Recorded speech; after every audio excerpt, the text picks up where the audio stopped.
It's the biggest culinary competition in Canada. And for 3 seasons, the country's best home cooks have been invited to Toronto to make their signature dish for the MasterChef Canada judges.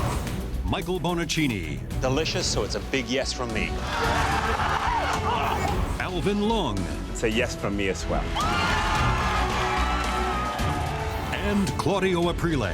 It's an absolute yes. But this year, everything has changed. And it all starts with a box. Inside is one of the world's most popular ingredients, rice.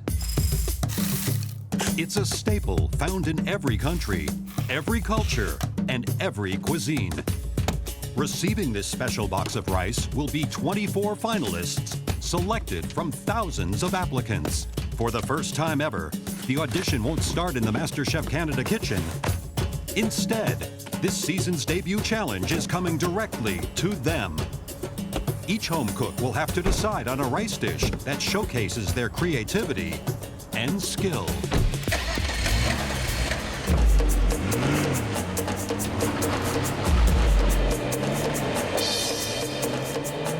The quest for Canada's next MasterChef has now begun.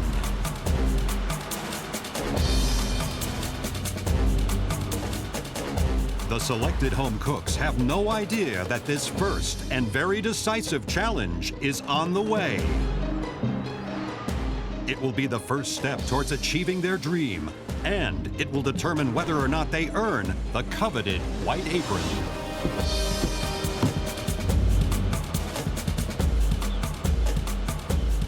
The messengers are about to knock on doors all across the country, and behind one of them is the next MasterChef Canada. Special delivery. Hello. Hi. Miranda? Yes. This is for you from MasterChef Canada. Oh, wow. Hi, Chris. I have a surprise for you from MasterChef Canada. Whoa. This is for you. From MasterChef Canada. Oh, my goodness. Hello. Hi. This is from MasterChef Canada. Oh, my goodness. For you. Really? This is for you from MasterChef Canada. Oh, wow. Thank you. I have a surprise for you. What is this? Oh my God. What? Oh, wow. This is for you. Oh, my God. What is it? I'm kind of nervous right now. Let's open it up. What? Oh, my goodness. Oh, my God. Dear home cook. Congratulations, you have been selected. Oh, my God, I'm going to tear up. Congratulations, you have been selected from thousands of applicants From across the country. To audition for the MasterChef Canada judges. And surprise, your audition Starts now. Now. like right now? Stop it. The judges want To see what you can do with What's one of the world's most popular ingredients? Rice. rice. It's a staple found around the globe. in almost every home. And every culture. The possibilities are endless. You'll cook your rice dish in the MasterChef Canada kitchen. But today, you have to decide what you will make And you only have 20 minutes? To gather all your ingredients. Wow, I'm in a school. I'm in a machine shop. Where am I going to find ingredients? You can get them from your cupboard. Your fridge. A neighbor? Or your local grocery store. But don't waste a single second. Because your MasterChef Canada journey starts now. Now. Now, good luck. Whoa. Oh, my God. What am I gonna make? I'm gonna make, I can make risotto. Am I really supposed to decide right now? This is crazy. Oh, my God, oh, my God. Hurry up, hurry up. Only 20 minutes. Garlic, onion, let's take it all. Go, go, go, go. Grab everything you can. Go, go, go, go. To add some acidity, let's get some citric acid in here. We have an emergency. I have to get all my ingredients in 20 minutes. Do you have any meat? I don't have any mushrooms. Sorry, dude. Carrots, something that I can quick pickle. Oh my God, you're a lifesaver. There's no ginger. How much time do I have left? Oh, my God. Sur MasterChef, j'ai 5 minutes! Got everything I need. I think that's it. We got this, we got this. That was like insane. Time is up and it's time to go.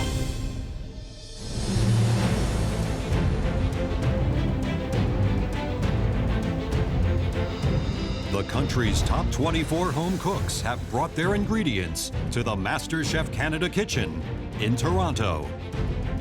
This kitchen is huge. I see all the stations, the gallery, the M. It's bonkers. They're here to cook their rice dishes for the judges and earn a coveted White Apron. Oh my God, look at the aprons are there. The aprons are at the front, and I definitely want one of those. I've come from my little kitchen in Iqaluit, Nunavut. It's time for an Indigenous woman to win the title. I was on a construction site, and now I'm standing in the MasterChef Canada kitchen. It's go time.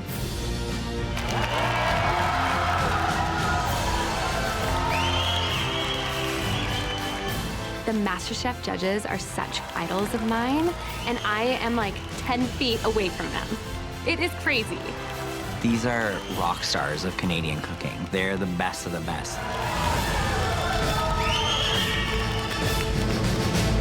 Welcome to the MasterChef Canada kitchen. You're all here because you have one thing in common. You're the best home cooks in the country. But you're not here to share recipes. You're here to beat every other home cook in this kitchen, to win $100,000 and become Canada's next MasterChef.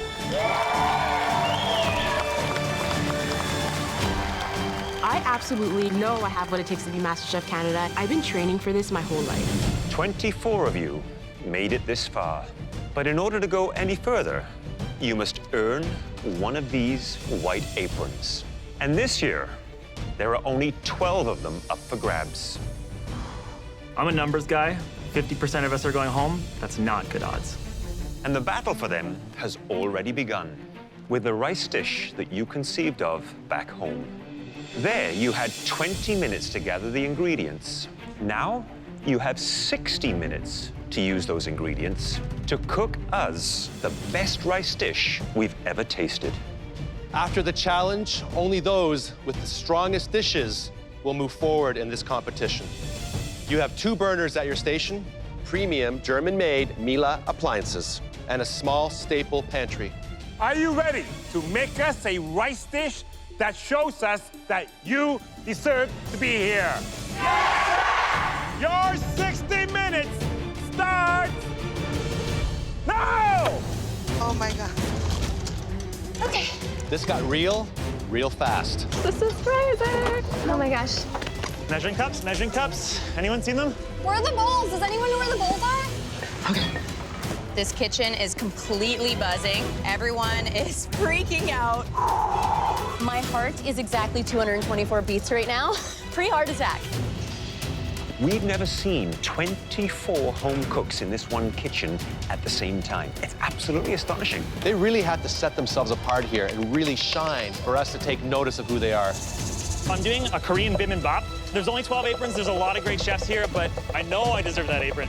The other home cooks need to look out for me. As the oldest person in the room, I got the most experience. I'm gonna be the next MasterChef Canada winner, right here. There's just 12 aprons to give away. So much riding on this one rice dish. This apron is everything. This is gonna set the rest of my life. Right out of high school, I had the opportunity to go to culinary school. I opted to go and make money in the construction business. I regret that decision every single day of my life. I need this because this could launch my dream of opening my own restaurant. I'm a cancer survivor. I know life is short, and now I know I really need to do this for myself. I really want to make it to the top 12 and win the title of MasterChef Canada. Rice is that blank canvas. I'm looking for ingredients that are gonna elevate that rice dish, to take it from the normal to the extraordinary. Today I'm gonna make a squid ink risotto. I want my risotto to stand out amongst the rest and be bold and unique, just like me. My mom and I had always talked about having our own restaurant. Those plans have changed. She was diagnosed with early onset Alzheimer's. I definitely want to win MasterChef Canada and be able to open my own restaurant and kind of live out what me and my mom always wanted. Oh, you know I'm getting that apron today. I am doing an Asian Asian-inspired lobster risotto. My dish requires so many steps. I'm so behind already. I know I have to go faster than I usually do. Medic! Ooh, May's cut her finger. It looks bad. This is the worst cut that I've ever had. Kim, how you doing? Hi, Chef Claudio. You all right? Hi there, Jason. Hey, it's an honor to meet you. Delighted to hear that. Chris, Chef Alvin, how are you? You're cooking for the Demon Chef. Are you nervous? I am a little flustered. I don't want to let you down. Tell me about your dish. I am making a deconstructed cabbage roll. Sounds interesting and different. I'm making curry pork with onion bhaji and a saffron rice. Hey, what are you making? Curry rice dish with a seared scallop. Ikaluk, which is the Inuit word for Arctic char. What is this dish going to tell us about you? Playing with food and spices and flavors, that's how I travel. Coming from Winnipeg, Manitoba, there are cold, hardy winters, and you need something like this to warm you up. I'll be presenting the char as close to how Inuit eat it traditionally. This kind of represents me as a chef. I tell you, Trevor, you're not a chef yet. You're a home cook. Justine, your station looks a little messy. I am overwhelmed. I have a lot of things going on, but all amazing things that I hope will impress you. How are you going to impress me with this dish? When faced with adversity, that's where I shine. I'm actually allergic to shellfish, so I thought I'd push myself a little bit further and never cook with it. You sure that's a smart move for your first challenge in this kitchen? Go big or go home. I'm excited. I look forward to trying. Nice to meet you, Sheila. Oh my goodness, he just spoke to me. 10 minutes! We're seeing Canada on 24 plates. Whether you live in the East Coast, West Coast, up in the North Territories, or the prairies, rice is a part of our culinary fabric. We're seeing so many different diverse cultures. It is beautiful to watch. I am making rice and peas with chicken. I'm cooking a Jamaican dish that's inspired by my grandma. I want to bring a little of my culture into the mix. To me, it's just a comfort food. It reminds me of my family, and you know, that's who I'm here for. I'm a makeup artist, but food is my greatest love. I'm gonna be making a chicken biryani. My food dream is to build my brand. I wanna have restaurants, I wanna have cookbooks, I wanna do it all. I need that apron. I am making a pineapple seafood fried rice. I am a doctorate student in critical care medicine. Switching that white lab coat into that white apron is going to mean the world to me. The biggest obstacle to come here happened 2 weeks ago. My dad actually just had a heart attack. I had to make a decision of whether or not I continue to come here or I stay by my dad's side. Family is really important to me, but my dream is also equally important. And my dad said, just pursue whatever makes you happy. This is what MasterChef is all about. It's no playtime, it's game time. I'm freaking out. Feeling great, feeling excited, feeling pumped. My food dream is to win MasterChef Canada and open a restaurant in Montreal. Today I'm making a seafood paella. This dish means everything to me. I'm director of operations for my family business, but I'd like to be a restaurateur. You know, I gave up my passion for my family responsibilities about 12 years ago, and this is my chance to reclaim that. Better believe I'm gonna get an apron today. 2 minutes! You have 2 minutes left! Here we go. Oh, shit. My rice burns. That's not good. Running out of time. I'm gonna do the best I can. It's a little bit overdone. Oh, well. I burnt my scallop, which is not good. Oh man, this is way harder than I thought. You have 1 minute left! Let's do this. Finish strong, people. Finish strong. I can't wait to start tasting some of these rice dishes. Sexy, sexy, sexy. Okay, Jordan, you got this. Stay together. 10, 9, 8, 7, 6, 5, 4, 3, 2, 1. Heads up! Wow.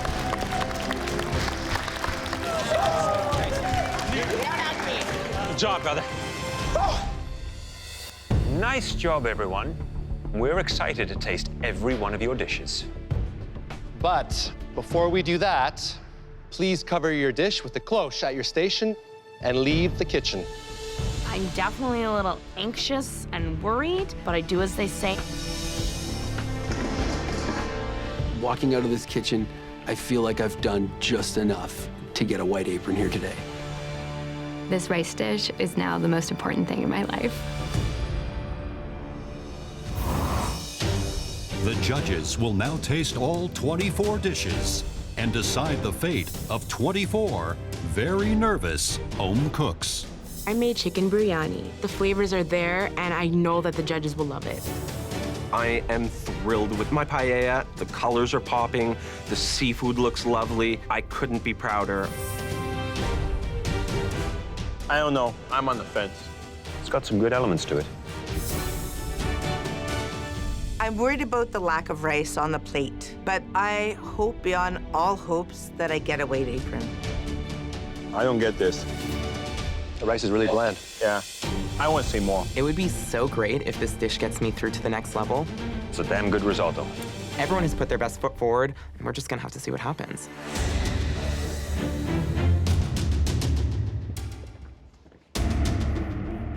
I walk into the kitchen and I see cloches on some stations and none on some stations. Welcome back, everyone. There's no cloche at my station. Is my food that bad that they had to throw it in the garbage? Is the cloche a good thing? Is it a bad thing? What is going on right now? Like, seriously. You've just participated in a truly original MasterChef Canada audition. If you see a cloche on your station, do not touch it. If your station has been cleared, please come up to the front. My heart is beating out of my chest. I am freaking out. Being chosen to compete against the best of the best is something you should all be very proud of. Every year, home cooks raise the bar, making it that much more difficult to succeed. I'm going home. This is the bottom 8. Your dishes were the very best. So relieved, so happy. It feels so good. You have each earned a spot in the top 12. Top 12! I did it! This is my apron. You need to step out of the way, because Miranda is here to stay. Booyah! I came here to get a MasterChef Canada White Apron. Now I need to keep moving forward. I want to make it all the way to the end.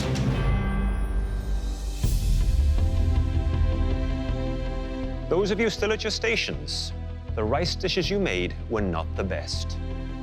But some of them were good enough to earn you a second chance to win a white apron. Your fate in this competition lies under the cloche in front of your station. If your rice dish is still there, you have the opportunity to move forward. However, if there's nothing underneath your cloche, we're sorry, but your journey here is over. I'm a paramedic. I'm used to pressure, but this is insane. I want to pick up that cloche and I want to see my plate. At the count of 3, lift your cloche. 1. My gut is telling me that my plate is there. 2. I'm hoping that the judges will say yes to Sheila. 3. I am shaking. I feel my dream is slipping out of my fingers. Lift.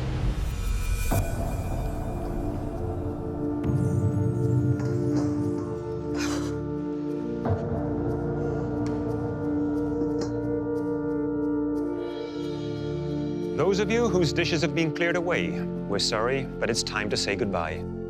Please do remember how far you've come, and please keep cooking.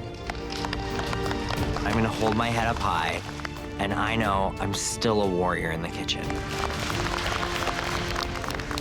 I am so proud of myself to have followed my passion, and I hope it inspires other Inuit women to do the same.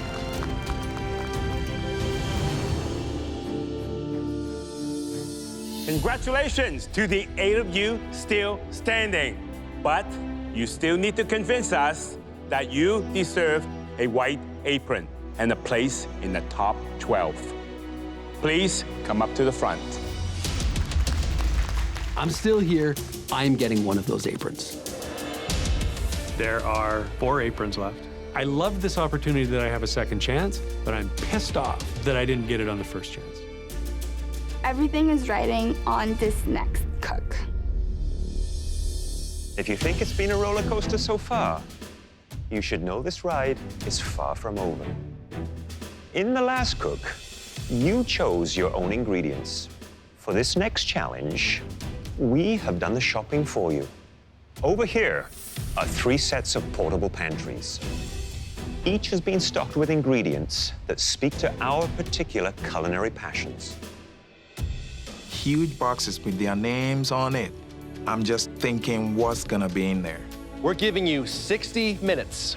We want you to choose one of our pantries and cook us a dish that beautifully showcases our favorite flavor profiles.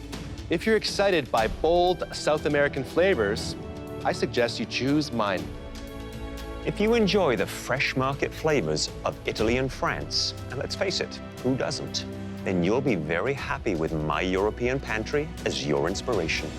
If you don't choose my Asian pantry, I might get upset, and you don't want me upset.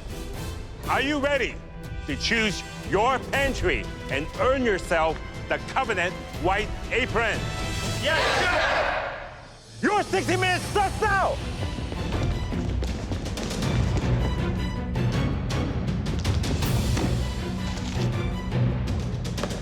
Jay and Matt chose my pantry. I love Alvin. He's like an inspiration at the same time. He freaks me out. I see gooseberry, I see fish sauce and things that I use a lot, but then the duck breast and the prawns, and I'm thinking to myself, great, what have I got myself into? This is absolutely do or die for me right now. I gotta figure out what I'm doing, and I gotta get it on a plate. I chose Chef Michael's pantry because I'm a French Canadian, so French cuisine has always been very big in my family.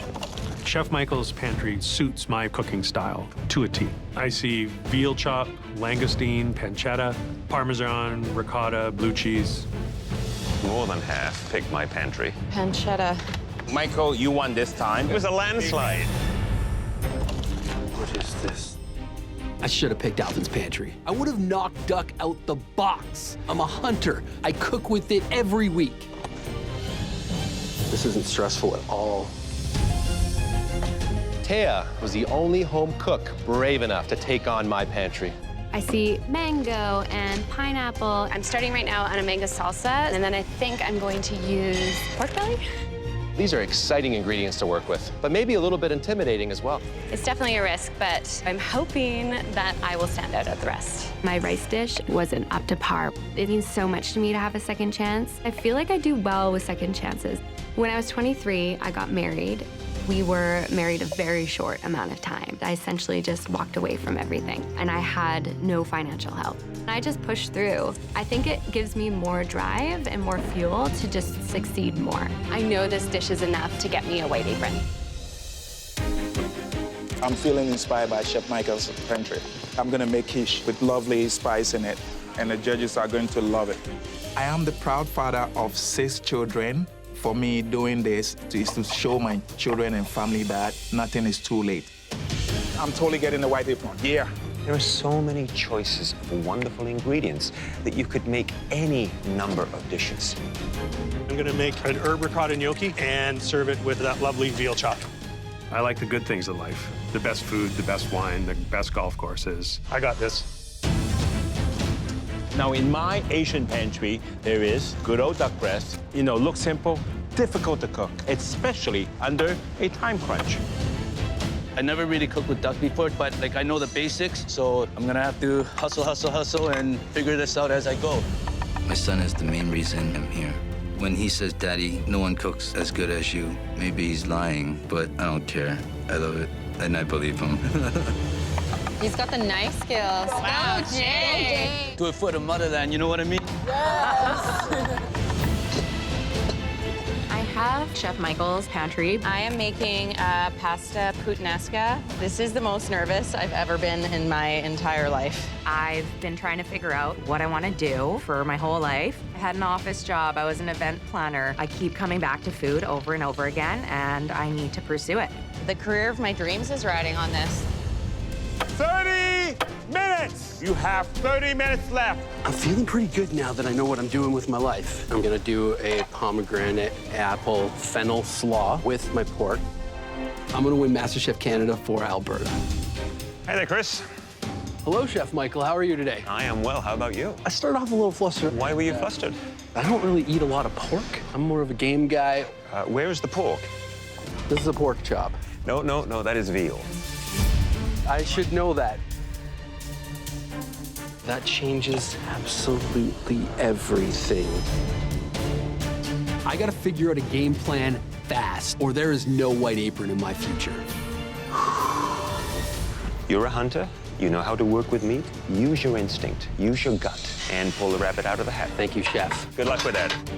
I am coming out of this battle with a White Apron. When Bonaccini gives you lemons, you make a veal cutlet. 15 minutes, you have 15 minutes. You guys having fun up there? You want to switch places? Take off that apron. It's making me nervous because these are our competitors. They're good. They're very good, all of them. Jay. How are you, Jay, Chef? how you doing? I'm good, sir. I'm happy you chose my pantry. I've been a big fan of yours. My son always asks about you, and he's like, Daddy, that guy's mean. Your son think I'm mean? Am I supposed to be nice to you now? I sure hope so. Tell me what you're making. Well, I've decided to sear that duck breast, and then I'm gonna let it warm up some more in the oven near the end so it won't be overcooked. So what's in here? Ginger, scallions, gooseberry, and soy.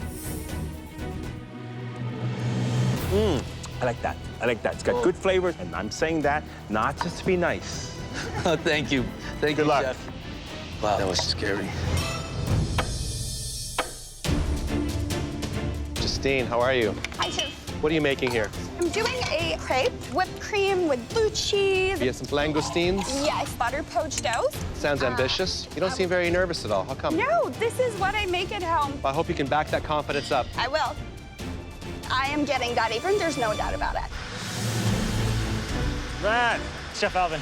tell me why my pantry? Well, when I was in grade 11, I went with my best friend to Hong Kong for 3 weeks. Completely opened up my culinary pantry for me, and that's how I've cooked ever since then. Fantastic. Tell me what you're doing. Sesame crust duck breast, a new umami dressing for that with some apricot, a little bit of the fish sauce. Sounds impressive. Can I taste what's in that blender? Absolutely. You know, I like that. I like that. Thank you, Chef Alvin. Appreciate that. Good luck. Chef Alvin liked the sauce, so that's good. 5 minutes. You have 5 minutes left. I'm just really trying to hold off on pulling out my pork because I want to make sure that it's cooked all the way.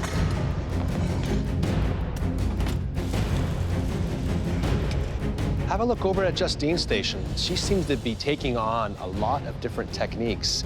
I'm putting everything on the line. I'm cooking for my life. Jay, sauce, beautiful. Only problem is I am suspicious that the duck looks a little bit overcooked. Matt, on the other hand, duck, nicely cooked. He knows what he's doing. He's very confident. I'm gonna try and get this nicely plated here, down to the wire. 2 minutes! Whoa. Okay, that should come out. You should be plating now. My biggest concern is the time right now. It's really ticking. I haven't even thought about plating. Shoot, it's still chewy. It's because it's not cooked all the way. If I cut it up right now and toss it in the sauce, I might be okay. 1 minute! Beautiful plate. Show us you deserve that white apron. They're not moving fast enough. They need to hustle. I'm the Alberta boy. If I screw up this protein, it's all over for me. 10, 9, 8, 7, 6, 5, 4, 3, 2, 1. Hands up!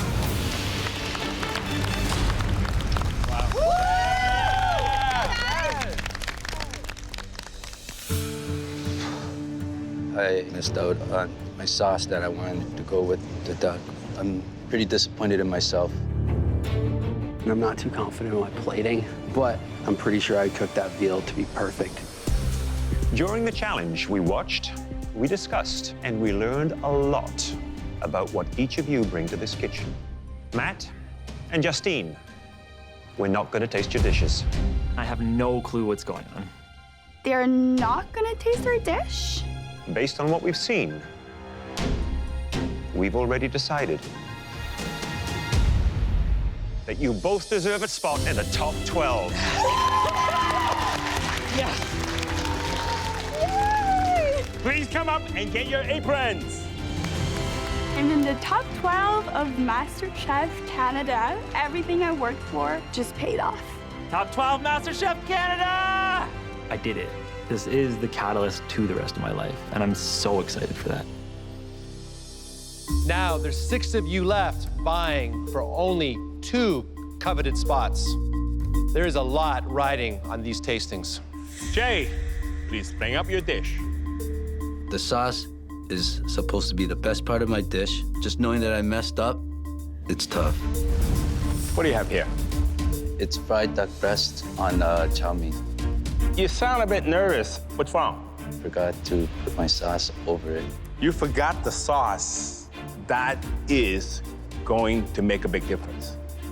Sorry, Chef. How did you do the noodles?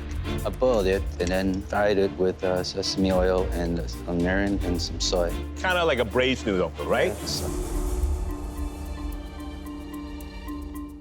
Great texture, nice flavor, good balance, cooked perfectly. Thank you.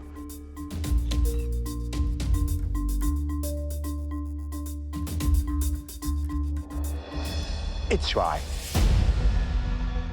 You should never slice the duck breast open and let it rest because all that juice is gonna bleed away, and that's exactly what happened. Unfortunately, with the sauce not around, it lacks a bit of taste. It's gonna be a hard one for me. Thank you, Chef.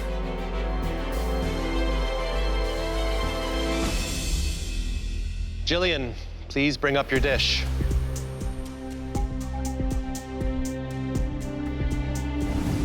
What do you have here?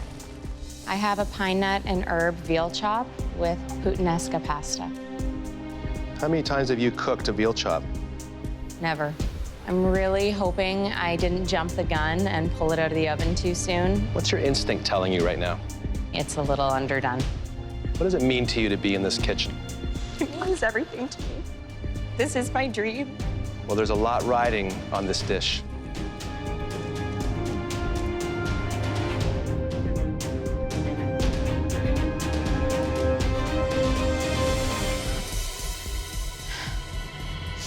That's what I call perfection. I'm relieved.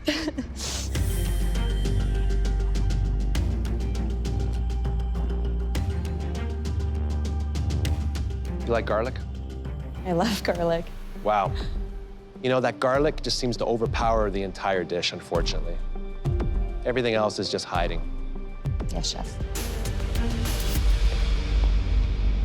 Barry, please bring up your dish. Chef, I have for you a pine nut and herb crusted veal chop and ricotta gnocchi. Have you made gnocchi before? Once before. Not loving those gnocchi. A little on the dense side. What is the cook that you're hoping for on the veal chop? Medium rare. I like that. I would definitely call that medium rare. Right on the money.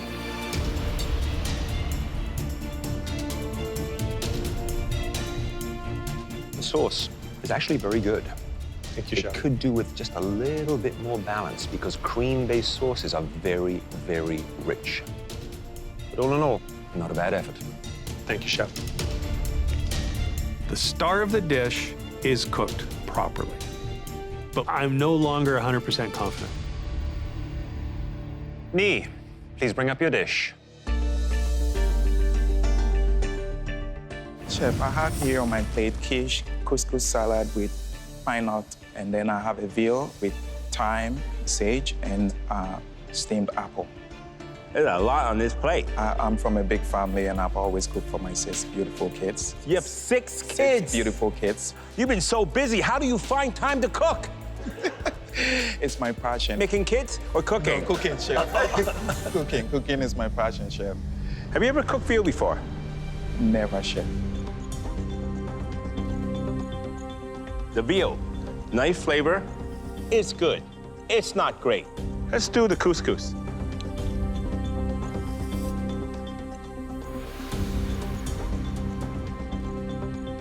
This is just very dry, very bland. Yes, chef. Did you dress it with anything? Not at all, chef. None at all? The time was that. You ran out of time. You ran out of time. Well, that's the problem. I'd rather see one or two things done beautifully. Less is more. Thank you, chef.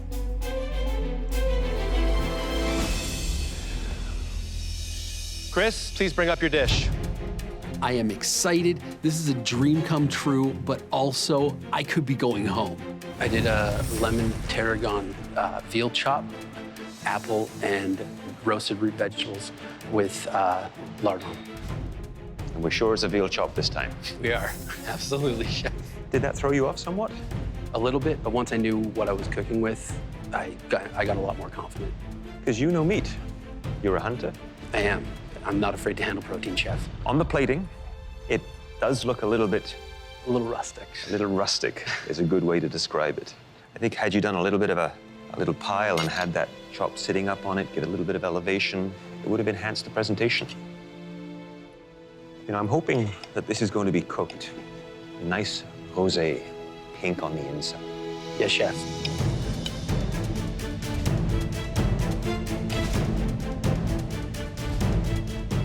You happy with that? No, I'm not. It's a little overdone. Let's see how it tastes.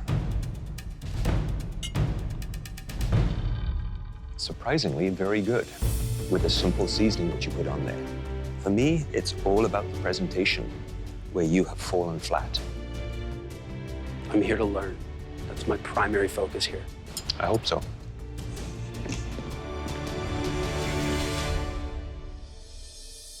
Taya, please bring up your dish. I would be mortified if I disappointed Chef Claudio with his own ingredients. Walk me through this dish. Well, I was trying to go for a tostada. I wanted to do a spicy pork belly mole. Have you made mole before? I've never made mole before. I think mole is the most difficult sauce to make. You took a huge risk. I did. You know, the plating needs work. It needs to be more refined. It just felt like I didn't have enough time to really think it through.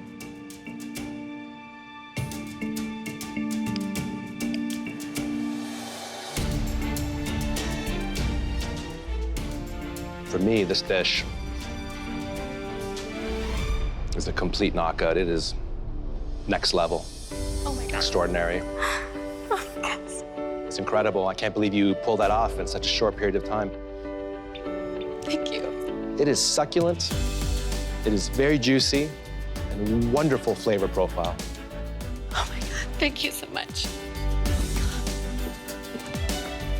I am freaking out. I'm freaking out.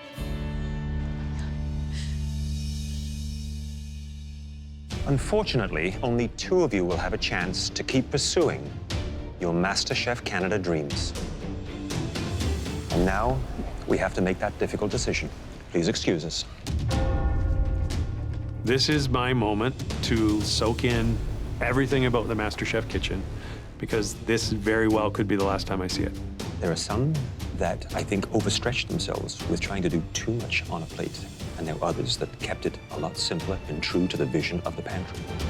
I really think I deserve one of those aprons. I've tried really hard to get here. At the end of the day, sometimes passion isn't quite enough. I agree. We need skill. Drive and the belief that you can go to the next level. This cook was a struggle for me. I am terrified I could be going home. Calling 24 home cooks down to 12 has not been easy. You should all be very pleased with yourselves for making it this far. But now, as you know, there are only 2 white aprons left. Those aprons will go to the 2 home cooks that demonstrated the most skill, creativity, and potential. And those 2 home cooks are...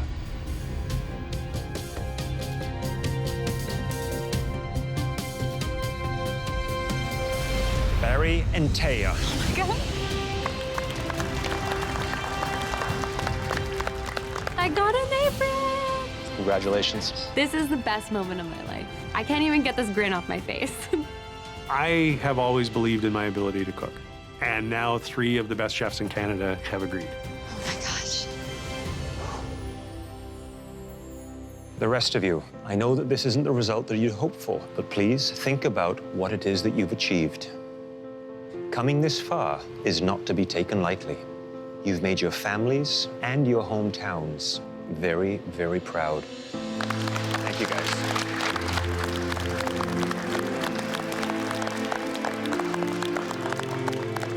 This was an unbelievable experience for me that I will remember for the rest of my life. I never lived the dream before, and I lived it. Everybody, up in that gallery, get down here. This is the cream of the crop. I'm gonna cook my heart out. I'm gonna show these judges that I deserve to be not only top 12, but top 10, top 8, top 3, and then number 1. Congratulations, everyone. You are the top 12. One of you is Canada's next MasterChef. Are you ready?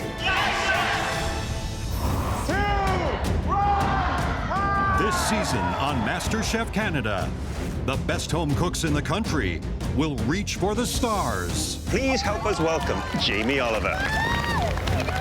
Hi, folks. With a series of amazing challenges. Are you guys hungry?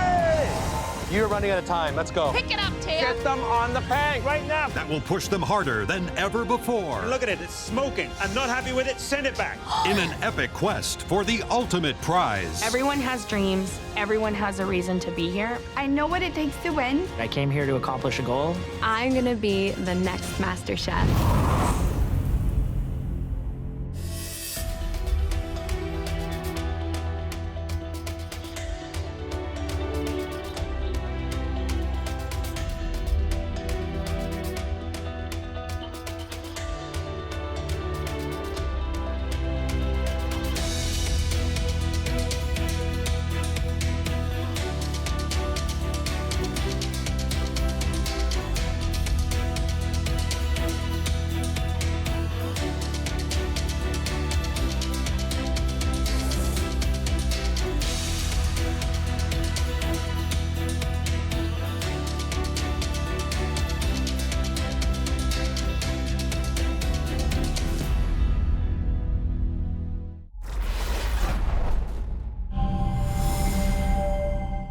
Last time on MasterChef Canada, Special delivery. 24 home cooks stormed the kitchen. Oh my God, look at the aprons are there. No! To battle for a spot in the top 12. Lift! Tonight, they face their very first mystery box and start things off with a bang. Are you okay? Then, a sweet and salty twist leads to a bitter defeat. This is not a big enough pot. I'm concerned that she's not going to get that cooked in time.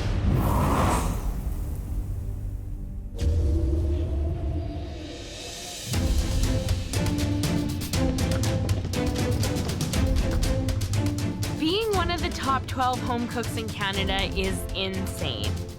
I left my business, my family at home. I'm not here to slack off. I'm here to win. I am a doctorate student, but I'm willing to put my PhD aside to be here on MasterChef Canada. I am the oldest guy here, but old age and treachery always defeats youthful enthusiasm. Hello, everyone, and welcome back to the MasterChef Canada kitchen. Think you look good in that white apron? Yeah. Yeah. Don't get too comfortable. Winning an apron is hard, but hanging on to one is even harder. Here in the MasterChef Canada kitchen, you'll find everything you need to succeed. A fully stocked equipment room and premium German-made Miele appliances. Your home kitchens might not be as awesome as this one, but it is the place where you all learn to cook. And it's the work that you did there that got you here to your very first Mystery Box Challenge. Are you ready to find out what's under your first mystery box? Yes. I have no idea what's in there. I just want to lift it up and look. On the count of 3, lift those boxes. 1, 2, 3, lift! Oh, it's a knife sharpener from my house. Oh my gosh. Oh, it's Pierre the pig. All of the things that could have been under this mystery box, this guy is not one of them. The items that you see in front of you should all look familiar because they're all from your home kitchens. Pandan extract is a common flavor in Southeast Asian desserts. It's a flavoring from my childhood. This is a cross-section of a tree from my grandfather's farm. It represents a lot of memories. Justine, what did you find under your mystery box? It's my first ever pastry bag that my dad bought me that I still use today. Trevor, what did you find under your mystery box? This bad boy here is a pepper grinder that I stole from my mother when I first moved out of the house. It's pepper. I'm a spicy guy. This is my wheelhouse. I'm so stoked. We want these items from home to really inspire your dishes and show us who you are as a cook and, more importantly, as a person. For this mystery box challenge, you'll only have 1 hour. You'll also have a well-stocked specialty pantry just waiting to be rated. And at the end of the challenge, we'll taste the top 3 dishes. And the home cook with the best dish will be given a huge advantage in the upcoming Elimination Challenge. Are you ready to make us a mouth-watering taste of home? Yes, Chef! Your time starts now. Ready to do this thing? I'm ready to do this thing, bro. Sorry, sweetie. This is the first mystery box, so it just sets the tone for all the other ones to come.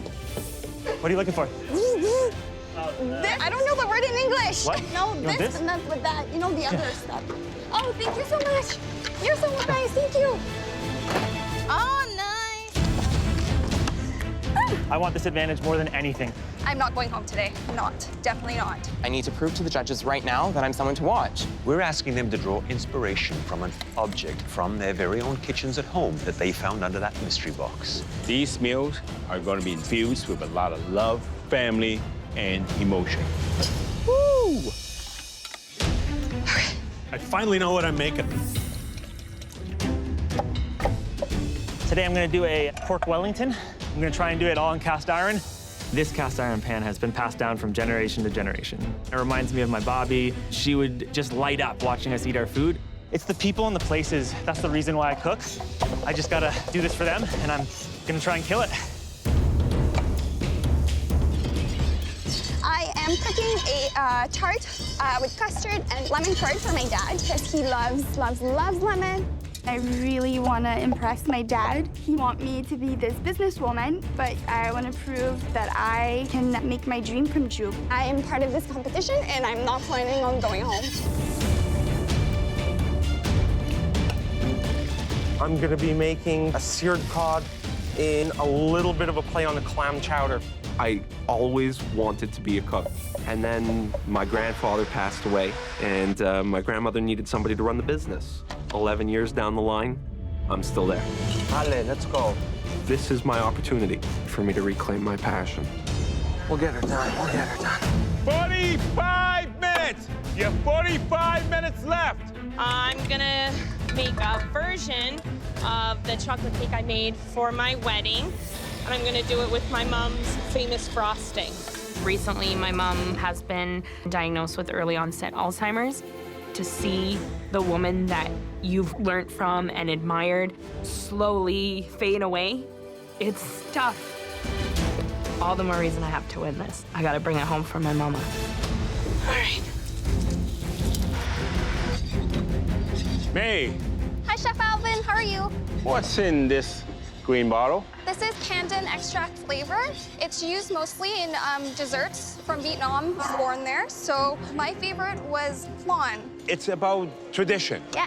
Family. Good luck. Thank you. I can't believe I'm top 12. This is freaking awesome. Last week, I was driving a Zoom boom at my construction job. Now I'm cooking in the MasterChef Canada kitchen. I am doing a seared chicken breast, a cauliflower puree, roasted carrots, and a blue cheese Mornay sauce. My mom means a lot to me. I'm dedicating this dish to her. I love you, Mom. This was the first thing I used to eat with. These chopsticks are really important to me. It takes me back to my childhood. The very first dish that I cooked was dumplings. I wouldn't trade this for anything in the world, and I'm so happy to be here. 30 minutes! You have 30 minutes left! Come on, come on. The energy in this kitchen right now is incredibly intense. A lot is at stake. The huge advantage that they get if they produce the best mystery box. I smashed my heavy cast iron plate right into the front of my glass oven. Are you okay?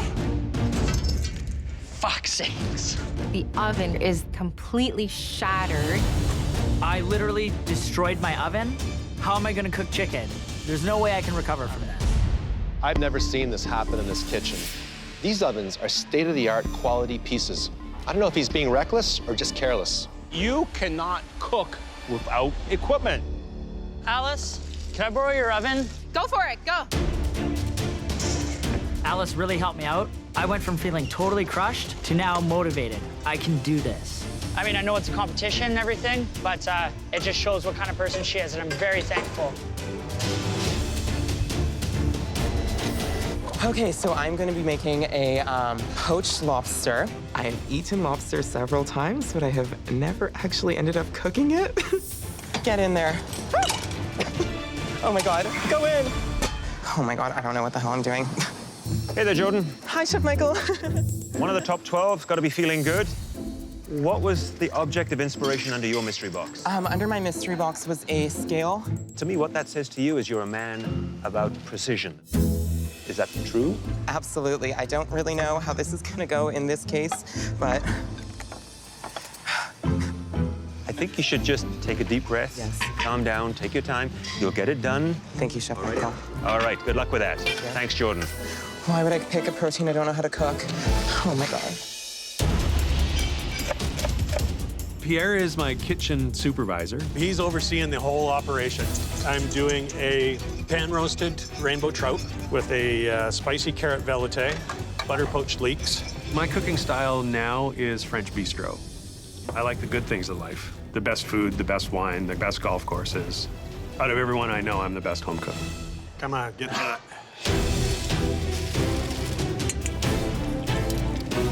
I'm cooking these because my daughter loves chicken wings. Kimberly, Hi. what are you making here? I am making some fried chicken wings. Chicken wings? They'll be good, I promise. The dish towel was your inspiring object, right? Is it a good luck charm? It really is. I've always cooked with that. I have a feeling, Kimberly, that everything you do in this kitchen is about your daughter. Yes, she comes first for everything, and you know, I miss her so much, and that's why I have to bring it home. Good luck. Thank you. 5 minutes! 5 minutes! Et voilà. Look how Aaron is working with tweezers. He's a very meticulous guy. Saxon. 1 minute! You have 1 minute left. We want to see beautiful plates. I just need to get that fennel oil on this damn plate. 10, 9, 8, 7, 6, 5, 4, 3, 2, 1. Hands up! Woo! Woo! Oh my God. The judges have been observing and tasting throughout the challenge. Now, they take one final look before choosing the 3 most promising dishes.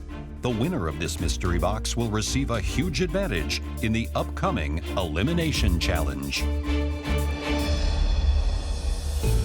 The first home cook we like to see impressed us with their refined plating. And the home cook is Aaron. Bring your dish up to the front, please. I'm feeling all the feels. You know, I need the judges to understand how important this is to me. Here we have a little bit of an upscale play on a clam chowder, sweet potato, chive oil, and a piece of pan-roasted cod. I gotta tell you, in 3 seasons, I've never seen someone so serious when their name is called for doing such a great job on a mystery box. I'm just taking the competition very seriously, and I hope that it shows in my work. Here's what we're gonna do. You're gonna unbutton that first button on your shirt, You're gonna loosen up a little bit. Yes, chef. You're gonna smile a lot more.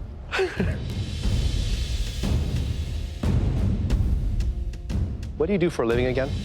I manufacture valves, chef. And you cook this way. Those flavors pop. That sauce is divine, really is. Thank you very much. Why aren't you a chef? It is my dream, chef.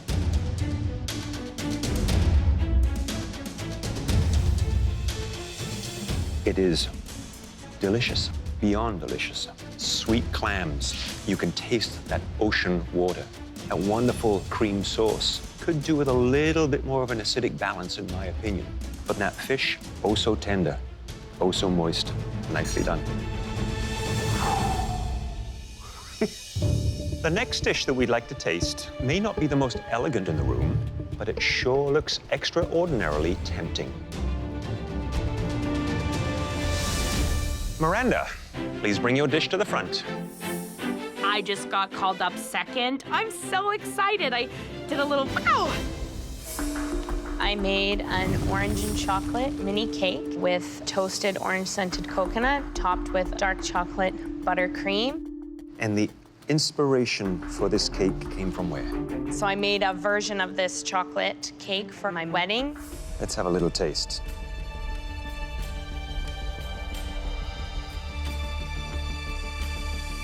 That icing is sublime. It is absolutely delicious. Soft, creamy, subtle hints of that bitter orange. Great balance. Chocolate cake with the coconut, delicious. A little on the dry side, but the two together are heaven. Thank you, Chef. Your husband is a very lucky fella. I think so. Miranda, Hi, Chef Alvin. tell me, what is the best part of this cake? The icing. You know what's the best way to eat icing? And just take this, okay? Wow, I almost bit off my finger. That is one of the nicest, smoothest, chocolatiest, loving icing I ever had. You will go far. Thank you, Chef. I am MasterChef woman Miranda. Hear me roar. The third and final dish that we like to call up was surprisingly sophisticated and refined. And the home cook I'm talking about is Trevor. I can't believe I made the top 3. When I broke that oven, I thought I was done. So what you have before you there is a pan-roasted chicken breast, a cauliflower puree, carrot done 2 ways, and a blue cheese Mornay sauce. It's a work of art against all odds.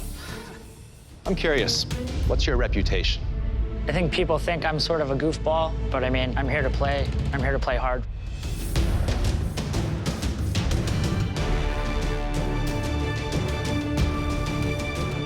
The flavors are so intelligent and so well put together. I'm struggling to find an imperfection here, but there's one. You need to use a little bit more sea salt if you have it.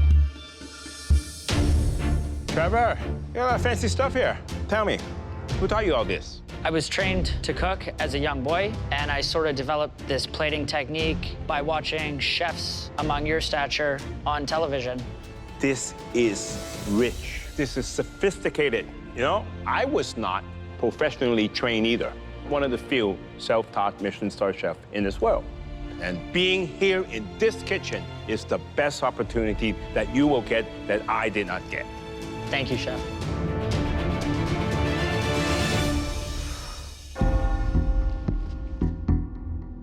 I want to win this mystery box because this sets the tone for all the other challenges. It's going to be an amazing competition this year. They are a very strong group of home cooks. It's crucial that I win this mystery box. I only have one chance to make a first impression.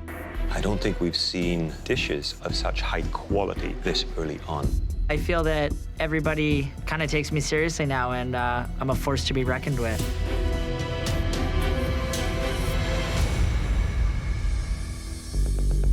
Trevor, Miranda, and Aaron, one of you created a dish that stood out a little bit more than the rest. And that home cook is...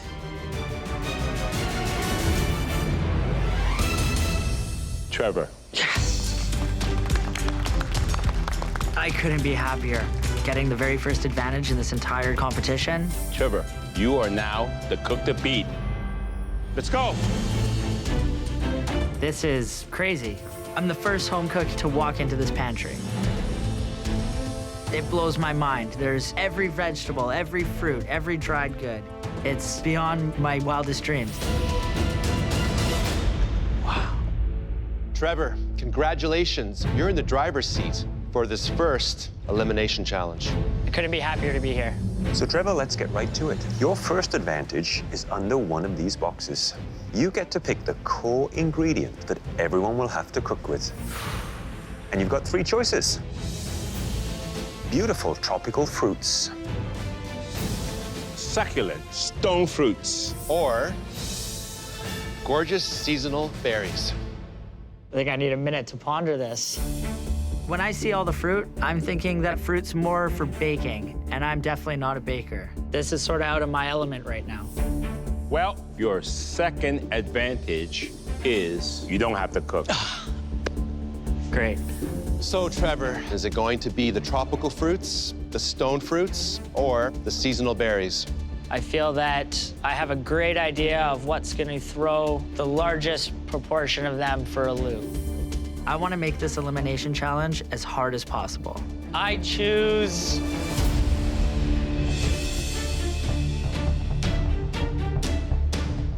All right, the games are about to begin. Trevor will not be cooking in this challenge, but in the pantry, you got to choose the ingredients that all of you will be working with.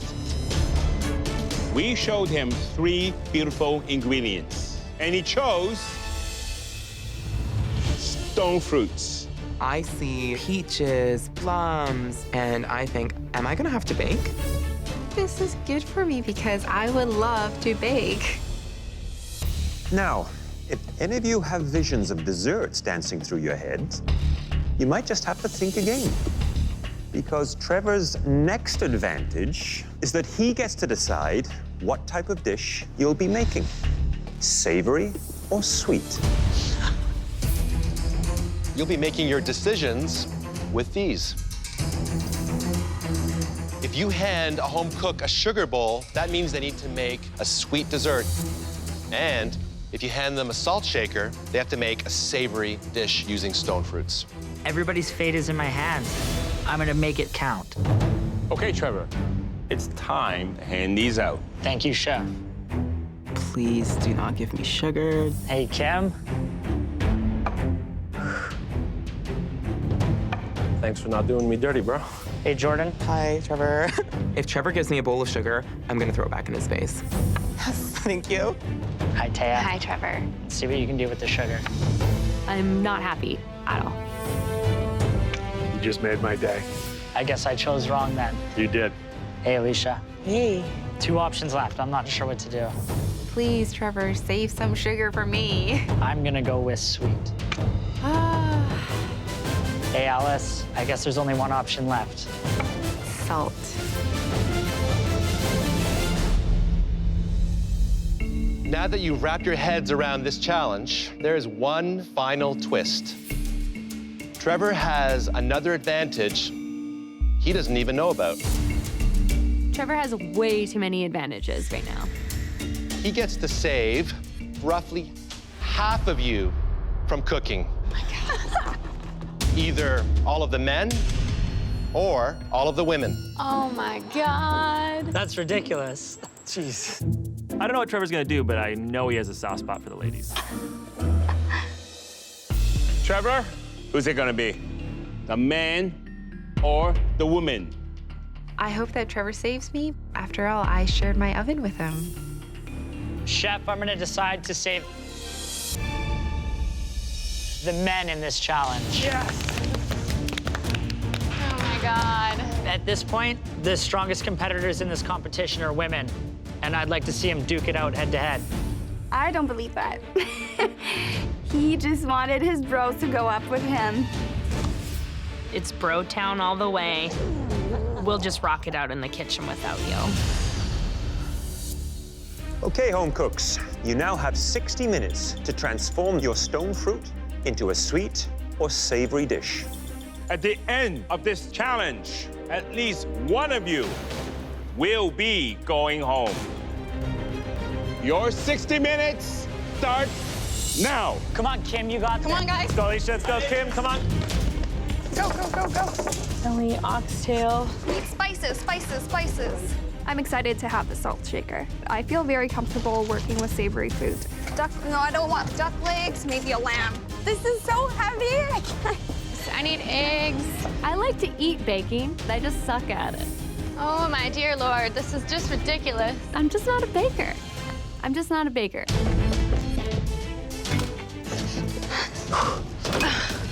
I love stone fruit. If I could eat some right now. Trevor chose the man. He's a boy's boy. He likes his men. Enjoy the rest because I'll take over.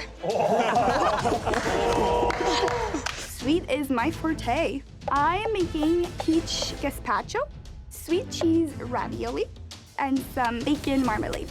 I love to play those sweet, salty flavors. This is a workout, man.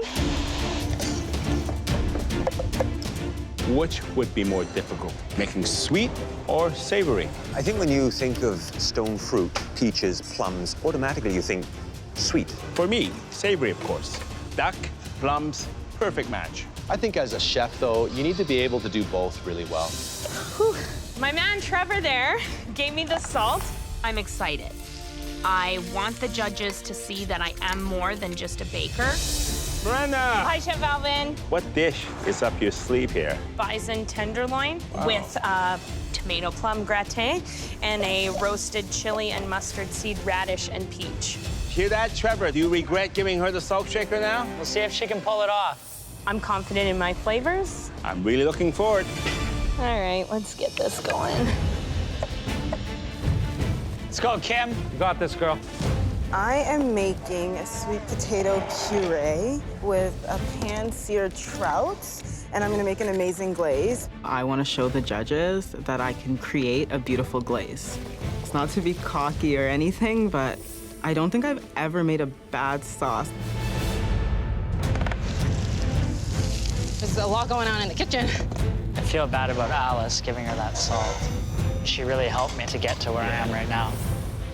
Alice, what are you making? I am making a lemon herbal cod with a nectarine, ratatouille, and a peach-infused cauliflower puree. Sounds like a lot of flavors. Would you have preferred a sweet dish? Maybe a little, but I still have to prove to you guys that I can do this. Good luck. There's no room for mistakes. Somebody is going home, and I better make sure it's not me. I am doing okay. 30 minutes! 30 minutes left! So I'm gonna be doing a sweet dish today. I'm making a peach and nectarine crumble with a pecan and toffee garnish.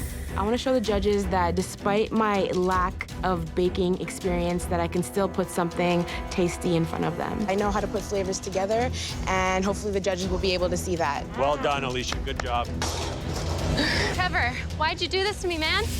I gave Taya sugar because I know she's a contender. I wish I had way more baking experience. I've decided to make a nectarine sponge cake with a caramelized peach thing. I'm making way too much. I screwed up my measurements. I've never made a cake. I'm totally taking a risk right now. The stress is totally getting to me.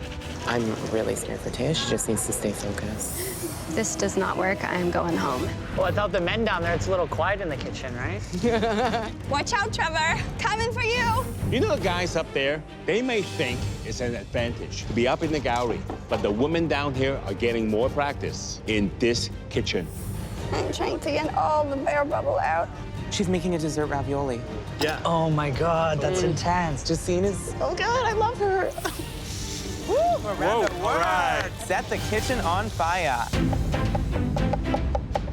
I still have to cook my lamb and grill my fruit and my tomatoes. Maya's like laser focused right now. It's crazy. This dish needs to be perfect because I know what I'm capable of, and when I can't produce that, I get really upset. Hi there, May. Hi, Chef Michael. So you got given a salt shaker. Yes, I actually prefer to cook savory. I'm making a marinated lamb, and then I'm going to be doing some grilled stone fruit on the side. So the lamb you're going to be cooking to which color? I will be going for a medium rare. Pretty much I'm just kissing it onto the pan and then straight to the oven. I'll let you focus. Thank you. Thanks, May. Sounds awesome, May. 15 minutes! You have 15 minutes left! 15 minutes! Okay, that's done. Look, guys, I made a cake. Nice job, Tan. Way to go, Taya. I am so proud of my cake. It is cooked perfectly. It's good, guys, it's good. I turned you into a baker. May still hasn't started cooking her lamb. I'm looking at the clock and I'm running really low on time. I really need to get my lamb on. I see May has just put her lamb into the pan. I'm concerned that she's not going to get that cooked in time. May, you have 7 minutes. May's in the weeds now. I am so mad at myself right now. I wish I had started on my lamb a lot earlier. My fruit could have waited. Oh, and 5 minutes! You have 5 minutes left! You need to pop it back in. You better be thinking about beautiful plating. I can do this. I can do this, guys. If this fish is not done correctly, I'm going home. Looks like Miranda's bison has a nice cook on it. Yeah. But she needs to start plating.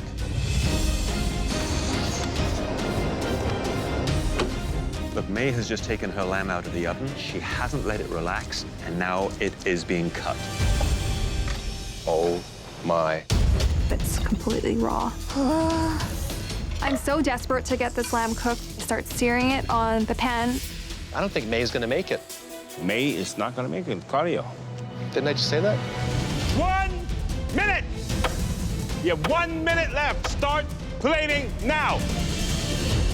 Hot, hot, hot. No, my peaches are too hot. It's just gonna melt. You got this, girls. 10, 9, 8, 7, 6, 5, 4, 3, 2, 1. Hands up! Good job, guys. Good job. I made a cake. It just doesn't look pretty. Such a great job, everyone. Now it's time to find out just how successful you were. Miranda, would you please bring your dish to the front? I'm just hoping that they see that I can put savory flavors together. I made a seared bison ribeye steak with a plum cherry port sauce on top of a tomato plum gratin. Miranda, you've kept the bison medium to medium rare there? Yes. Nice.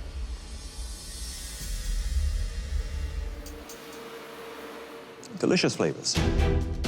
The freshness of the fruit, the tomatoes, the peach, the cherries, they work really, really well together. It makes the bison shine. It is tender, it is nicely cooked, and I think the seasoning is close to spot on. Thank you, Chef. Nice job, Miranda. Today I've proved that sweet or savory, watch your back, because I'm here to stay. Alice, please bring up your dish. I'm hoping that the peaches are the star of the dish. I have here a lemon herbal cod with a peach ratatouille and some scalloped peaches and a cauliflower puree. What's going on with you? I'm nervous. I'm really nervous.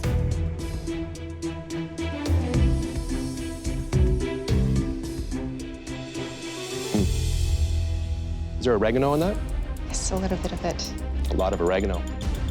That's pretty intense. What's the seasoning on the fish? I've got some fennel, margarine, thyme. Fennel, margarine, thyme, oregano. There's a lot going on here, Alice.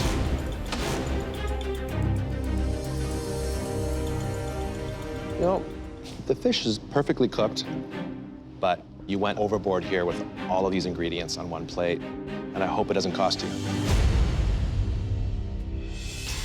Alice.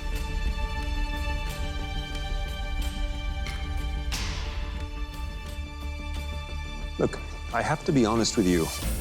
I wanted to taste that beautiful, ripe, slightly sweet peach. It gets lost with the big herb flavor. The cauliflower puree, I think it's misplaced. I think you overthought this. It's a little bit too much of everything.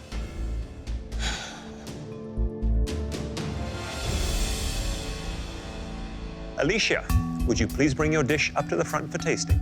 I think for somebody who doesn't usually bake, I did a pretty damn good job. So here I have a peach and nectarine crumble with a dark rum cream and caramelized pecans and walnuts.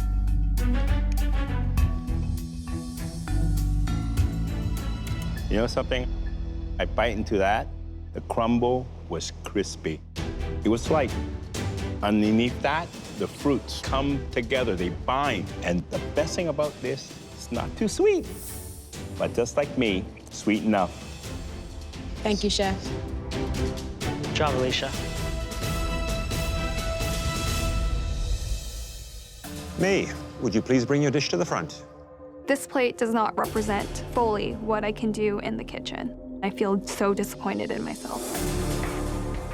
I did a lamb marinated in garlic, thyme, and dill, a plum gastrique, and a celery root puree. The overall plate presentation, I think, looks terrific. Let's see how that lamb looks, the moment of truth. In my gut, I know this lamb is not cooked enough. I feel like I want to turn around and run out of this kitchen.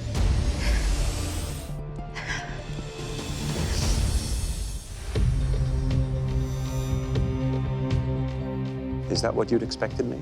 I would like it to be a little less pink. I would have to agree with you. Let's have a taste. Taste-wise, it's great. Well seasoned, and the bright flavors on the gastrique emphasizes the plum. This has come down to time management on your behalf. I think so too. It was a mistake, but was it a tragic flaw? I really don't know.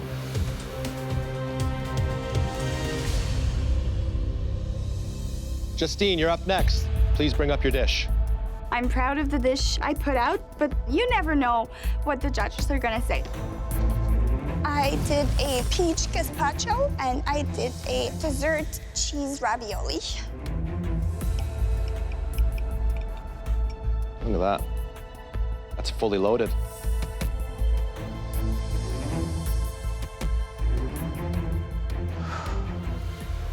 This really works. This is incredible. You have achieved so many different flavors and textures in one dish. Wonderful balance of sweet and savory. It's an original. I've never had anything like it. You should be very proud of this. Thank you. Hi, Justine. Hi, Chef Michael.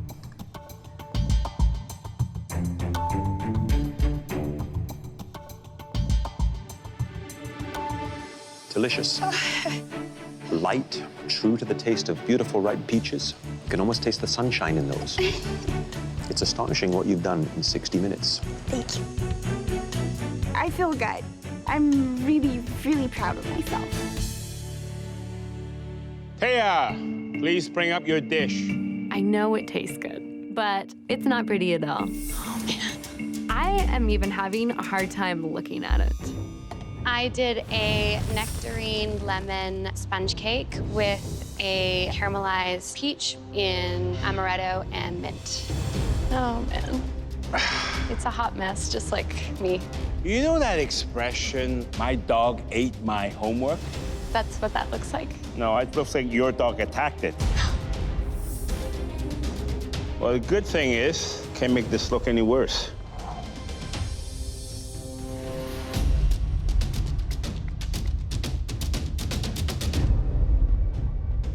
You know what? It's good. It tastes really good. Good flavors, good acidity, but is this MasterChef quality? Do you have that technique to be in this kitchen? I do, Chef, I do. Well, it's not on this plate. Thank you, Chef. Kimberly, please bring up your dish. I made a pan-seared trout with a peach glaze, sweet potato puree, and a peach salsa. I think you should know that this is one of the nicest plating techniques that I've seen in this competition so far. Thank you. Let's have a taste. the fish. It's a little on the dry side. Beautiful piece of trout like that could have done with maybe a minute less in the pan. The peach glaze that you seem to painstakingly make, it tastes delicious. It really does. Thank you. Nice job, Kimberly. Beautiful plate. Thanks, man. I hope that I've done enough.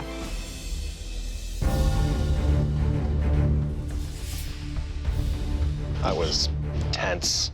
A few very strong dishes. Also, a couple very weak ones. It's so tough to make these decisions so early on in this competition. So are we in agreement? We are. Shall we go? Thanks to Trevor, you all had to use stone fruit in either a sweet or savory MasterChef quality dish. The top 2 dishes of the night made a real statement. The second best dish belonged to a home cook who's already proven she's got range. And that home cook is... Miranda. Congratulations. I am so happy. I proved it to myself, I proved it to Trevor, I proved it to everyone in this kitchen that I am not just a baker. The best dish of the night was wildly ambitious and totally original. The home cook who made it is Justine. Yay! I think it sends a message to all the other home cooks. I'm a fierce competitor. They better watch out. You and Miranda will be team captains in the first team challenge. Yay! I get to be a team captain. This day has been the best day ever. Now for the bad news. There were 3 dishes that failed to achieve the standard that we were looking for. May, Alice, Taya, please come up to the front.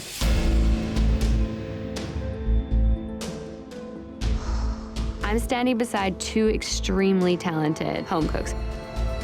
I'd say there's a good shot I'm going home. One of you 3 home cooks will be asked to leave the MasterChef Canada kitchen tonight. Taya, please step forward. Oh my God.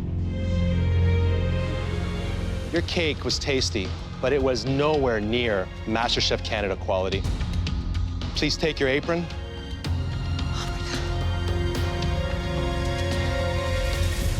And head back to your station. Oh my God.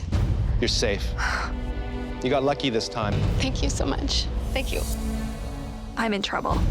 I'm just not ready to go home. Alice and May, you both came here brimming with talent and potential. While we still see that in both of you, your stone fruit dishes didn't live up to that promise. The home cook whose dish just showed enough skill to keep them in this competition is May. Sorry. May, please head back to your station. Alice, you are an impressive young cook. Trading in your white lab coat for a white apron showed courage and skill. Now I want you to come on up here and say goodbye to us. You should be very proud. I have no regrets coming here. This experience has been life-changing. I'm walking out here with my head held high. I loved every second of it. Good luck, everyone. So everybody, that was really tough. And unfortunately, it's not gonna get easier. So feel good about what you've achieved and go get some rest.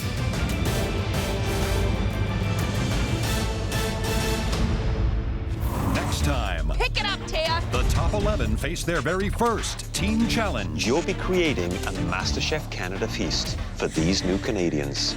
But when both teams spin out of control, the judges are forced to intervene. Put it in one area, okay? Everything in the oven. That's enough. Go. Let's get those shrimp going. I am so embarrassed.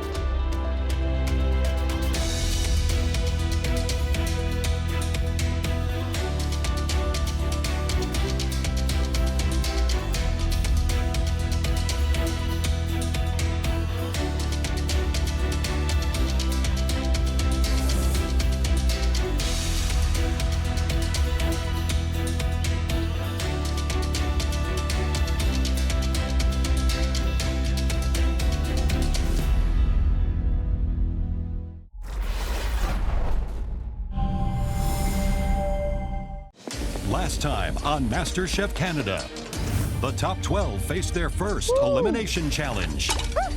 And it was Alice whose MasterChef Canada journey came to an end. Good luck, everyone. Tonight, Pick it up, Taya. the top 11 faced their first team challenge. Et voila. But when both teams spin out of control, I'm worried we won't have anything to serve. the judges are forced to step in. Let's get those shrimp going. That's enough. Go. I am so embarrassed.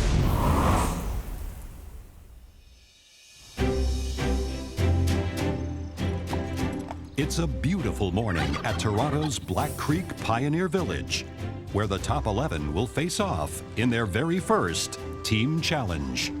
There's horse and carriages and cords of wood, and all I'm thinking is, I'm gonna have to light my own fire to cook. I hear some in the background. I'm thinking this challenge could be whoever can churn the most butter in a limited amount of time wins. I will do anything to win this competition.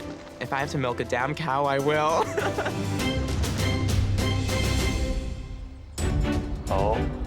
Oh, wow. Whoa. Oh my God. I see the judges with about 100 people behind them, and I just don't know what to expect. They keep coming, and they keep coming. And I'm thinking, holy crap, we're cooking for a big group of people and a very diverse group of people. Good morning and welcome to Black Creek Pioneer Village, the site of your very first team challenge. It's also about to become a very special site for these folks right here with us today. They hail from 16 different countries from all around the world. They speak several different languages and practice a number of different religions. But they all have one thing in common. They're about to become Canadian citizens. My family came from India to Montreal, Canada 35 years ago, and this is extremely special to me because I know how much potential these new Canadians have.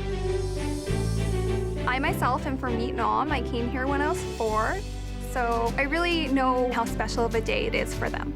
You know, at one time, the three of us were also newcomers to this wonderful country. Becoming a Canadian was one of the proudest moments of my life. It's something to truly celebrate, and that's where you come in.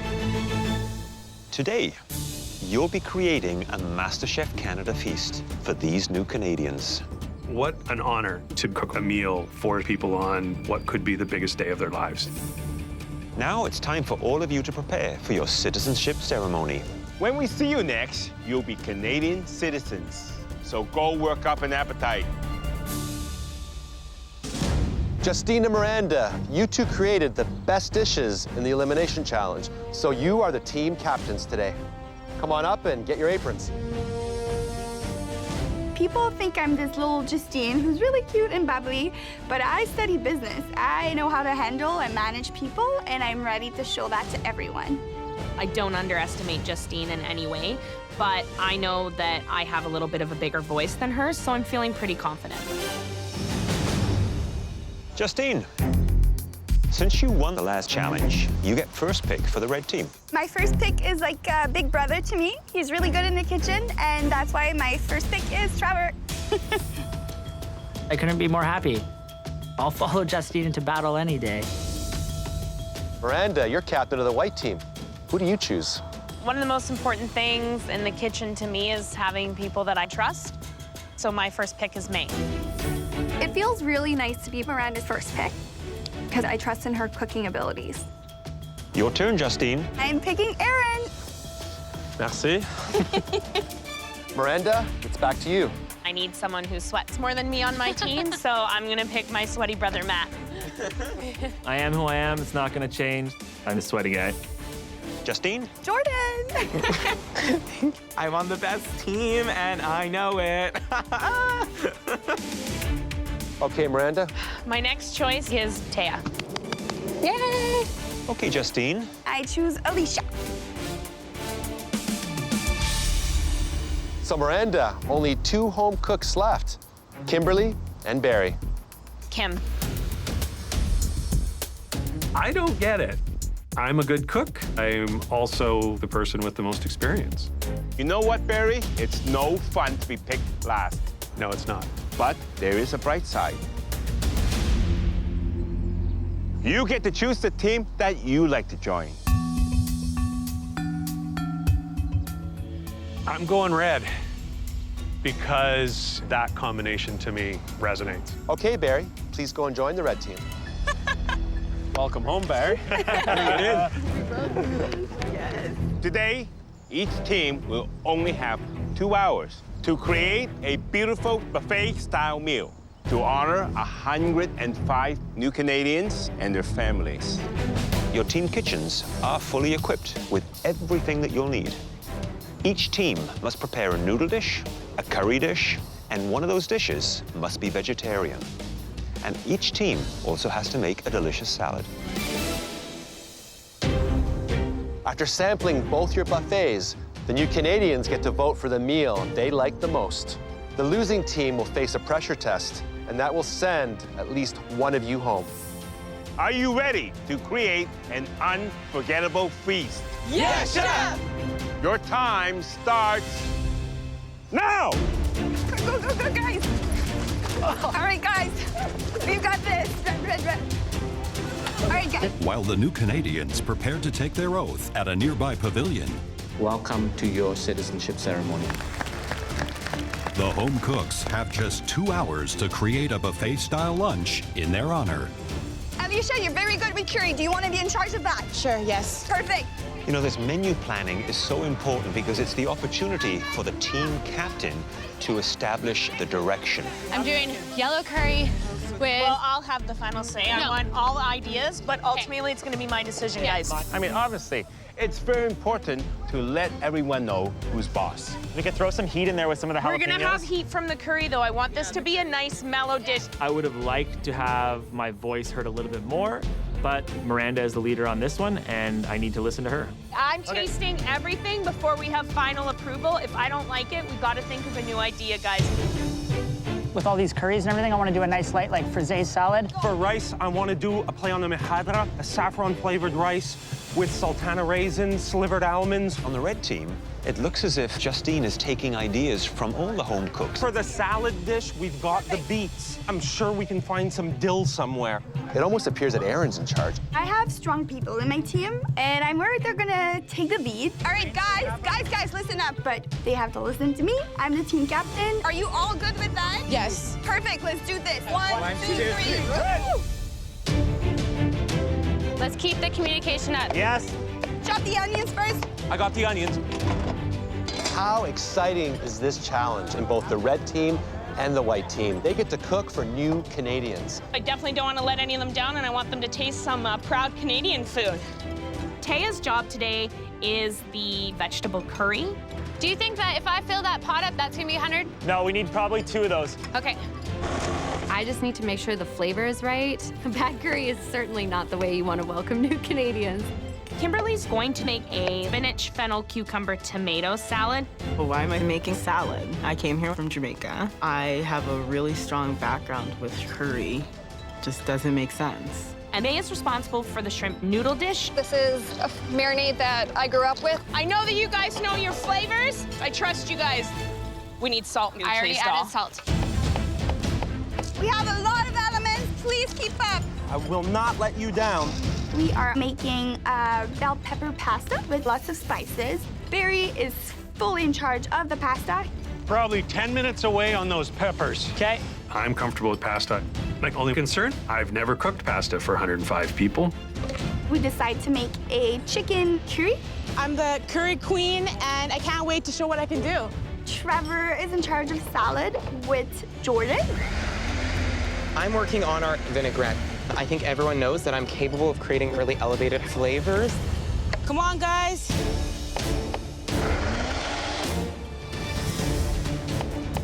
The red team is making their own curry paste from scratch. We gotta let it sweat and let all the flavors develop. The white team, Okay, I want the curry paste in here now. Okay. they're using a pre-made curry paste. I think that's going to make a huge difference because these new Canadians come from places where they make their own curry by hand. I'm not feeling good about pre-made curry paste, but I don't just use the paste. It's way better with the lemon. Instantly better, right? I'll add my own spices. It's going to taste delicious. The curry ladies. Ah, woo! Ginger. Guys, where is the ginger? Ginger's in the cooler. Ginger in the cooler. Ginger in the cooler. Cooler, Jordan. Look at the red team. Everybody's yelling orders. You know, why all this commotion? We're just talking loud. We're not yelling at Guys. anybody. We're not yelling. We're not yelling. Everybody remain calm. It just seems chaotic and a lot of over-necessary communicating. Guys, I have the ginger. Jordan's got the ginger, red team. I have the ginger. Oh, thank you so much. It's wasted energy. Holy crap, let's get this together. 1 hour! You have 1 hour left! 1 hour left, guys. Let's start turning it up. Let's do this, white team. Keep it going, guys. We're doing great. Hi, Chef Claudio. Is this your curry right here? Yes, it is. Wow. Miranda, this is so watery. Are you making a soup or an actual curry? I wanted to trust Haya's curry ability, but I'm getting really worried. Who's going to take the heat if it doesn't work out? We win as a team, we sink as a team. This isn't right. This could cost us the win. I am pretty nervous. The curry is quite liquidy. You know what I would do with this? Take some potatoes and use potatoes as a thickening agent because there's a lot of starch in potatoes. Chef Claudio has a great idea that if I boil potatoes in the curry, it will definitely thicken in time for service. You don't have much time, and use it wisely. I will, Chef. Taya, get potatoes chopped now. I need to clear a space. Pick it up, Taya. Do this, do that. Get your crap together. Go, hurry. I feel like I'm a child, and my parents are scolding me. Let's not lose our cool here, guys. In 45 minutes, 105 hungry people are going to be coming at you. Let's make everything perfect. Guys, did you hear me? Yes, I heard you. Chef. I'm the captain. I want to hear you guys when I speak, please. Absolutely, Justine. I think the nerves are getting the better of Justine right now. I'm small, but I can talk. Justine, what kind of curry is this? It's a mixture. It's a yellow, green, kind of like an Indian Thai fusion. I like to make my own curry. Wow. You gonna put some coconut milk in here? Yes, it's really gonna be tasty. All right, keep on stirring. Yes, Chef. Really good, guys. Keep it going. I'm super happy. I'm happy you're happy, Captain. Matt, come give me your opinion, please. Coming. Okay, yep. Okay, thank you. Our shrimp is ready to be cooked, but there are no free burners available. I need a cooktop. We need the cooking space for the shrimp. We found out very quickly that real estate on the stove is hard to come by. I got it. So I moved some water off the industrial stove and got those shrimps going. Guys, I need help over here. I look back at May, and there's a bowl of shrimp there. I will take care of this. Okay, shrimp will be done in 2 minutes. Kim just started banging out shrimp. Don't mix the raw shrimp with the cooked shrimp. I can make good shrimp. I don't think anyone can cook a shrimp as good as I can. May, you're in charge of the chow mein. How's it going? It's not going good. We don't have a boil in our water. White team, you need to get that water on for the noodles in smaller pots, ready for the chow mein. I had little pots of water on the boil. Why did anyone take them off? Bad idea. The water was boiling. Next time I turn around, where's all the freaking pots? Okay, chop. Yes, Chef. Matt, get the stock off and get the water pot on there. That's what I'm doing. 30 minutes! You only have 30 minutes left! chef! The citizenship ceremony is wrapping up. Congratulations, you're now Canadian citizens. And the new Canadians will soon be ready for their buffet lunch. I am working on pureeing our muhamara pasta sauce. This is our veggie pasta dish. It's very flavorful. We got lots of spice in here. I need covers. Et voila! Meanwhile, the white team is still struggling with their curry. This curry tastes good. It's now just consistency. I might add some broccoli in here. What about cream? Greek yogurt. We're just throwing everything into the curry now. Chickpeas and cauliflower in there, Taya. We need to just get some stuff in there. What if we ground up some of the noodles we're not using? 15 minutes left! Final push, I need you concentrated. Bury pasta in there now. I need 3 minutes, otherwise we're gonna run out. That's it. Out. Medic! Get those burners on high! Get them on high! Both these teams are falling apart. Ah, fuck! You okay? Someone's gotta help me with the noodles. I can only be at one place at one time. Matt, help me carry this over! All of a sudden, I'm getting lightheaded and seeing stars. I'm kind of starting to have a little bit of blurred vision. I'm feeling a bit overwhelmed. Matt is essential. If we lose him, we're down for the count. There is no time to stop. There is no time to think. And everything catches up to me. But I'm not gonna give up. Okay, guys, I'm gonna jump in and help. I'm just pushing through because I know that we need to get this food out. Come on, guys, we can do this. We're gonna bring this back. Let's do this. Thank God Matt is doing okay. Nothing better than a victory when we face some adversity. 5 minutes! The new Canadians are on the move. They are hungry. Bury pasta. Pasta's coming. Medic, medic, medic, medic! Oh my goodness. I just cut my nail off. I am freaking out. It's a disaster. You think they'll be ready in time? I don't think so. I mean, I don't know how they're gonna pull it off. Throw noodles in there, water's boiling. I'm worried we won't have anything to serve these people on a very special day. Where are the frickin' peppers and onions, guys? I think we're gonna have to jump in and give these guys a I hand. would agree. Let's get those shrimp going. Let's go. Miranda, get this in a chafing dish. Let's go. Guys, careful. Where is the pasta? Right here. It doesn't look appetizing. Put it in the food processor so it becomes a lot smoother, okay? Okay, good. Get the cashew in there. You want to thicken it, right? Get it in now. Now the chefs are having to help us. How much noodles you have? We have 2 hotel pans. That's enough, okay? Go. I am so embarrassed. Miranda, lead. Yes, I'm doing it. Let's go, guys. If they're done. This is so watery. My goodness. This is a disaster, Miranda. I'm not giving up yet, Chef. It's not over till the fat lady sings. I went into the red team to check out their pasta sauce. The texture is funky. My suggestion was throw it in the blender, because right now it's very, very coarse. I just don't think it'll present well. Put that pasta in that. I was in the white team. I came out, but Claudio is still there. He is. He's helping out on the chow mein. Hotel pan, noodles. Someone help me out here. Miranda, everything that's finished and ready to go, Okay. put it in one area, okay? Up top there is where everything finished is gonna go. As frantic as things are, we are still getting our dishes into the serving pans. 1 minute! You have 1 minute left. I need rice now. I'm going crazy. I got 1 more pot of pasta. Barry, we don't have time for this. This is the most intense thing I've ever done. Aaron, put that rice in. All right. Is this rice done? Yes, yes, yes, yes. Everything is finally coming together. Get the curry up there. I gotta get the cilantro on it. This curry is definitely thicker from where we started. Let's kill it. Let's kill it. Our dishes look great. 5, 4, 3, 2, 1. Surface starts now. Get that food out. Both teams finish their cooks just in time and must now serve their dishes to the 105 new Canadians and their families. Congratulations, enjoy. You like it spicy? Okay, well then I think you'll like this one. The white team is serving up vegetable curry with steamed rice, shrimp chow mein with peanut sauce, and a tomato fennel salad with citrus vinaigrette. May not be the most beautiful, but it will be tasty. There you go, enjoy, congratulations. The red team is offering a roasted red pepper and fennel pasta chicken curry, and chickpea and spinach salad with dill vinaigrette. It's an honor to cook for you today. Enjoy your pasta.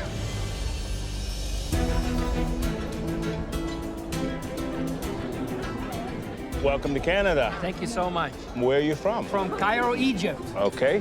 Tell me about the food. The white is more unique, the curry subtle, and it's not very heavy and creamy. The red team is the special team for my special day because I feel like the white is very plain.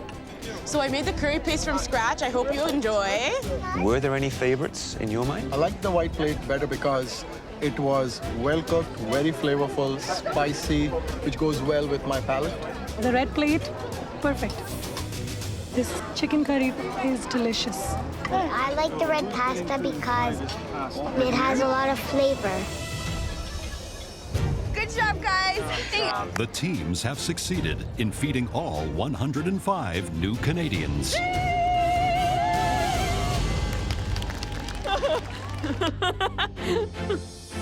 Now, you get to do something you've never done on Canadian soil. Vote. You get to vote for the buffet meal you like the best. Take a red or white maple leaf and put it in the ballot box. May the forks be with you. Not winning today would suck, but I think we have a good chance. The red team was awesome. We got this. With all the votes cast and counted, the judges will now reveal the winning team. Home cooks, with a little bit of help from the three of us, you got the food out, and the new Canadians found a lot to enjoy in both of your meals. As you know, each guest cast their vote for the team whose meal they liked the best. And the winning team won by just 13 votes.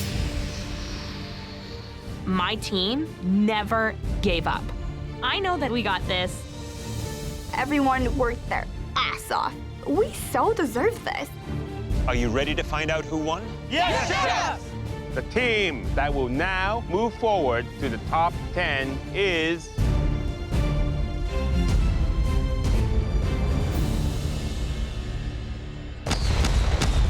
the red team!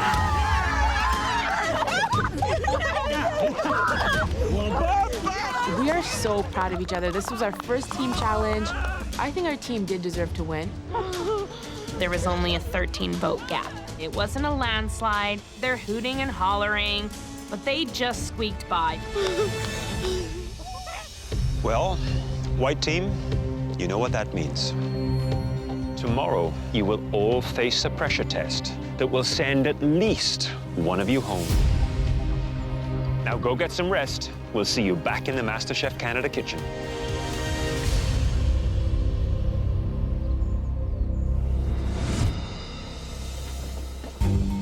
It's the day after the Citizenship Challenge, and Miranda's team has traded in their white aprons for black ones. Wearing a black apron in the MasterChef Canada kitchen is never a good thing. That means someone's going home. But that someone is not on my team. We are secured in top 10. Yesterday, you all competed in your very first team challenge. The results were very close. Justine, what do you think gave your team the edge? Alicia's curry was amazing. We were communicating. I really think it was a team effort that made us win. Miranda, you were the team captain. What went wrong? It came down to time management. Before we knew it, the clock was dwindling down. Something happened with our pots of water for the noodles. Who took that water away? That was me. Why'd you do that? Because frankly, we needed the space on the stove to cook our proteins. And if we needed to finish up noodles at the end, which we did, we got it done. Kimberly, what do you think went wrong? I feel like it was a leadership problem. Everyone should have had a job. Everyone was delegated a task. When it got hectic, everyone jumped in where they were most useful. So unfortunately, I have to disagree with Kimberly's comment. Miranda, if you were to be given a chance to save yourself, would you take it? I stand by my team, but at the end of the day, this is an individual competition. And the part of me that's the fighter knows that you have to sometimes save yourself. Well, Miranda, we are giving you the opportunity to save one person, and that includes yourself. Can't do that. It's not that easy standing beside my fellow home cooks. You're in a very difficult spot right now, but you have to do it. Who are you going to save? I know that my team worked great, but I have to save myself. I'm looking at her thinking, are you serious? If I went home today knowing I had the option to save myself, I wouldn't be able to live with that. Matt, how do you feel about Miranda's decision? If I was in the same predicament, I would do the same thing. It is an individual competition, and you are trying to move forward. Kimberly, what would you have done? I would have saved Matt. So you would have been a captain that was willing to go down with its ship? Yes. Miranda, please head up to the gallery. If I was in Miranda's situation, I would definitely go down with the ship. No doubt in my mind. At the end of the day, I'm here for a cooking competition. They'll get their day in front of the judges, and then they'll be eating their words. Now it's time for the first pressure test of the season. It's a truly sophisticated dish that puts all your skills to the test. Squid ink pasta with honey mushrooms and a soft-boiled hen's egg. Now, this test is a replication. The first thing you have to do is delicately fillet and collect all the ink you can from several squid to make your jet black pasta. I'm extremely nervous. I've never, ever touched a raw squid before. That's just the first step. After that, fresh pasta from scratch, perfectly cooked honey mushrooms, and one soft-boiled egg. And you only have 30 minutes to finish it all. Oh my God, thank God I don't have to do this. Now, please head to your stations where you'll find everything you'll need. All right, home cooks, is everyone ready? Yes, Chef! Your time starts now!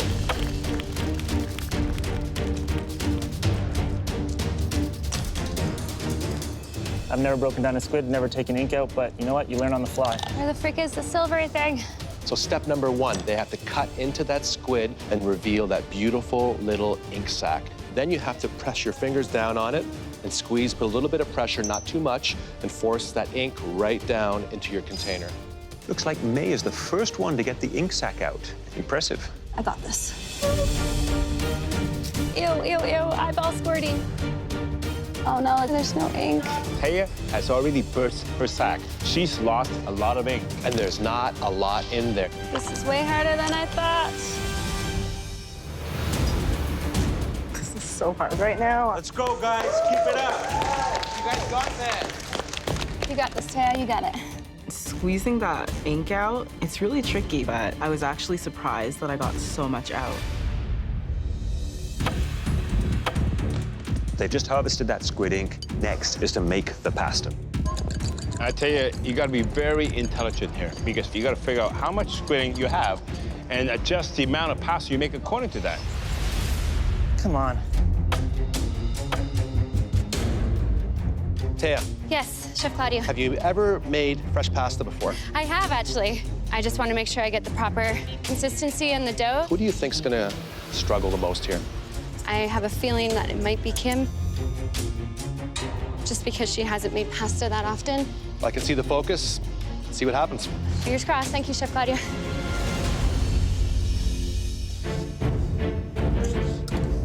Hey there, Matt. You happy with the amount of squid ink you were able to harvest in 5 Very minutes? happy. That was the first time I've ever harvested ink from a squid, and I got a nice black pasta here. You're sounding and seeming very positive about it. I hope so. It's gonna all come down to timing now. What's the biggest challenge in this cook? The biggest challenge is going to be to get that egg perfectly cooked on top. And you only have one egg to do it? One egg, exactly. Look forward to tasting that pasta dish. Thank you, Chef. Thank you, Matt.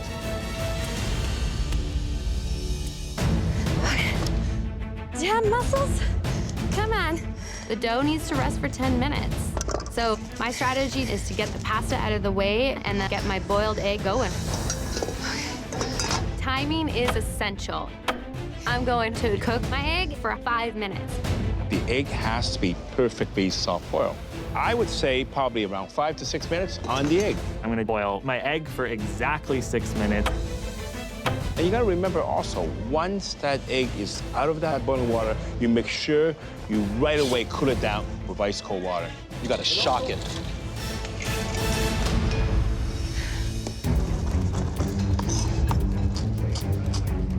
Kimberly, you had a lot of experience making pasta? No, this is actually my second time.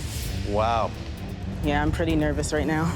I'm gonna push through it, and you know, there's no challenge I can't overcome, and I'm gonna overcome this one. Well, Kimberly, stay focused, and you'll be surprised what can happen. Thank you, Chef. My future is riding on this dish. I'm the single mother. I'm here for my daughter. 10 minutes! You only have 10 minutes left, come on! If I make a soft-boiled egg for my daughter, it doesn't have to be perfect. But here, it has to be perfect. Oh, shit.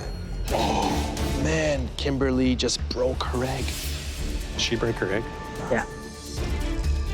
Doesn't want to peel. It's coming apart. Taya's mangling her egg right now. This egg is just not wanting to peel. Okay. Be delicate, Taya. It is a nightmare. I'm thinking I'm going home. 5 minutes! You have 5 minutes left! Come on, get going! 5 minutes! I gotta do my pasta for 3 minutes to get it perfect. This is all about impeccable time management. If you put your noodles into that water too early, they're gonna get mushy. If they don't go in and have enough time, they're gonna be too al dente. 1 minute! You have 1 minute left! Check your plate, make sure you have everything on it.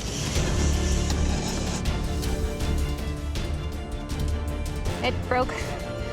10, 9, 8, 7, 6, 5, 4, 3, 2, 1. Hands up!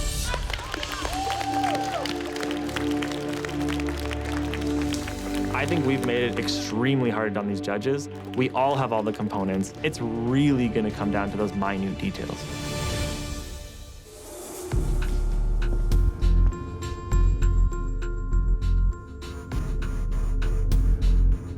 What happened here?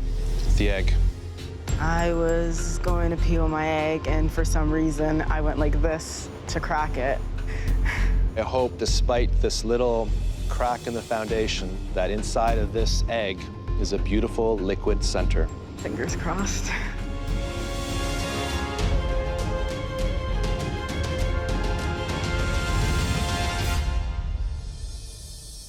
Look at that. That's stunning. If this doesn't bring a smile to your face, Kimberly, nothing will. What happened to the salt? Did you forget the salt? I forgot the salt. Everyone knows that salt and eggs are best friends. What happened? I think I was overwhelmed with the egg being cracked, and You lost focus. I just forgot that one touch. Hello, Kimberly. Hi, Chef. Well, let's see how the overall taste is here. The foundation flavors here are very good. Unfortunately, the noodle is under. I hope for your sake that we get a chance to taste another pasta from you again. Thank you. Thank you.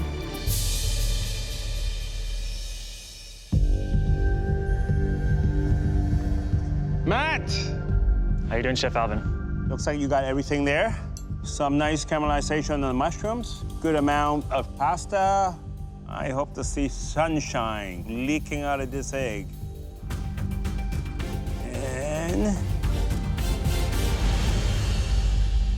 I can see the sunshine, but it's not so runny, Matt. You're probably off about a minute. How long did you cook it for? For 6 minutes.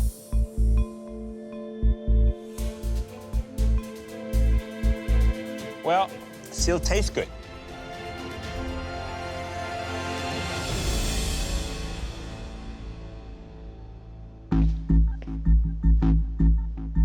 How you feeling? I know that my egg was a little over, but next time I make it, hopefully it'll be perfect. Chives here, not only are there too many, they're very thick. You need to go a little cleaner on that cut. And that's a minor detail, but it's an important detail.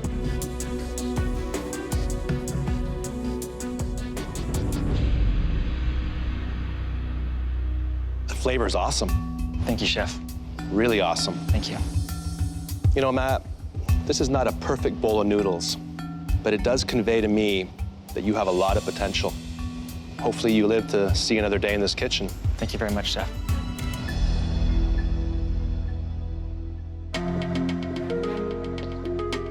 Hi there, May. Hi, Chef Michael. How are you feeling? I think I might have overcooked my egg. What makes you think your egg is overcooked, May? I cooked it for the same amount of time that Matt did. I also did it for 6 minutes as well. I see. Yeah. You know, if the egg is cold, it takes a little longer. Depending whether it's room temperature, may take a little less time. The size of the egg. So let's see if this egg is golden, rich, and runny. If my egg is overcooked, this could be the end of my food dream. Look at that. Looks pretty good to me. Relieved? Relieved. Did you hit the egg with a little salt? No, I hit the noodles with the salt. It's always that last bright pop of flavor. Never forget again. You'll never forget again is right.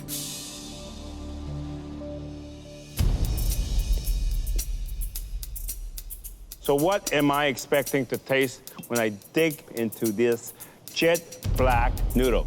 You're gonna get the garlic, the butter, and the olive oil, as well as the chives.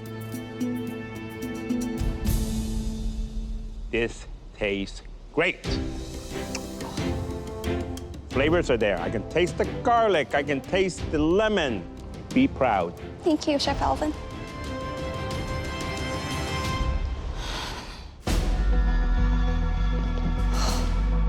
Hi there, Taya. Chef Michael? Your egg is not the prettiest, has a little crack here. Yeah, Chef, it did. You struggled getting that shell off. I put it too long in the ice water bath, and then it made it difficult to peel afterwards. Let's see.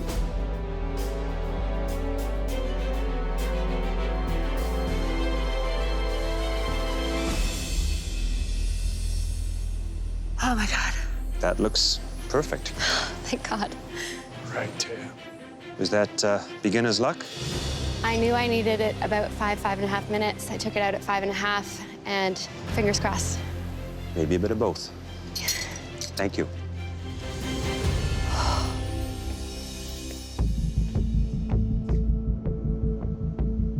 The color is jet black. It looks beautiful. It's deep. There's almost a sense of mystery to it.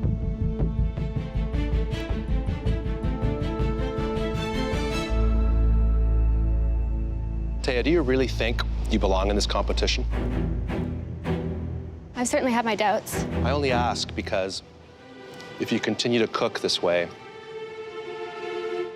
you certainly belong here. Oh, my God. Thank you so much. The noodles are perfect. You can tell they're handmade. They're very tender. Oh, I needed that. It's excellent. Thank you, Chef. Oh. Thank you. I'm not the most confident. I might be going home because of that stupid soft-boiled egg. For what they did in that amount of time, with that pressure, I'm impressed. At this point, it's really anyone's game. We all made mistakes. And we know our answer. Let's go and share it with the home cooks.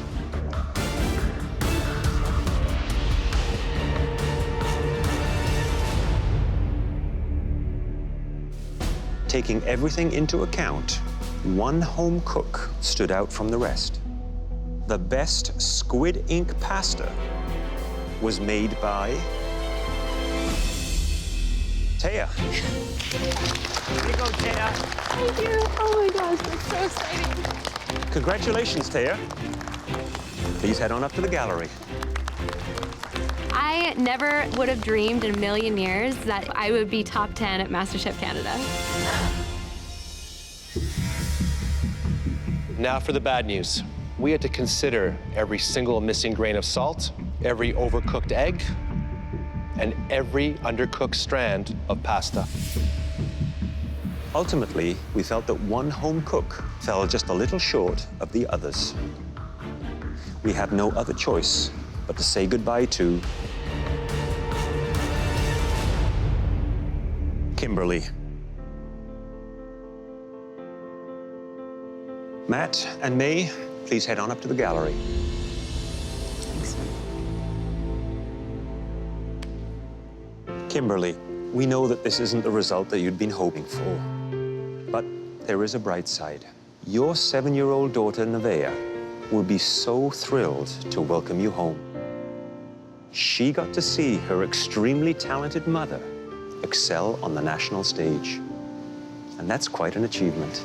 So please come up here and say goodbye to us. Thank you. Don't you ever stop cooking. It's bittersweet. It's bittersweet, but in order to grow, you have to learn. And, you know, I learned a lot. It was a really awesome experience, and I would not change anything. This isn't the last of me. I'll be back.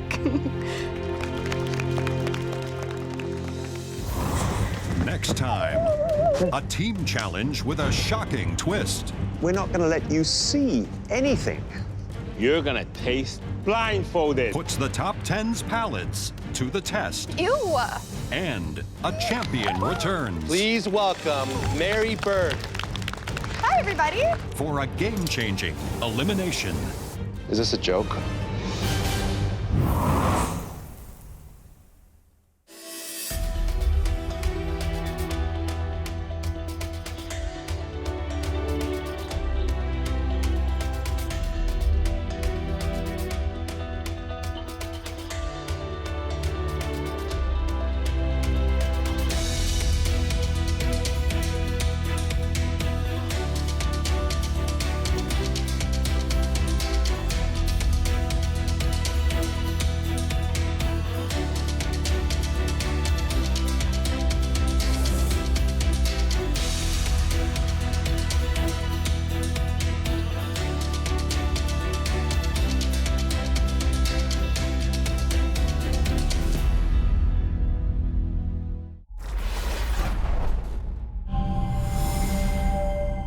Last time on MasterChef Canada.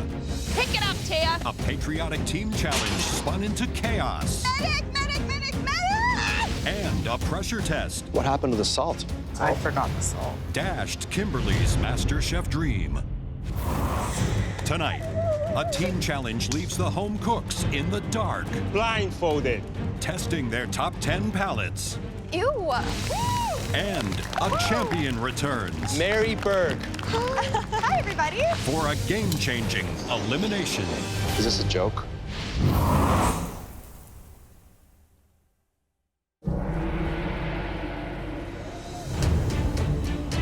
Top 10 feels incredible. This is something that I've worked so hard and thought so much about, and to actually be living it is insane. At 22 years old, this competition has shaped my future. I want to pursue a career in food, one step closer. I see just one box sitting up there with the 3 judges, and I'm not really sure what's underneath it. I definitely want it to be something baking. That's obviously my wheelhouse. Welcome back, everyone. It's an exciting time to be part of this country's biggest culinary competition, because this year, Canada is celebrating a major milestone. It's the country's sesquicentennial, which means Canada is 150 years old. Happy birthday, Canada! And to celebrate it, we have created a big birthday cake.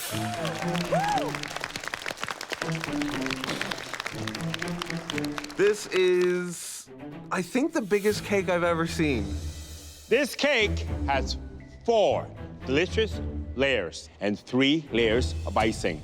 Each one a different flavor. And we want you to replicate it. Because this is a really big job, you're gonna be working in pairs. And without knowing it, you already chose your partner. Look beside you. Whoever shares your cooking station today is the person you're gonna be baking with. Baking is my absolute weakness. I'm hoping May is more experienced than me in this. Bring it in. Bring it in. I'm actually pretty thrilled to be paired up with Miranda because she's a strong baker. For starters, we're not telling you the flavors of the 4 layers of this cake, or the 3 layers of the icing between them. Awesome. This is impossible. More importantly, we're not gonna let you see anything. That's right. You are gonna taste this cake blindfolded. Oh, jeez. Oh my God. Come on. I've never tasted food without seeing it first. I have to figure out 4 different flavors of cake, 3 different flavors of frosting with this on. You now have 10 minutes to engage all of your senses except for your sight. Your time for tasting starts now. Let's keep our voices down so nobody can hear us. Just bottom because this is icing on top. 7 taste profiles they have to pick out. Every single layer here presents different levels of difficulty. I take chocolate, easy. Coconut, maybe a little bit more difficult. It is coconut. If I have one thing going for me, it's definitely my palate. I know a lot of flavors. I'm able to pick up tastes really well. It's orange. 2 minutes, you have 2 minutes left. Pistachio, that's gonna give people trouble because it tastes like a lot of nuts. I think it's almond. And let's not forget, by the time you get through to the 3rd or 4th flavor, your palate starts to get a little confused, right? Vanilla, chocolate. Hands up. Oh. That's bright. I hope you enjoyed Canada's birthday cake. Now, it's up to you to replicate it. You will have full access to a specialty pantry where you'll find everything you need. You'll also find a lot of things in that pantry that you don't need. I'm confident in Alicia and my palates that we have all of the flavors. I've been working on my baking skills, and I'm hoping that puts us over the top. You have 60 minutes to make a beautiful birthday cake. The pair that does the best job replicating the cake that you just tasted will earn a huge advantage in the upcoming Elimination Challenge. Your 60 minutes starts now! I got coconut. I got orange. Did you get vanilla? I did have coconut. Let's go back in. This is one of the most exciting challenges we have ever seen in MasterChef Canada. Even if you had all your senses at your disposal, it would still be difficult. I trust my palate, and I felt like I tasted the flavors I felt, and we're gonna roll with it. We're gonna go with a chocolate base with a coconut frosting, some sort of citrus zest. Definitely tasted a maple bacon frosting. I'm liking the fact that I have Trevor as a partner. He's strong and he's fast. He's gonna keep us on time. We need to have these in at the 30-minute mark. So it looks like they're all starting off by making their sponge batter. I want to show them that Matt and I can work a good team together and that we can have fun while doing it. And we're gonna win this. Justine is doing all the scaling and measuring. Matt is doing the oiling and the coating of the cake pans. We're gonna knock this cake out of the park. Say happy birthday to Canada. Baking powder and flour in this. Is that cool? Salt. Barry's a baker. I'm following his lead, and I just want to help him. Do you think it's toasted coconut? I'm toasting a little bit off. Toast it off a little bit, otherwise it's just raw and yucky. We have something to prove. Yeah, and the view from up there is real nice. Yeah. Barry has told me that he is an accomplished baker. Well, telling is one thing, doing is another. You got that right. 84, perfect. Do you want to add any orange zest in the cake? Do it. I think it'll be absolutely fascinating to see how many of them get the correct flavors of both the icing and the sponge cake. The top was, I think it's maple. The top is maple. Do we not think it was hazelnut? How about maple coffee? Just a tiny bit of coffee in there. Yeah. Let's do it. Jordan and May seem to be utterly confused with the flavor profiles that we are looking for in this replication challenge. What flavor is that? That one I don't know yet because we thought it was banana, but there's no banana. What are you working on right now, Jordan? I did almond. We thought it was banana. We couldn't figure it out quite, so we just went with the next closest option in our opinion. Are you sure about that? We're not absolutely sure. Would it be safe to call you the underdogs in this challenge? I think so. I really think so. Neither of us are bakers. I mean, we've just got to kick this out of the park nonetheless. I wish you well. Thank you so much, Chef Claudio. 30 minutes! You have 30 minutes left. Your cake should be in the oven now. Icing is no piece of cake either. It's the thing that glues the layers together. So the proportion must be right. And the consistency, I want it smooth. I don't want it lumpy. Icings are my thing. We're getting along really well. You know, she's a great baker, and I'm happy to let her take the lead where I'm a little bit weaker in the kitchen. I'm absolutely sure I'm gonna win it. I have the baking skills, he's got the palate. That's smooth as satin bedsheet. That's what that is. That's Disgusting. sexy. That's sexy. Can you envelope me in this? This is a family show, Miranda. You have 10 minutes left. Cakes should be out of the oven. How's our cakes doing? Did you check? Yeah, they're all rising really nicely. How's it look? It's a little underdone. These cakes are still looking a bit jiggly to me. Barry looks stunned. Well, Alicia, we're either gonna have soup or we're gonna have a really tall cake. Get them out of the oven. Okay. Take it out, take it out. Go!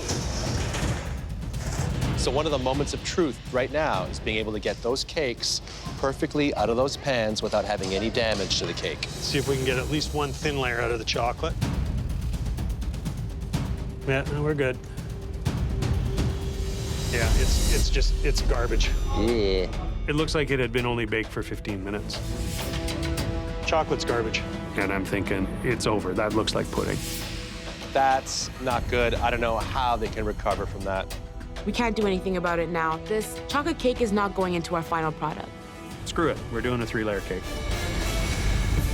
5 minutes left. 5 minutes. Come on, get that icing on. Look at the teamwork with Justine and Matt. Just be careful now. Let's get it nice and even. Those are 2 cake bosses. Yeah, that's good, that's good, that's good. Oh God, this is not turning out. Our cake is kind of slanted, not all the pieces are even. May and Jordan, look at the icing. It's way too thick. Oh, this is a true disaster. Yes. 1 minute, you have 1 minute left. Get all the icing on. Spread, spread. Okay, leave it, don't touch it. 10, 9, 8, 7, 6, 5, 4, 3, 2, 1. Hands up! Woo!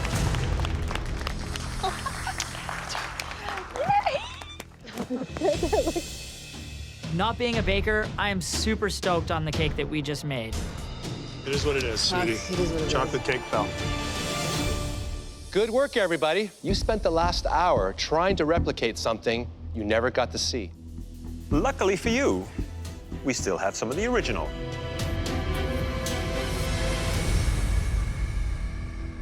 Visually, I'm pretty confident. We got the second layer wrong. The bottom is chocolate. The first layer of icing is toasted coconut. The second layer is orange, topped with a pistachio icing. Oh, we got that one wrong. Third layer of the cake is maple. And it has a caramel bacon icing. And finally, the top layer is white cake with real blueberries. I'm at a loss for words. I didn't taste one hint of blueberry.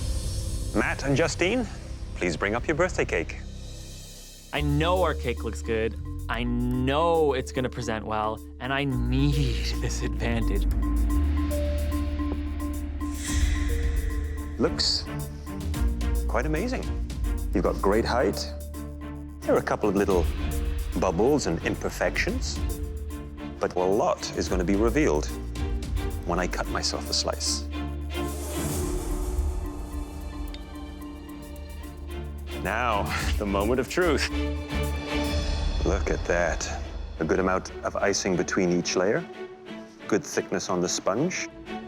Now, walk me through each layer. We have chocolate. Toasted coconut. Yes, orange, even though the color It's is... a little bit yellow. Then it's a pistachio icing, almond sponge cake. Icing is candied bacon. And the last one is just plain vanilla. Overall, you made 2 mistakes. Your almond layer should have been maple, and you missed the blueberries. Let's give it a taste.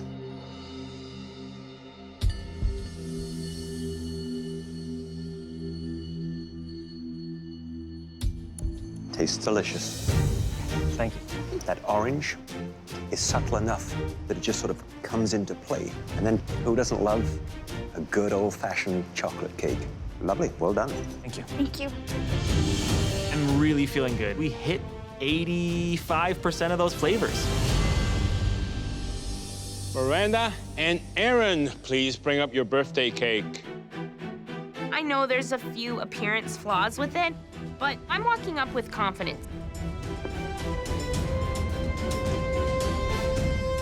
I think, you know, you got the shape right, but what's inside?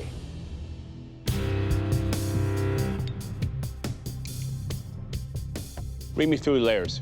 First layer is chocolate with a toasted coconut icing, orange cake, hazelnut frosting, a lemon cake with a maple almond, and then the white vanilla cake on top. Overall, you made 4 mistakes. Your lemon cake should have been maple. You missed 2 of the icings. And also, you missed the blueberries. All right, well, I'll tell you, the most important thing is what? Taste.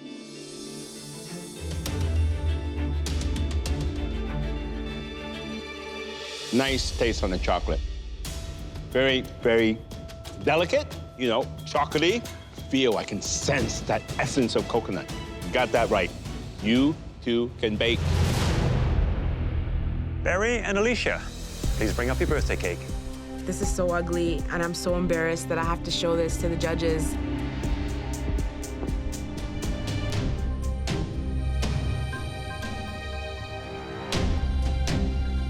In terms of a replication, looks like you've come up a little short. Tell me what happened, guys. The chocolate didn't turn into cake, it turned into soup. Even though that chocolate layer may not have come through, hopefully your palates came through for you. A good amount of icing on the top and the sides. That is the orange sponge here. I believe so, Chef. I got a little frazzled in the assembly. And the next layer? It appears that I may have switched the maple and the lemon. Well, let's see how it tastes.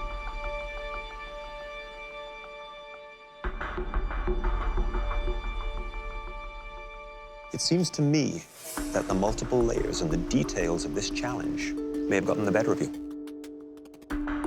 You didn't give up, and I appreciate it. Alicia and I are both really bummed. But what are you gonna do? Trevor and Taya, please bring your cake up to the front.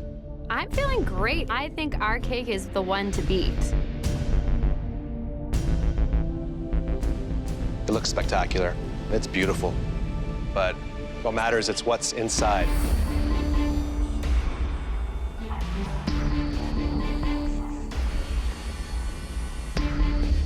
This is the coconut, obviously? Yes. And what is the icing in between here? We did maple. Maple? And you know that should have been pistachio, right? Yes. Which flavor is this cake here? Maple. Wow, bang on. A few little missteps. You had maple icing instead of pistachio, and you missed the blueberries.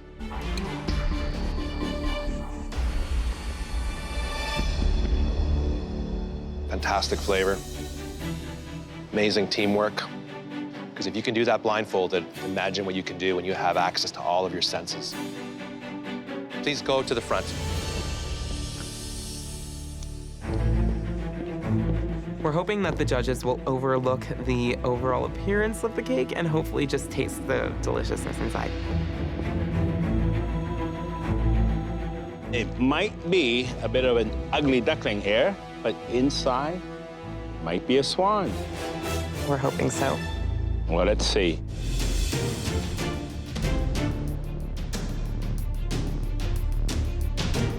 Wow, look at that. It is actually a very happy-looking cake. Pistachio, what happened? We couldn't really taste pistachio, so we thought it was like a mix between almond and hazelnut. And very interesting, this pink maple. Overall, you made 3 mistakes. Your almond layer should have been maple, your hazelnut icing should have been pistachio, and you also missed the blueberries. What layer should I try? Vanilla sponge with the maple bacon frosting. Well, here it goes.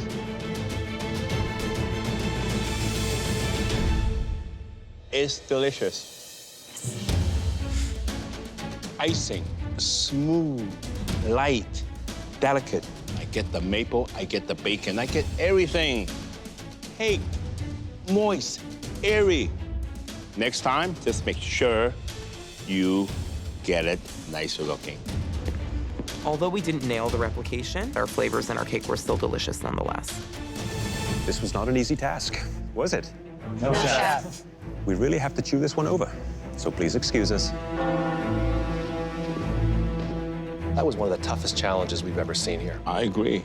Now, even though there were a number of missteps across the board, there were a great deal of bullseyes in terms of them nailing their tastes and flavors.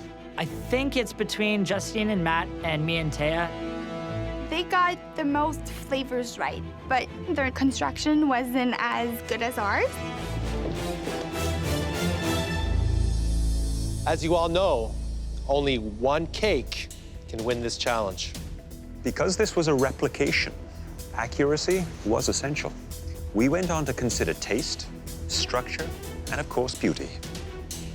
The home cooks that made the best cake were Matt and Justine.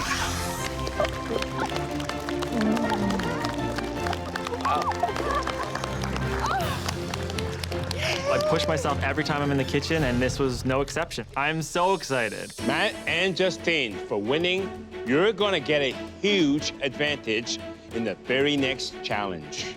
Helping us present that challenge is someone that we know has been a huge inspiration to all of you. I love surprise guests. I mean, who could it be? Please welcome Canada's reigning MasterChef Season 3 winner, Mary Berg. I'm a little starstruck. She did so well on her season.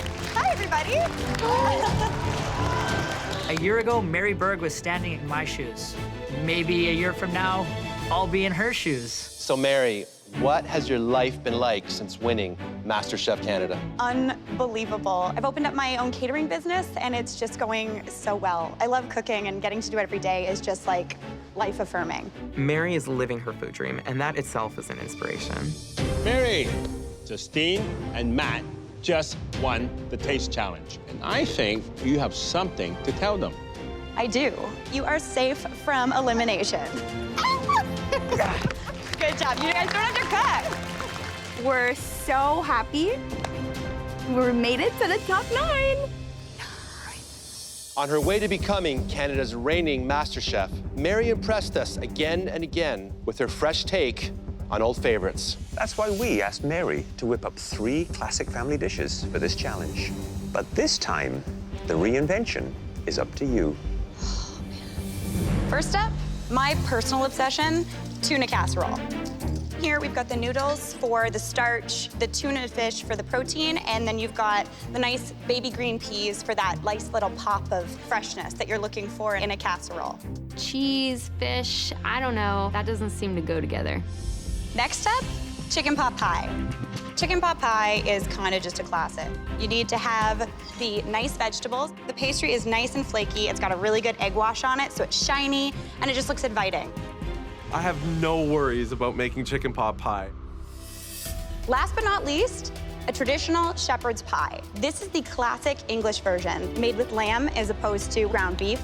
My family absolutely loves lamb, and they love this classic winter comfort food. I'm using all of my mind power to give me shepherd's pie.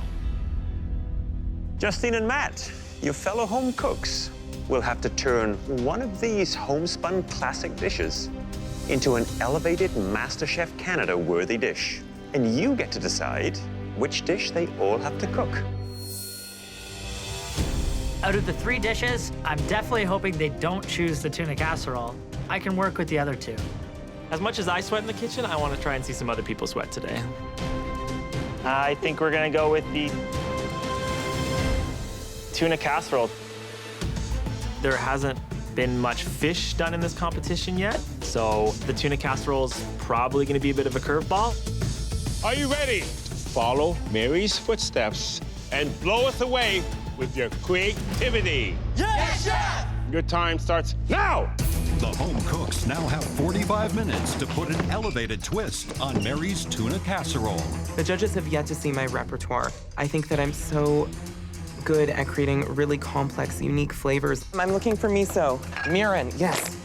Comfort home cooking will never go out of style. Often, dishes that are simple are perfect dishes to elevate. So if I had to cook a dish like this, I would be doing my spin on a vitello tonata. Wonderful smoked tuna, tomato sauce on the bottom, lovely little light fluffy pasta sheet, a bit of lemon to it, light, fresh, and tasty. My sort of MO is doing classics with a twist. I'm gonna try and get a pea velouté done with some tortellini stuffed with celery puree and some seared tuna. When I think tuna, I think the Mediterranean and I think sushi. And I can't make sushi, so I'm going Mediterranean. I think I've barely scratched the surface of what I have to show. What is it about that tuna casserole that could trip up these home cooks? In a tuna casserole, it's often canned tuna. It's also a strange combination. You have cream and fish and cheese and noodles. There's so many things going into it that don't make sense together. Hot, hot, hot. So many things going on. Whoa. I've never had tuna casserole before. I have to elevate into something more modern. We're just making some sort of mixture here. I'm trying to wrap my head around cheese and tuna, so I decide to just put them together quite literally and hope for the best. This looks so interesting. I decided to do a Asian twist on the tuna noodle casserole. I've never had tuna casserole. I've only ever had tuna from the can. Today I'm gonna be bringing in my unicorn power so that I can cook with love and rainbows. I'm actually gonna crust my tuna steak with chopped up almonds and black sesame. Chopping so fun, chopping so fun. I love chopping, yeah, yeah, yeah. I'm making a deconstructed tuna casserole because it's going to showcase my strong ability to make pasta. I've made handmade pasta more than I can count. I'd say it's the thing that I'm the best at. I'm going to be using a variety of chilies that isn't necessarily traditional. I feel like I'm one of the stronger competitors here, and I'm going to nail this. Aaron's right underneath us. We can see that he's doing these beautiful pasta from scratch. Aaron, that dough's sexy. Thanks, brother. This competition is the only thing that matters right now. My food dream is to be a restaurateur. I'd really love to own my own joint, and every day that I'm here is a step closer to making that a reality. Hello, hello, hello, hello. Let's go. Jordan! Hi. Tuna casserole, Mary's favorite dish. How are you going to elevate it? I'm gonna take an Asian twist on it. Nice. I'm gonna do a tuna tataki. You, like, literally read my mind. That is where I would go. Oh, shut up. I was thinking I would do a tataki and a Japanese flavor. Yeah. Who is going to have the most trouble? Honestly, before the challenge, I did see Taya struggling a little bit to conceptualize an idea, so maybe her, but honestly, she always pulls it out of the bag, so I don't even know. Is it going to be you? Hell no. Yeah, that's the attitude. We'll let you get back Thank to work. you so much, you Amazing. guys. I love your shirt. Oh, thanks. Thanks, guys. See you later. Oh my God, Taya, where's your pasta? I've been so busy working on my sauces, my purees, my breadcrumbs. I need to start making my ravioli. 20 minutes! You have 20 minutes left! My ravioli is so thick, but I had no time to change it.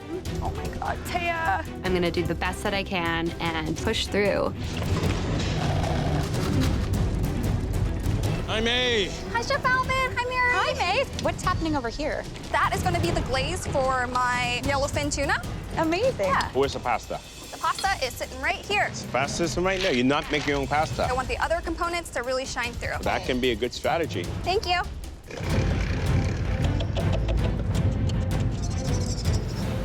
Trevor. Hi, Trevor. Hi. Did you grow up eating tuna casserole? No, I did not, unless it was a microwave version after hockey practice. Can I taste that? Of course. Chili cream sauce with a bit of cheese in it. Some jalapenos, some habaneros. There's some garlic, some shallot, a little bit of olive oil.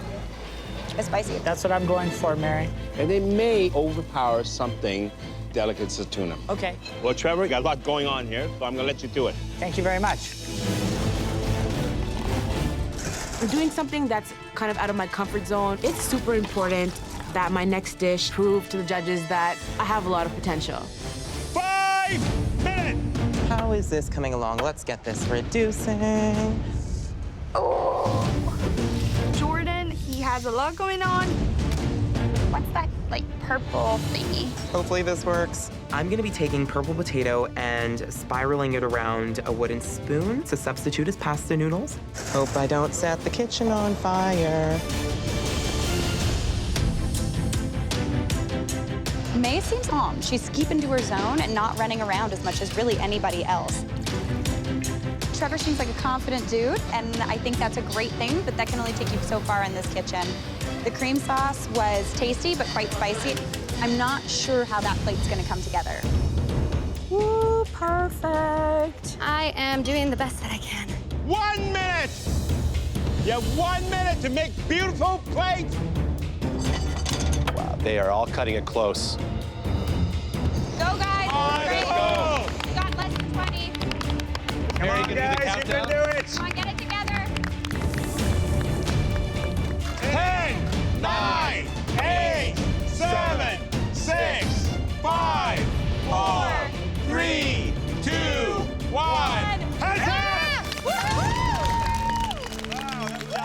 Good job. I'm really excited to finally show something that I'm proud of to the judges. Mary, on behalf of everyone at MasterChef Canada, thank you so much for being our guest. Thank you so much for having me. You guys did amazing. Good luck. Thank you, bye. It was absolutely lovely to have Mary come today and remind us why we're all here.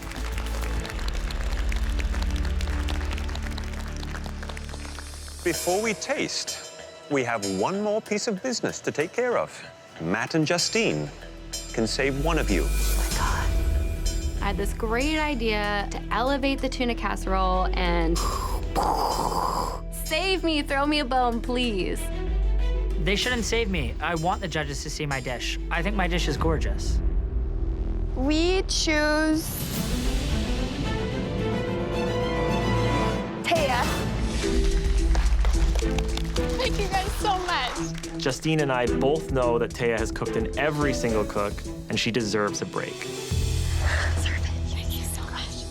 Miranda, please bring up your dish. Everything on that plate I've never worked with before, so I think this dish has balls just like me. It's an albacore tuna encrusted with black sesame and toasted almonds. So, an Asian-inspired version of tuna casserole. Yes, chef.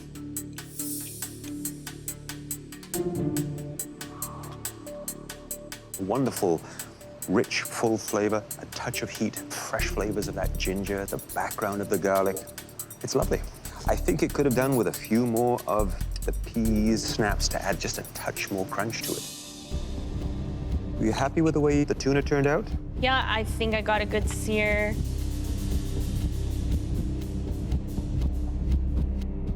It's good. I find it just a little dry on the outside. Please head on back to your station. Alicia, please bring up your dish.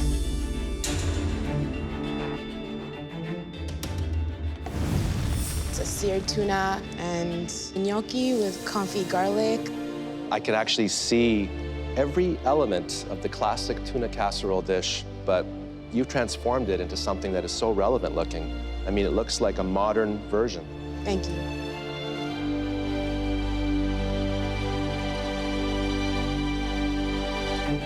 What's the crust on the tuna? Drizzled some of the confit garlic oil on top. It's fantastic. This is an incredible dish. Maybe this is the turning point for you in this kitchen. Thank you. At this point, I'm thinking that this could be a winning dish. Trevor! So I have a seared albacore tuna, habanero cream sauce, and a handmade pasta. It's beautiful. It's visually stunning. It's a nice cook on the tuna. You kept it rare. You have a nice sear on it. Pasta, the consistency and the thickness, very nice.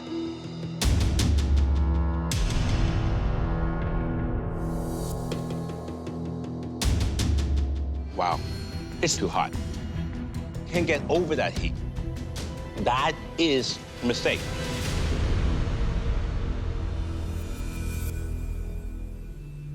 You know, from the outside, you seem like a very, almost arrogant.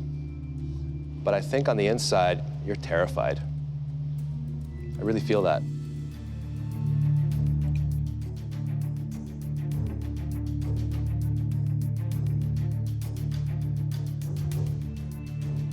Wow. Hot damn, that is hot. Wow. Did you use Scotch bonnets? I was under the assumption it was a habanero. So you don't know.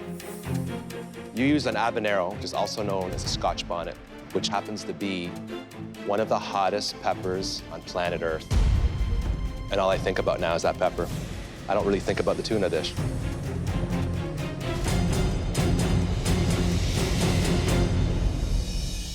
Aaron, bring up your dish. It's our tuna satake with celery root tortelloni, with mint and pea velouté.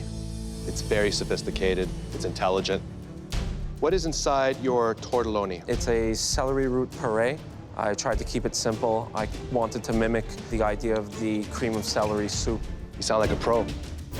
Far from it, chef.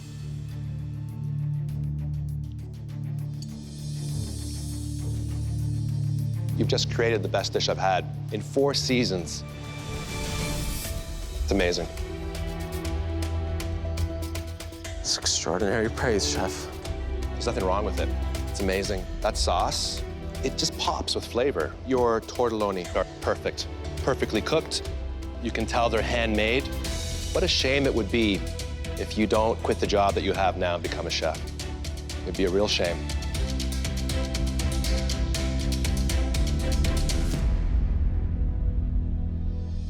May, please bring your dish up to the front.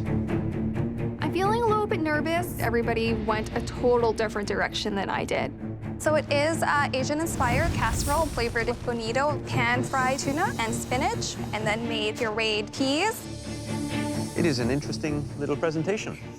It's almost as if there are 2 worlds here, the classic homey-inspired tuna casserole, and then the modern interpretation of the tuna portion of it. And then the green sauce is your pea and spinach. Let's give that a try, an interesting combination.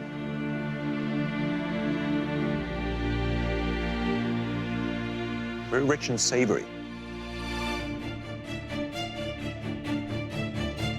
Again, a nice savory background, has that little creaminess from the cream sauce. It's a nice nod to the tuna casserole. Thank you.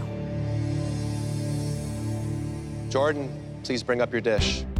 I want to do this because I want to show the judges that I can create elevated food. I don't want to just take something and make a casserole in a really boring, lame way. This is a tuna tataki with a Japanese-inspired velouté with a toasted cashew sand and taro swirls with a pea and lemon puree. You know the problem here, Jordan? You were asked to elevate the tuna casserole. I mean, this is, to me, more of a simplification.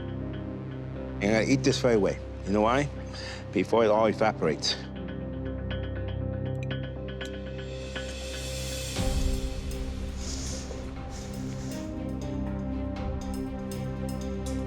Jordan, you have a lot of passion. I see that somewhere in this plate. But you dropped quite a few things. You dropped the noodles. You dropped the cheese. That's the problems. There are some beautiful tasting elements in there, but you were asked to elevate a tuna casserole, not just tuna. Yes. That may cost you.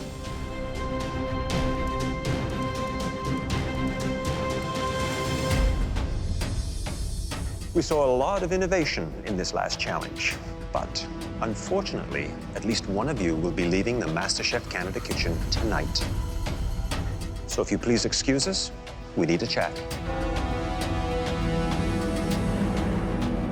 Wow, there was some incredible dishes. But also a couple very weak ones.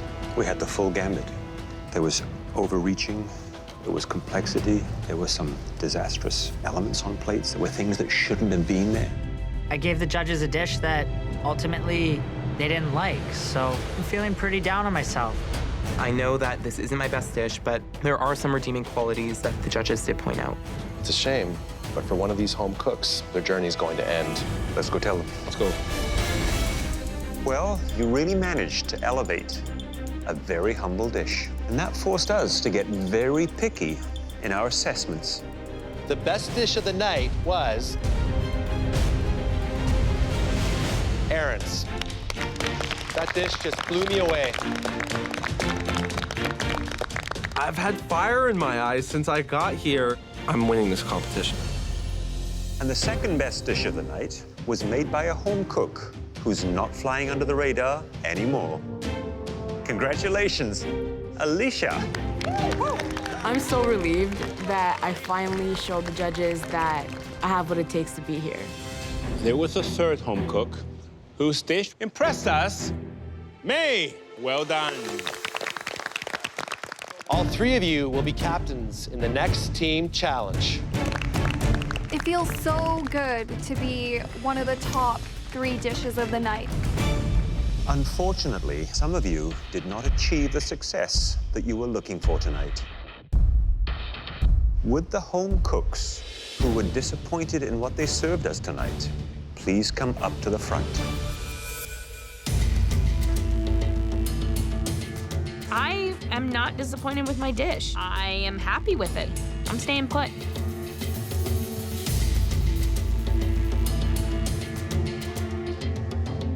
Honestly, I think it's pretty clear that I have the worst critique. They didn't like my dish. I owe it to myself and to the judges to walk up there.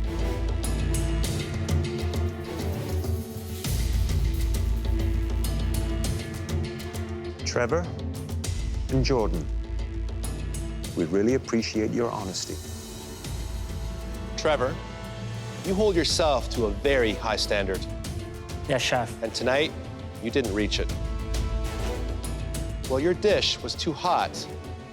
It had many redeeming features. You're safe. Go back to your station. Thank you, chef. Jordan, we know that you were deeply disappointed with your dish. And sadly, so were we. And there's absolutely no doubt in our minds that you have more to offer. Please leave here with your head held high. We can't wait to see where you go from here. Now come on up and say your goodbyes. I am so proud of myself.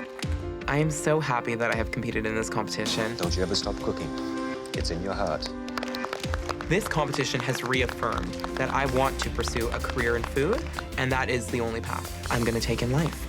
At 22 years old, I am one of the top 10 home cooks in this country. That in itself is an accomplishment. Next time, a punishing team challenge forces the home cooks to go full throttle. Oh, you hear that, guys? Hear those bikes? The bikers are arriving! And pushes the top 9 into high gear. Fun's very fun. I'm freaking out. Now it's getting intense here. This is a nightmare.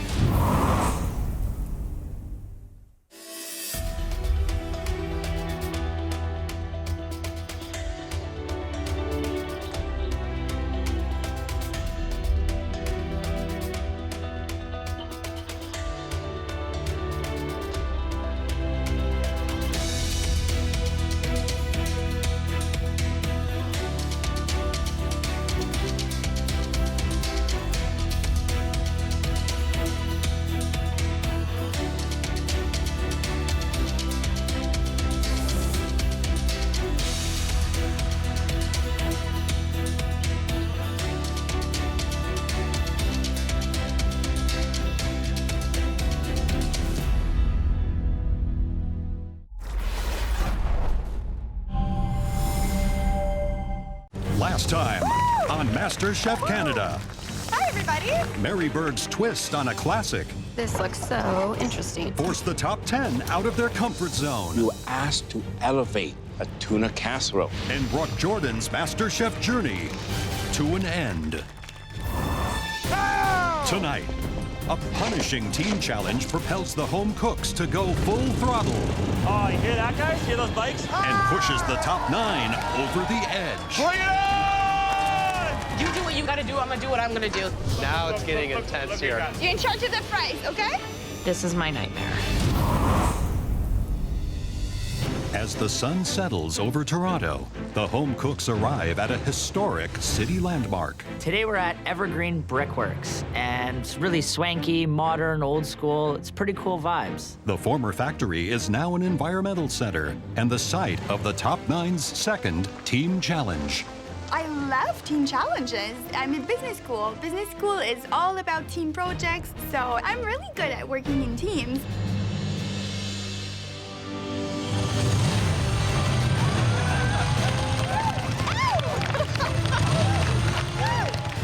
I love motorcycles. I love riding motorcycles. I can't ride myself, so I'm a passenger.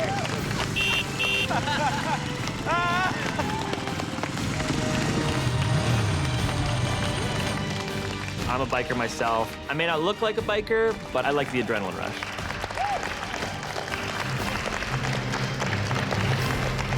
Wow. Good morning, home cooks. Morning, chefs. Do we know how to make an entrance for what? If you like motorcycles as much as I do, this is your lucky day. We've invited a few enthusiasts for lunch. There are actually 200 on their way here right now. I am super intimidated by the thought of 200 hungry bikers. We want you to offer those bikers a culinary experience that's as exciting and satisfying as a sweet ride on the open road. We think the best way to do that is with a creative spin on the most popular roadside meal of all, burgers and fries. I know burgers, I make them at home all the time. Any team is gonna be lucky to have me. People see me as this guy that only does fine dining. I love a good burger and fries. These bikers are worthy of your very best. Many of them are involved in a charity called Ride for Sight, which raises millions of dollars for the visually impaired. I think that's really cool. Today, we're dividing you into 3 teams. Each team will have their own beautifully appointed pantry, stocked with everything that you need, including a variety of ground meats. We're also looking for innovative toppings and fries that are crisp and creatively seasoned. And the team that sells the most burger and fries is the winner. Aaron, you had the best dish in the Elimination Challenge, so that means you'll be captain of the red team. Thank you, chef. Come on up here and grab your apron. I'm a leader in my everyday life at my job. I definitely have high standards. You need to expect the best out of people to get the best out of people. Lisha, you made the second best dish, so you're the captain of the blue team. Come get your apron. I want to pick the strongest team that I can and come out with the win. May, you served up the third best dish, so you'll be captain of the green team. Being a team leader, I know it's a big responsibility, but I just need to be calm and focused. All right, time to pick teams. Aaron, you get first pick. This home cook is a very tough competitor. I'm gonna go with Trevor. Trevor's a strong cook. I think that he's my biggest competition, and I want to keep my eye on him. Alicia, who are you gonna pick? This home cook is extremely hardworking, and I know he's going to be a major asset. I'm going to pick Matt. Good choice. Okay, May, who's it gonna be? I'm choosing Justine. Yay! Justine has proven herself. She's been a team captain before, and she would be a great asset on the team. Aaron, back to you. Well, chefs, if we're expected to sell burgers today, I'm gonna need somebody with a good background in sales. I'm gonna choose Taya. I am a sales guru, and I've made a very successful career out of it, so I'm pretty confident in this. So, Alicia, you have one home cook to pick, and your choice will send the last home cook to the green team. Who's it gonna be? It's me and Barry at the end, and I'm not shocked at all. For whatever reason, they seem to think because my team lost the previous challenge that I'm now tainted meat or something like that. It's going to be Barry. Thanks, sweetie. I am stuck with Miranda. I don't like to be around her. We are definitely gonna go head to head. She's proven to everyone that she's not a team player. I don't underestimate little sweet Justine. And I think the sweet and innocent thing is just an act. You now have 2 hours to plan, prep, and cook your burgers and fries before your booths open for business. And then you have only 1 hour to sell your meals. 2 teams with the lowest sales will face a pressure test that will send at least one of you home. Are you ready? Yes, time starts now!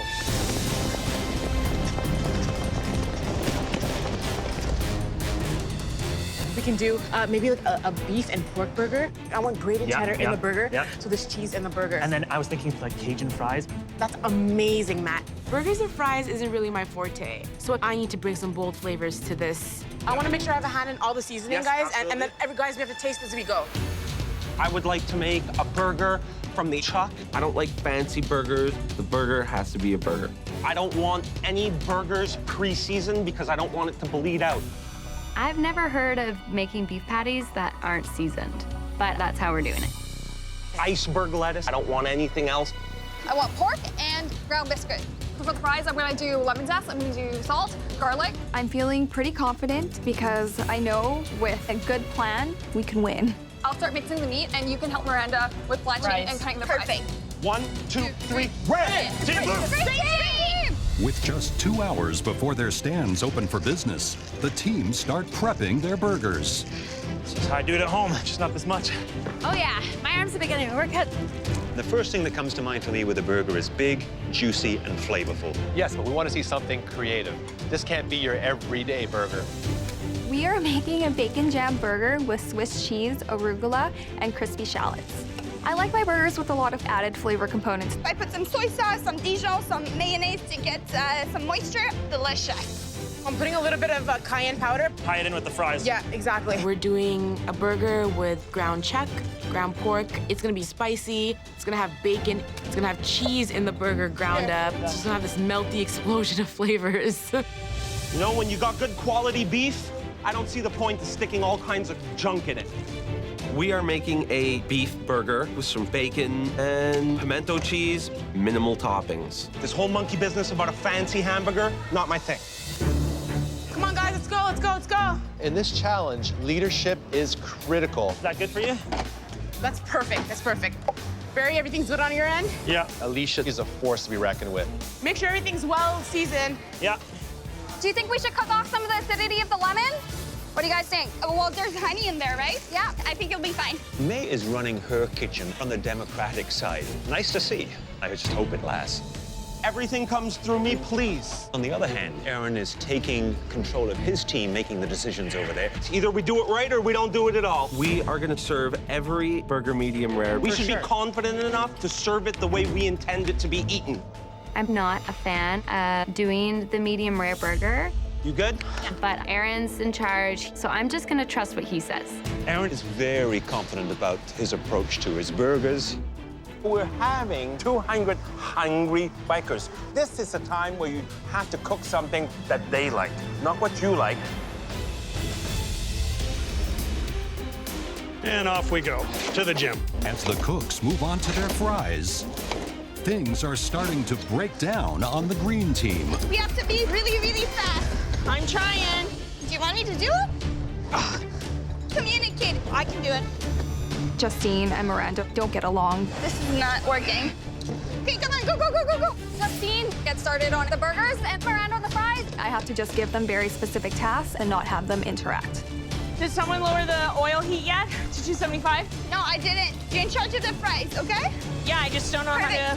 I just want to make sure, because that way we won't step on each other's toe. This is my nightmare.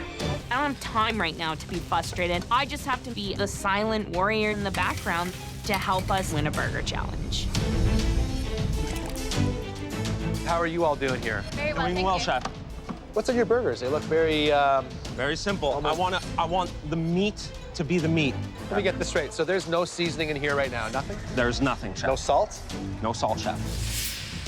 Tell me about your toppings, because your toppings are gonna need to be absolutely killer in order for this to work. We're doing a Southern-style pimento cheese, chef. What we've got is butter, sour cream, mayonnaise, chopped cheese, chopped fire roasted peppers.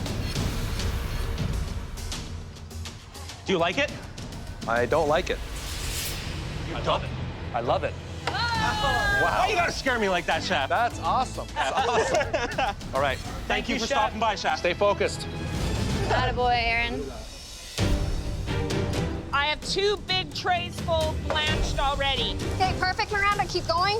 May, how are things going? Things are going good. I think my team is doing excellent. Everyone is pulling their weight. Miranda, you're doing the fries. It's what I was assigned to do, so I'll do whatever I'm told. How are you gonna season this? We're putting some blue cheese, some bacon fat. They're gonna be nice and ooey and gooey, so I'm confident they'll love our dish.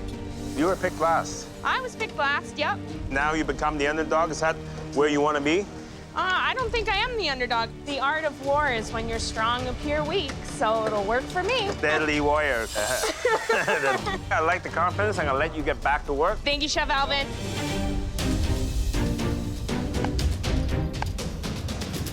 Hello, Chef Claudia.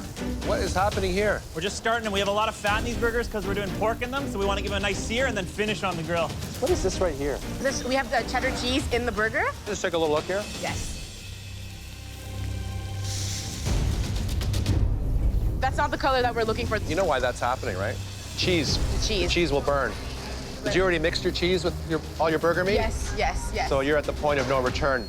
We can't afford to have any burgers burn, or we're gonna be looking at a problem. Watch out, make sure they're not overdone, please.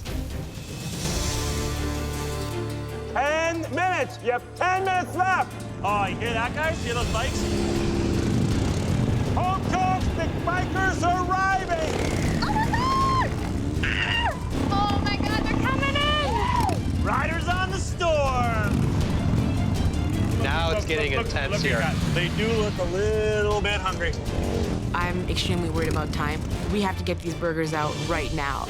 We gotta get this assembly line going. We got enough prep. Let's go, guys. I'm gonna start assembling, okay? Yeah, just let me get these done and then I'll come help. You know, this is about sales. That's what's going to count in the end and winning. The more burgers you can pump out in that 1 hour, the greater chance of driving your sales to the top. I'll just pass you the burgers when they're done. By the time service begins, we want a lot of plates built. We don't want them to wait. 2 minutes. We're gonna roll restaurant style and put quality before quantity. I don't want to pile up 30, 40 burgers. I want every customer to get a hot burger made to order. Aaron and the red team, they're way behind time. They don't know what's coming. The worst thing that can happen is all 3 of us go and flip patties. I don't want to flip patties today. Is everybody on track? Yeah. Beautiful. Guys, we got this. Let's go. We're the Burger Mate! Burger Mate! 10, 9, 8, 7, 6, 5, 4, 3, 2, 1. Bring it on!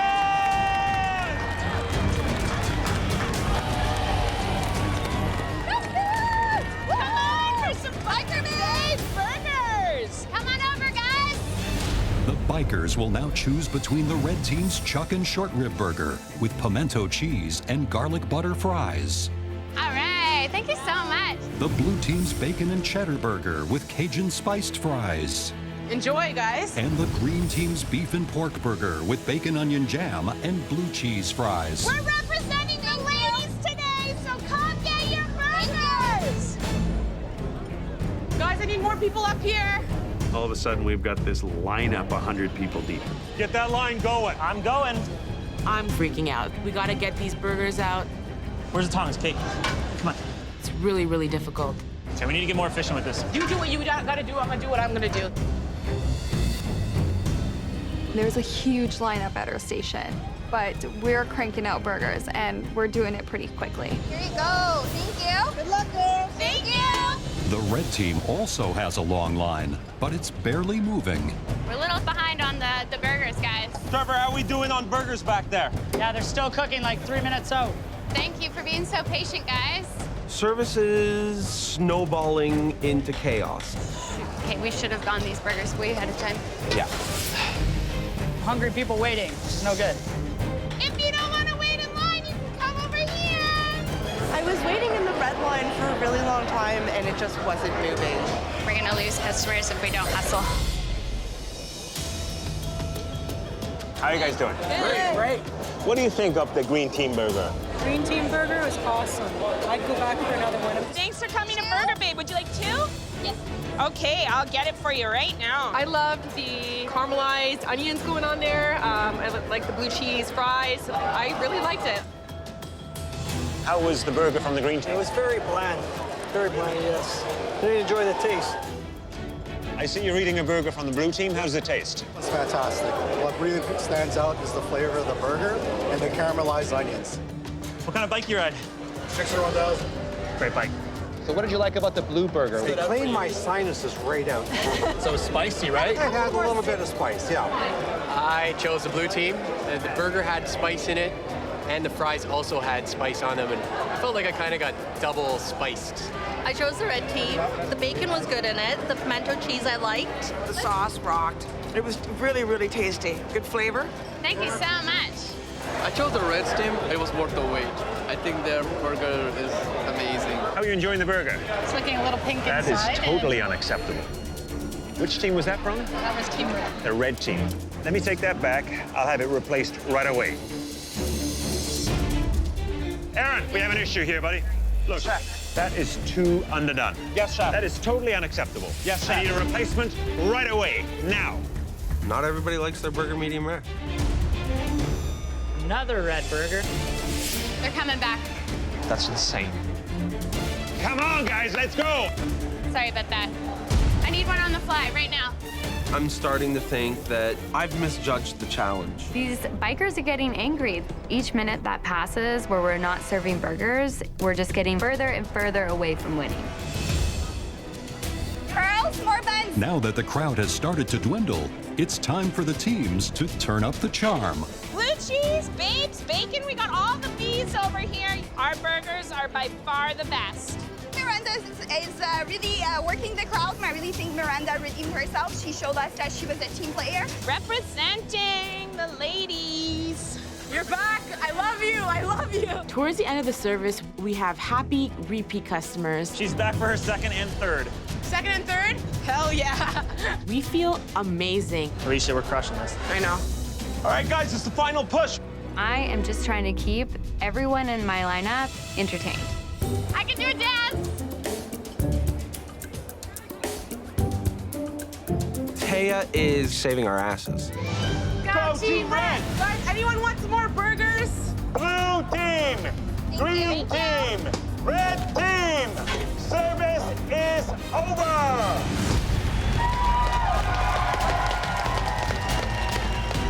Bikers, is everyone full? Now hit the road. With a tough team challenge behind them, the home cooks assemble to find out which team sold the most burgers and fries. Congratulations, you just faced down a daunting crowd of 200 hungry bikers. All your burger and fry combos had their fans. But this challenge comes down to one thing: sales.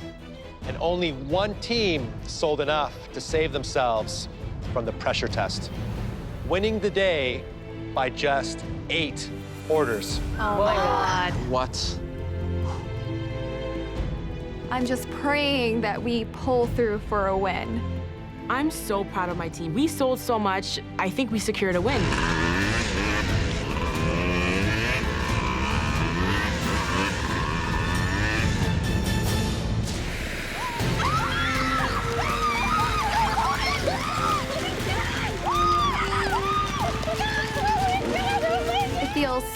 amazing to win. I can lead a winning team.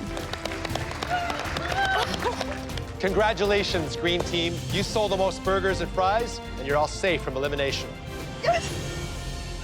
It feels incredible. The rest of you, you worked really hard, but it wasn't quite enough to save you from tomorrow's pressure test. We'll see you back at the MasterChef Canada kitchen. When you saw the green smoke, was that not just like the best feeling of your life? Oh my God. It was a good cook. It was a clean cook. No raw burgers. Doesn't get us out of pressure test, but No, unfortunately not.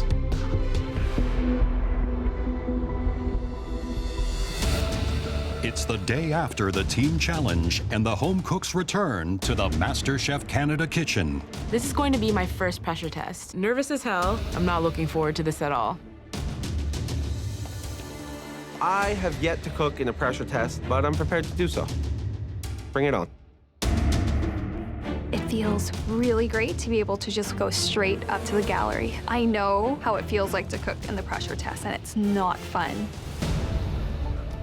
Welcome back, everybody. That was an exhausting challenge. You all fed 200 bikers. Well done, great job. Green team, you did an incredible job. The speed at which you got your burger and fries out was really impressive. Thank you. Well deserving. One team lost by only 8 orders. And that team was the blue team. Red team, you lost by 35 orders. Aaron, you were the captain. Do you think you misread your guests by giving them medium rare burgers? There certainly were a couple of burgers that came back that were undercooked, there's no question about it. Others were a matter of preference. As a chef, I love to eat a burger medium rare. If I serve burgers medium rare in my restaurant, I will have them come back time and time and time again. So Aaron, if you have the chance to save yourself, will you take it? Yes, Chef, I would. Before I left home, I promised my wife that if given the opportunity to secure myself in this competition, that I wouldn't give that up. Pride doesn't pay my bills. It wasn't my decision to not have the burgers ready. It wasn't my decision to have them cooked medium rare. So if anyone should get the save, it should be me. Alicia, clearly your team did a good job, but one comment that we heard from a number of people that tried the burger was that it was a little too spicy. If the seasoning was too spicy, that was definitely my fault. If you have the chance to save yourself, will you take it? Letting my team down and losing is a huge deal for me, and I'm going to go down with the ship.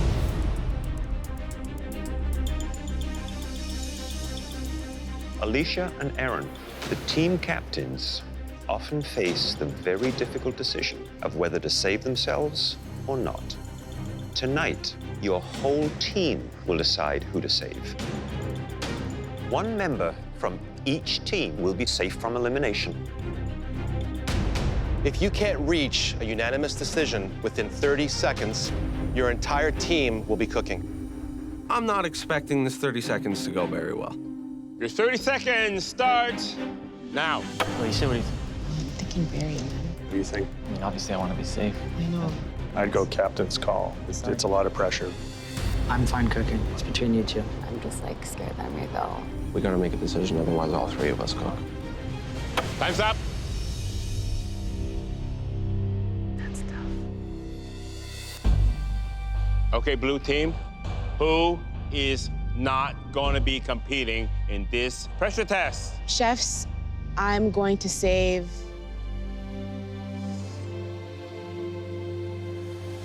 Barry. In this last challenge, Barry worked his ass off, so that's why I want to save Barry. Thanks, sweetie. You deserve it. You're a beast. Thanks, man. Barry, you seem a little choked up. I've got goosebumps thinking about the amount of character that took. Well, Barry, please remove your apron and head up to the gallery. To be completely honest, Barry did the most work on the team, and I think he deserves the save. But a pressure test is a pressure test. If you crack under that pressure, you're going home. Aaron, Were you able to come up with a unanimous decision? Yes, Chef. The decision is that I will be going to the gallery. Taya, you're upset. What's going on? I don't feel like I deserve to be down on the bottom right now, but I'd rather see somebody safe on my team than not come to an agreement and all of us cook. It has to be unanimous, though, right? It is. I did vote for Aaron. Aaron, please remove your apron and head on up to the gallery. You gotta keep your eye on the prize. At the end of the day, this is a competition. Every single person here, given the opportunity, would save themselves. Except for Alicia. Are you ready to find out which dish you'll have to master? Yes, Chef. Chef.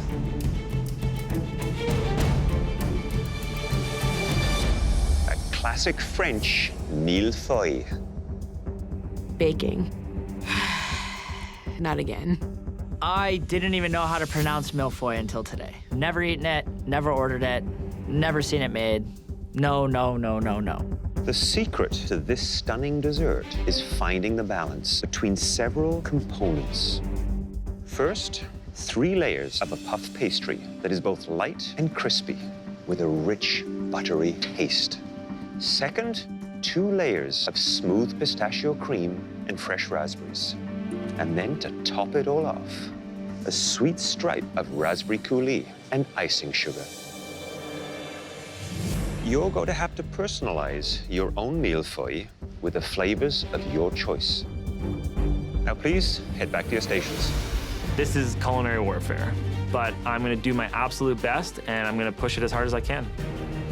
It's really anyone's game because Trevor isn't confident with baking, Alicia isn't confident with baking, and neither is Matt, so it might be good for me.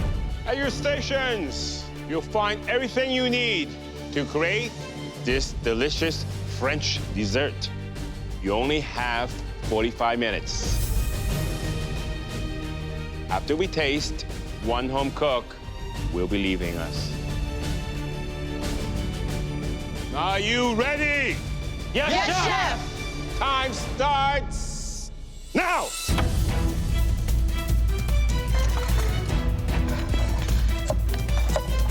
I'm gonna be using things that I find at my cottage, raspberries, blackberries, the flour. I'm gonna be making passion fruit pastry cream with some toasted coconuts and almonds. I got this. The first thing they need to do is start to make their pastry. Put the dry ingredients together, sift flour, a little pinch of salt. Then they will add their butter, which has been cut into cubes, cold. So cold. You need that cold temperature butter because you don't want to have a pastry that is soft and wet in texture. Knead it until it is just firm enough where it holds together. Not too much. You want to let it relax before you roll it out. So throw it in the fridge for at least 5 to 10 minutes. Alicia is the last one to get her pastry dough out of her mixer. She's running behind. I'm not happy with the texture of my pastry dough. It looks dry. What is she doing? Oh no. Alicia's just added an egg to her pastry mixture. Ooh. It's gonna make it far too wet and really sticky. Fuck. I messed up the pastry, but I don't have time to redo it. I just gotta get it in the fridge to start cooling.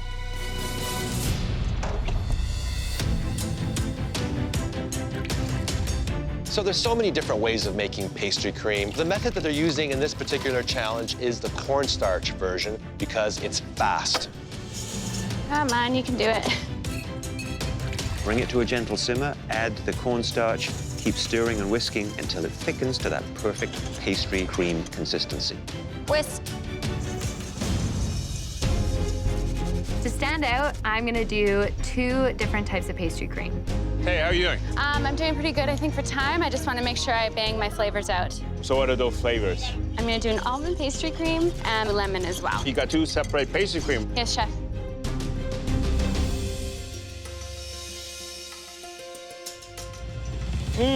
Good? It's the right texture, nice and smooth. Make sure you get all the flavors right. And at the end of the day, Taya, you cooked a lot and you have surprised us a lot. I'm going to keep doing it, Chef. That's it, that's the attitude. Thank you. I want to do something a little bit different. So I see the matcha powder. I'm being very careful with the amount I'm adding into my pastry cream. I don't want to overpower the dish. Trevor. Hey, Chef, how you doing? I'm well. More importantly, how are you? Very stressed out. Why are you stressed out? I'm not a baker, man. This is hard for me. How are you going to customize this Milfoy? So I'm gonna do a matcha pastry cream with a blueberry reduction. Blueberries, green tea. Have you had that combination before? I have not, but I'm gonna do my best, and hopefully it's enough for you guys. Are you worried this might be the end of the road for you? Quite possibly could be. I hope not. Well, time is of the essence, so I'll leave you to it. Thank you, Chef.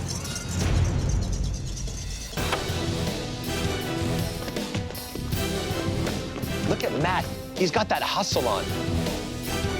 Feeling pretty good about the pastry dough. It's not overworked. It looks like it's the right consistency.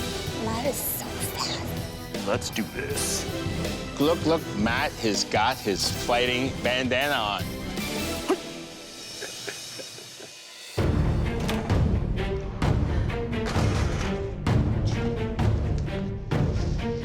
The dough's done, and it's so wet. Alicia's now rolling her pastry, and it's sticking like crazy. I'm freaking out inside, but I have to keep calm and composed. I have to keep my stoic face on. If all her other elements are absolutely delicious, it could compensate for that poor pastry. Don't open the oven. Trevor keeps going in and out of his oven, checking his pastry. Every time he opens that oven door, he's losing valuable heat. It's almost like he's second-guessing himself.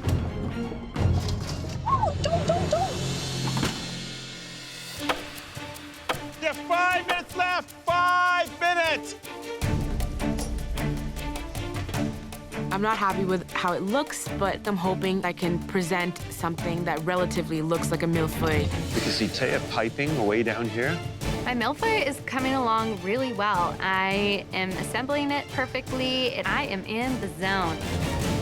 I am rushing this plating like I've never plated before. This is the fastest plate I've ever put out in my life. 10, 9, 8, 7, 6, 5, 4, 3, 2, 1. Hands up!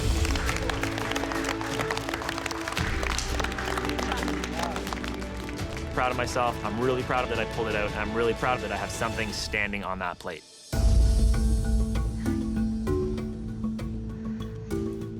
Walk me through your Milfoy.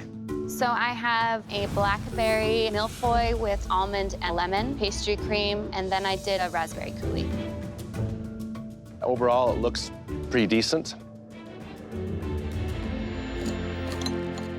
You hear that? Yes, Chef. That's the right sound. It's crisp.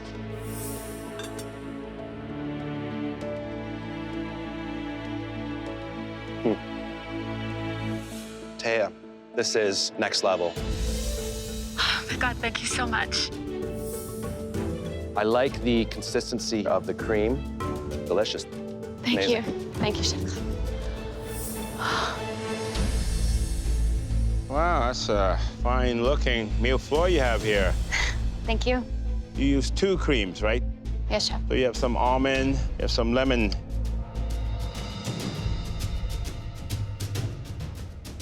This is wonderful. Thank you so much. You know, I didn't think it would work, the almond and the lemon, but it works together. Perfect marriage. In between, that blackberry. A bit of texture and a bit of freshness. Pastry, very important. You nailed it. You know, you were a little bit down at the beginning. It doesn't feel good always having to cook because you feel like you're at the bottom. I tell you, you're not getting any sympathy point from me. This was not made by an underdog. Every time you cook in this kitchen, you get better. Remember that. Thank you, Chef Alvin. The judges don't think I'm an underdog, so I gotta stop thinking I am. Trevor. Hi, Chef. So, what am I supposed to taste? I have a matcha pastry cream with blackberry and a lemon blueberry coulis. I love matcha, so don't disappoint me. I hope not, Chef. The matcha, it's just not there. You didn't use enough. Considering the last challenge where I went overboard on one of my ingredients, I kind of wanted to lighten it up a bit. I mean, if this was true matcha cream, this should be green. And that bitterness from the matcha blending with that cream, my mouth waters like the falls just talking about it. Understood, Chef. Needs more matcha. Thank you, Chef.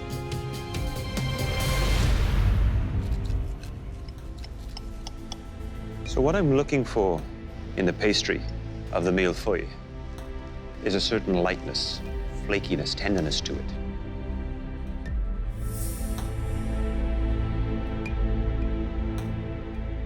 The pastry, overall, is good. It is tender and flaky. It has a richness to it. But there is one flaw. It is a little underdone. I think had you cooked it a little bit more, it would have enhanced that crispiness to it. Thank you, Trevor. Hey there, Matt. How you doing, Chef Michael? What are the flavors? I did the berries that my grandmother and I would pick at the cottage. I did a maple pastry cream because we would always have pancakes and things at the cottage. It was all from the heart, and it was all from my family. So this is you and your family on a plate. I think it looks darn good. So let's see how it tastes.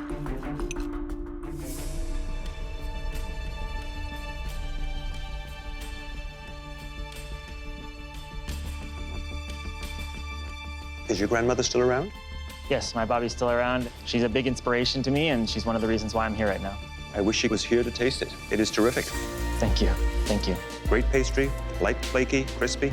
Like the idea of the nuts. Great little crunch. Good balance. Well done. Thank you, Chef. Keep it up. Alicia. I did a coconut and vanilla bean pastry cream, and then I used pineapple as my fruit, and then I made a passion fruit coulis. And then on top, I have toasted coconut and toasted almond.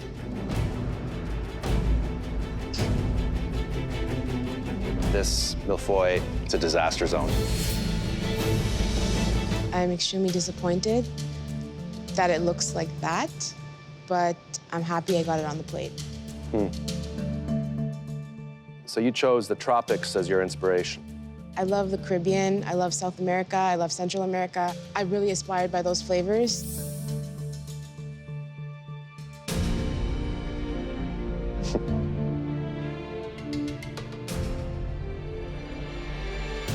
That is delicious.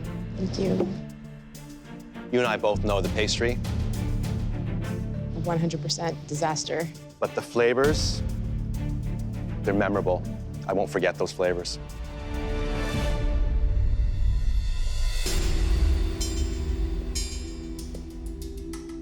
Was there just the tiniest spark of regret that you allow yourself to be in this position? No regrets, Chef Alvin, at all.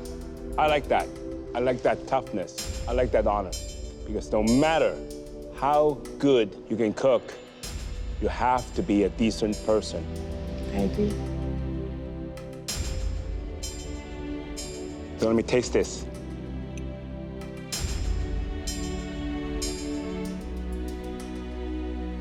I love the taste. Like that tropical freshness, that exotic flavors coming from the coconuts and the passion fruit. And you cover from a mistake in the pastry with the raw pineapple. It's releasing the juice to soften it. Now, would that be enough to overcome those fundamental flaws from the pastry? I don't know. But I do know that mistakes are there to make you strong. You learn from it. You will become stronger.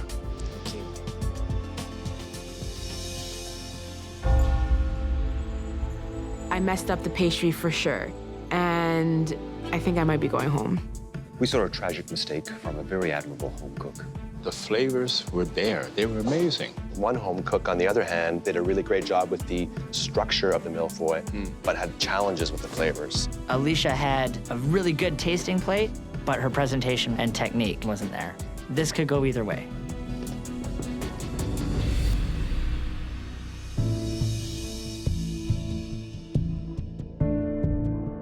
Alicia, please step forward.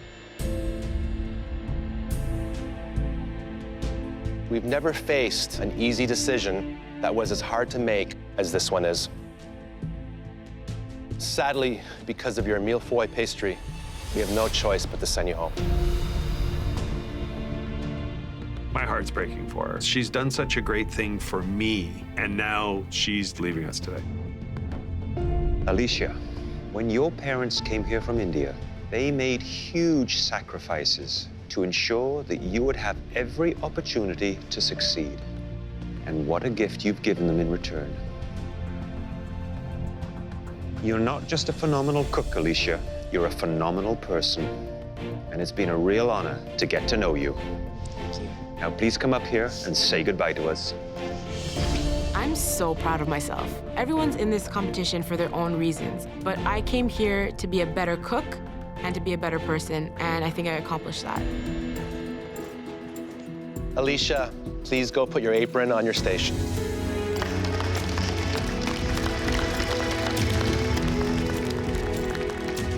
My parents are gonna be beyond proud of me for how I cooked, but even more so of how I composed myself in this competition. Taking off that apron, it's like the journey is over and you kind of don't want it to end, but I'm leaving the competition with just a fire.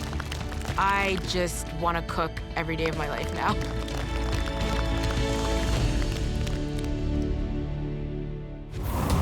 Next time, one of the biggest names in the biz. Please help us welcome Jamie Oliver. This is so exciting. It's so nice to meet you. Inspires the top 8 to reach new heights. How's it going, chef? Come on, give us a hug. Switch! But a grueling tag team ordeal. Good job, buddy. Don't mix it too much. Don't you worry. Oh my God. Sends them plummeting to an all-time low. Trying is not good enough. Oh my God.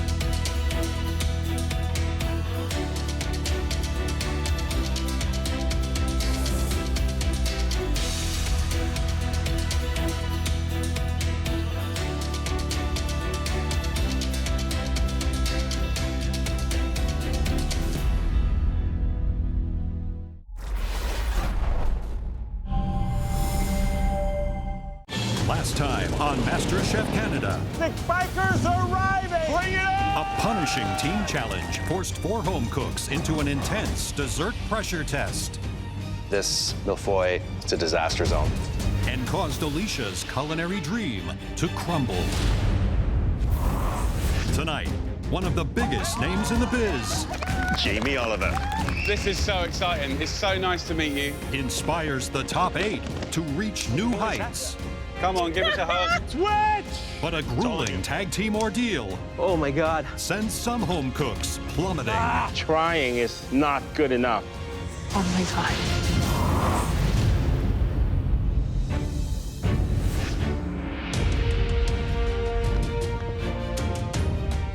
I've won pretty much everything, and people still don't see me as a threat. Yes, I'm bubbly, I'm nice, but bring it on. I came out of the gate with 100% confidence. I still have that confidence, but I haven't wowed the judges yet. This is going to be my time to shine. All I see is this ginormous box in the front of the kitchen. That's huge. Welcome back, everybody. We know all of you hope to turn your passion for food into a full-time career. You should dream big. 2 of Canada's master chefs have gone on to open their own restaurants. Are you ready to find out what's under your mystery box? Yes, chef! I think you're gonna like what you see. On a count of 3, lift that box. I'm thinking maybe someone's under there. 1, 2, 3, lift! Ooh. Here you have tomatoes, Brussels sprouts, eggplant, and patty pan squash, a mixture of fall fruits and greens. You also have an assortment of cheeses, sausage, and 2 different types of delicious sweet clams. Your job is to take these ingredients and make an appetizer for a classic Italian restaurant. I like this. When I go out to eat, I only order appetizers. And your dishes better be restaurant quality, because the winner of this mystery box challenge is going to see their winning appetizer featured on the menu of Jamie Oliver's restaurant, Jamie's Italian. Oh my God. Oh my God. Wow. Hands up, home cooks. Who has been influenced by Jamie Oliver? Wow. I grew up watching Jamie Oliver on TV. It was one of his shows that first got me into cooking. The most inspiring thing about Jamie Oliver for me is the fact that he wants to actually change the world and change the way we see food. Are you ready to earn a spot on Jamie Oliver's menu? Yes, Chef! Your time starts! Wait. Come on. Don't start yet. No idea what's going on at this point. This is weird. We need to be sure that the winning dish is exactly what Jamie Oliver's looking for. Please help us welcome internationally renowned chef, Oh my God. Jamie Oliver. Hey, guys! Oh my God. Jamie Oliver. He's right here and he's in front of me. This is so cool. This is so exciting. It's so nice to meet you. Jamie, with your restaurants opening all across Canada, your new series on Gusto, and everything else you've got going on, you're a very busy man. I wouldn't have missed this for the world. I can't wait to see what you're going to do for my restaurant. This is Jamie Oliver. If I'm gonna impress anybody in this industry, I want it to be this guy. I have to win this. You have just 45 minutes to prepare a world-class appetizer using these spectacular ingredients. Home cooks, are you ready to make Jamie proud? Yes, Chef! Jamie, would you like to do the honors? I would love to. Guys, your time starts now!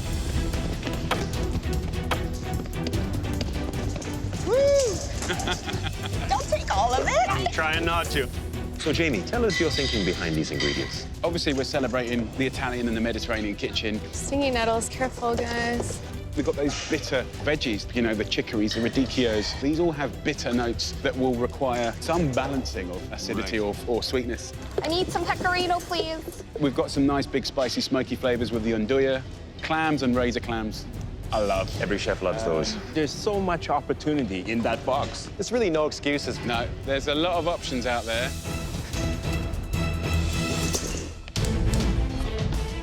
I want this so bad. It's so nerve-wracking that Jamie Oliver is here watching me cook. Cooking for your idols, pretty terrifying. I'm not gonna let this opportunity slip between my fingers. Jamie, these are your ingredients, so what would you do? I'll be feeling a warm salad, could be really, really nice. But at the same time, I mean, clams and smoky andouille is so good. That speaks to me. Tempting. Ah, that hurts. Jamie Oliver's menu is Italian, so I'm gonna do a little bit of a play on an eggplant parmesan. I'm gonna try and do a nice parmesan crisp sticking out of it to make it look really pretty. I'm gonna, be ballsy and do pasta. It is incredibly risky to make a tortellini in 45 minutes. God. But if you play it safe, you may not get noticed. I always forget it's such a bloody workout. All right, let's do this. Most of my cooking skills and techniques come from watching celebrity chefs on TV. I would say to date, this is the most important dish of my life. Jamie Oliver's like massive. He's an idol of mine. Trevor. Mr. Oliver, bring it in here, Very buddy. excited to see you, brother. What is going through So your what I'm head? gonna do for you today is a roasted fall vegetable medley. Yeah, like you're thinking. I mean, to be honest, I base a lot of my cooking after you. I like your approach to very simple but elevated food.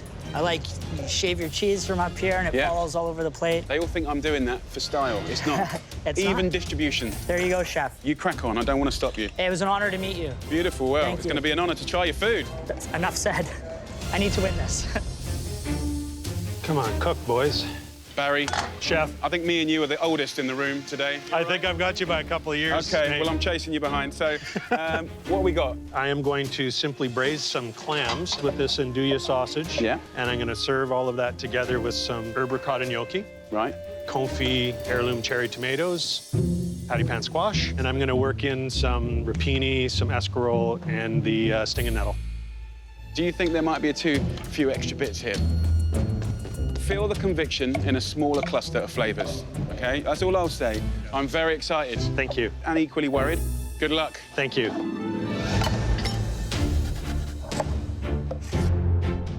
Big time pressure. It's not every day that you get to cook for Jamie Oliver. For a guy that's wanted to be a restaurateur since he was 15 years old, it's a pretty big deal. Come on then, Aaron. Chef, What's in the going flesh.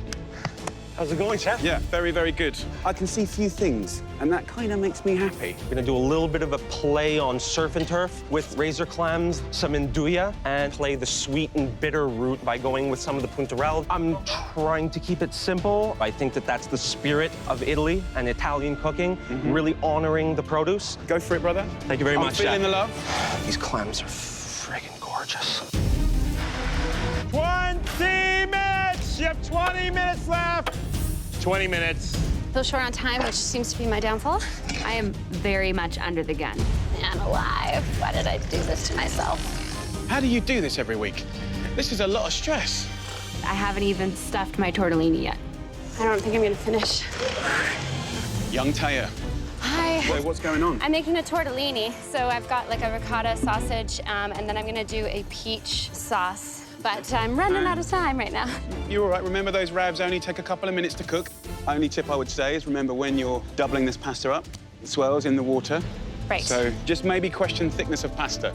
Right. But don't freak out. Okay. Don't Thank freak you, out. Chef. Be confident. I'm gonna try to do a couple thinner ones, take what he said, and hopefully I don't hyperventilate.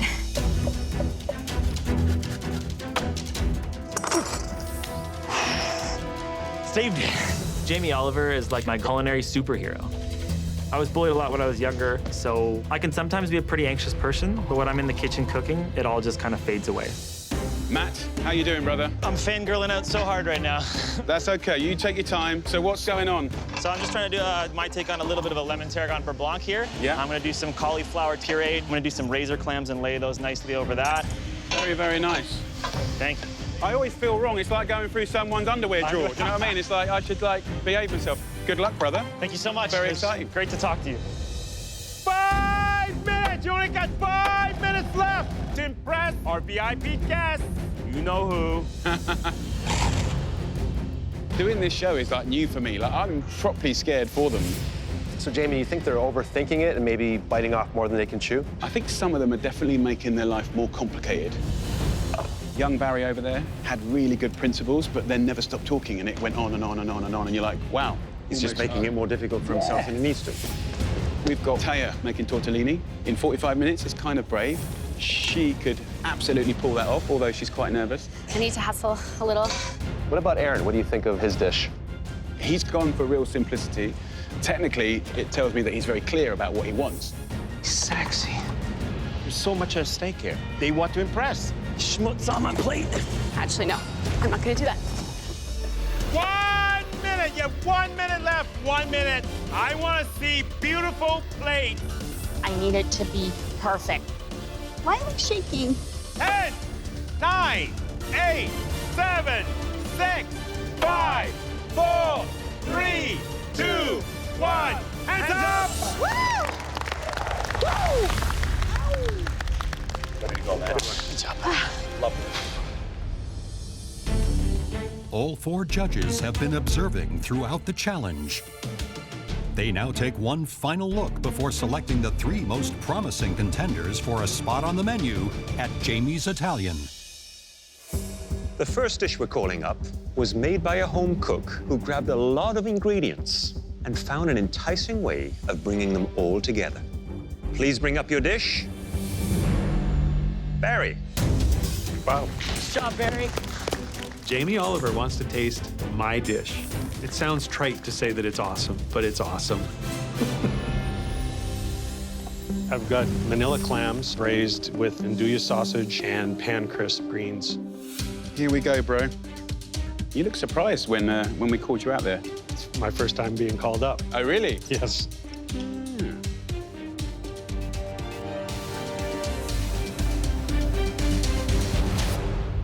Delicious. good flavors, good seasoning. I like the char on the greens here. The clams are not overcooked. I think you've done a great job. Thank you. But what I would do here is I would try and amplify that natural broth that comes out of the clam. I'd probably go in a bowl and keep it hot and steamy. But I think all round it's celebrating loads of elements there that are delicious. Well done, Barry. Well done. Thank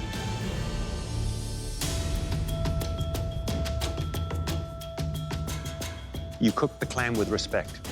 It's still tender and moist and deliciously sweet. The andouille sausage starts to come through, so you get that wonderful smokiness to it. It's a dish that is definitely restaurant-worthy. Thank you, Chef. Good job, Barry. I have finally shown the judges the level to which I can cook. The next home cook we like to call up, deliver a beautiful concept. Not too simple, not too complicated, but just right. Please bring up your dish. Trevor. Yes. Yes! Win or lose, this is an achievement on its own. This is a dream come true. What you have in front of you today is a warm fall vegetable salad with a roasted garlic lemon aioli, and then some toasted squash seeds and some pecorino cheese. Let's get in there. Plating's very nice. So what do you do for a living? I'm a plumber gas fitter, chef. Your pipe work must be beautiful. I wouldn't disagree with you. You know, here's the thing. Vegetables are always secondary in a lot of restaurants. And what you've done here is you've made them numero uno. Seasoning very nice and helped along with that pecorino. Very good dish. Thank you. Means a lot, chef. Trevor. Chef Alvin. This is beautiful. Thank you, chef. This is good food.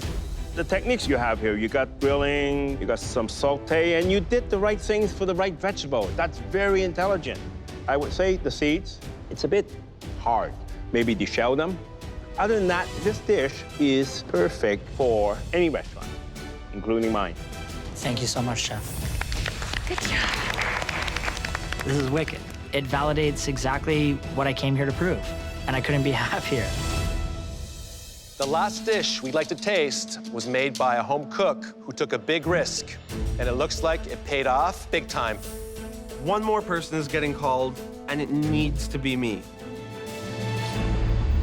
Taya. Oh my God. Oh my God. Oh my God.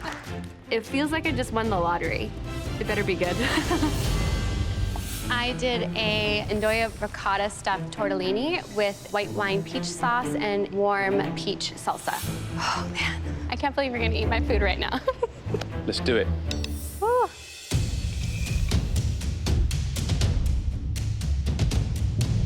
I mean, for me, it looks cute, it looks pretty, but then you eat it, and it's like, pow! Big flavor. You've got the big, smoky flavor of the andouille and the lightness that kind of comes with the ricotta. And then the sauce, I've never had anything like that.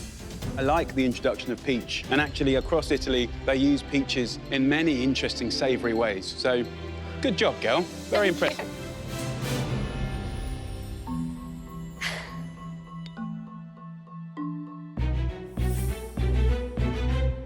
The filling is, it's good. The sausage has that heat component, and the peach just cools it right down. But I think the sauce is a little bit heavy. But the dish is very ambitious, and you're showing that you're here to push yourself. Yeah, chef, I am. Great work. Thank you. I had no idea if these flavors would work, and they did, and Jamie Oliver likes it. Oh, man, that was so good. They were all really good, and they're actually very different dishes, which is great to see. I 100% feel like I've got this. This dish would be a great addition to the menu at Jamie's Italian. I think all three of these could easily become fantastic appetizers on the menu. I definitely don't see myself as the strongest here, but I'm learning that I might actually be stronger than I think. It was one of those three that I felt was just a little stronger than the others. This is a once-in-a-lifetime opportunity. All I want to do right now is win this challenge and get my dish on Jamie Oliver's menu. So I think we made a decision. The stakes are huge.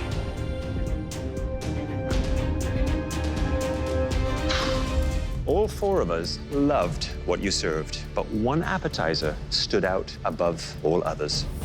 Jamie, will you tell them which dish will be appearing on your menu? I had to choose one that I think people would keep coming back for. And the home cook that made that dish was Taya. Oh my God! Oh my God! This is crazy. I'm gonna faint. Sorry. I'm a home cook from Vancouver, and now my dish is gonna be on Jamie Oliver's menu. Wow. Jamie, thank you so much for being here. It's been a privilege to have you here. My pleasure. You were amazing, guys. Thank you so much. Thank you so much. Big love. Take care. I'm so excited. Thank you so much. Well done, sweet.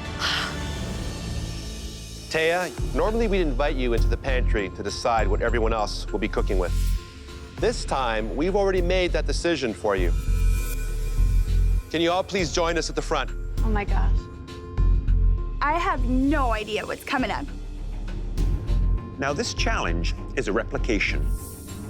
And we must warn you, the dish that you're about to prepare has several tricky components. You'll all be making a Japanese bento box. I know bento boxes in and out. This is a challenge for me. Simple, right? Not really. Way too simple. Oh, no. You are going to have to think outside the common bento box and make one of these.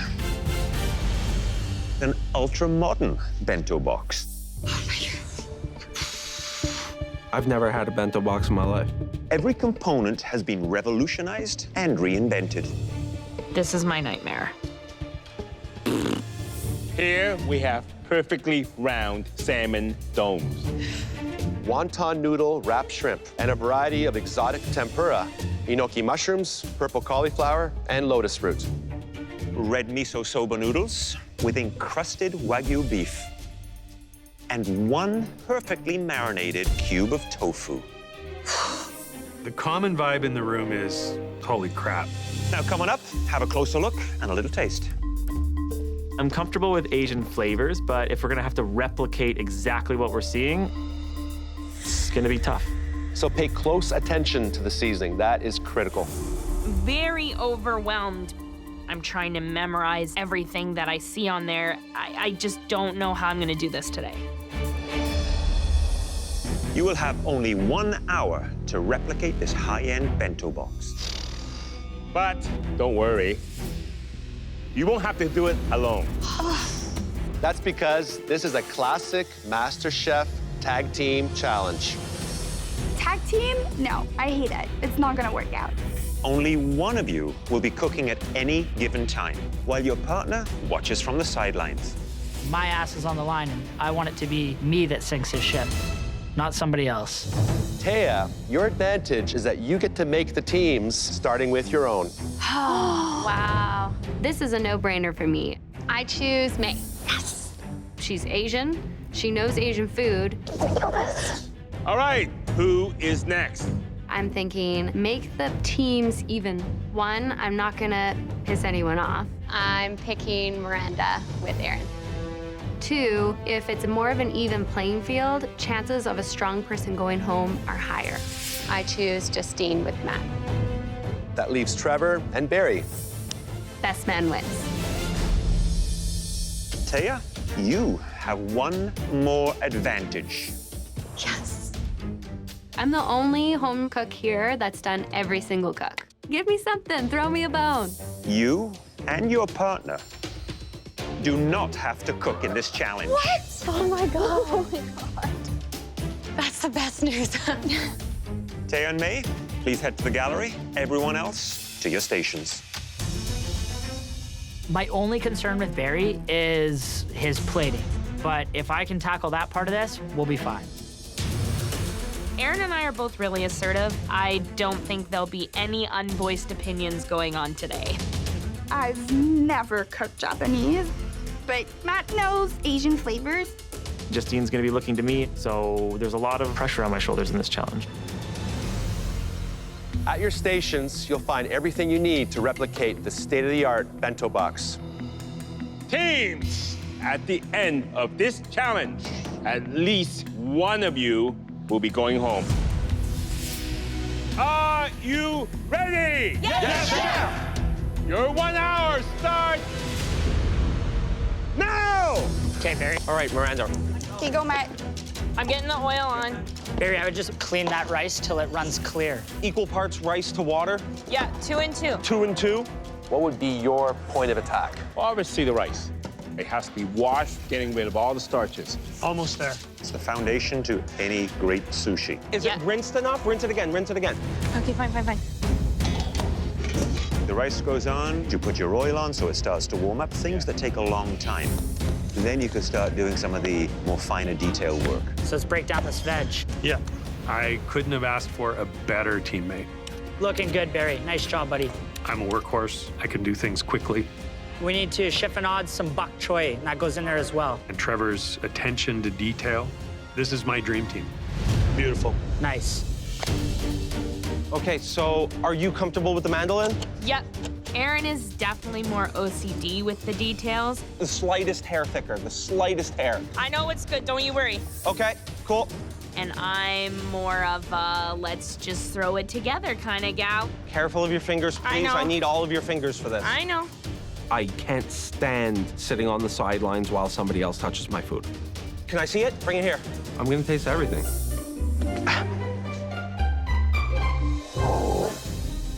You got white sesame seeds, black sesame seeds. People in Japan apprentice for years to do some of these techniques. We have to do all of them in an hour. Soba noodles take like 2 minutes, right? Matt and Justine are falling apart right in front of us. Okay, that's good. Dissolving the sugars into the vinegar so it doesn't get grainy. You guys need to get started on your veggies. I want to help because they saved me, and I want to pay it forward. Thin little circles. Those are nice and tight, right, Barry? Tight as I could get them. Tag team challenge is one of the most difficult challenges a home cook will face in this kitchen. You have to know your partner, and you have to give great information and advice. Corn goes in the pickle. Are you sure? Corn goes in the pickle. And you cannot go and help your companion cook. It's got to be incredibly frustrating. Switch! Check the rice. Yo, yeah, go. Do you mind if I redo these prawns? You feel free if you think it's necessary. Trevor is far more artistic than me. Don't take too much time on those, Trevor. I want you to get on the salmon and the shrimp because it looks like you're gonna have to peel and devein those. And I want you to cut the salmon. Not a problem. Okay? Those are the jobs I need you to do. My job on the sideline is to coach Aaron along. There was no skin on it, Aaron. No, I know. We also have to consider our soba noodles, Aaron. Yeah. I don't think the communication is gonna be our problem. Clean up that fish and then get on the tofu marinade. I will. I will. Okay, what do you want me to do now? Give it a look. Check your rice now. Check your rice. Take it off. Just take it off.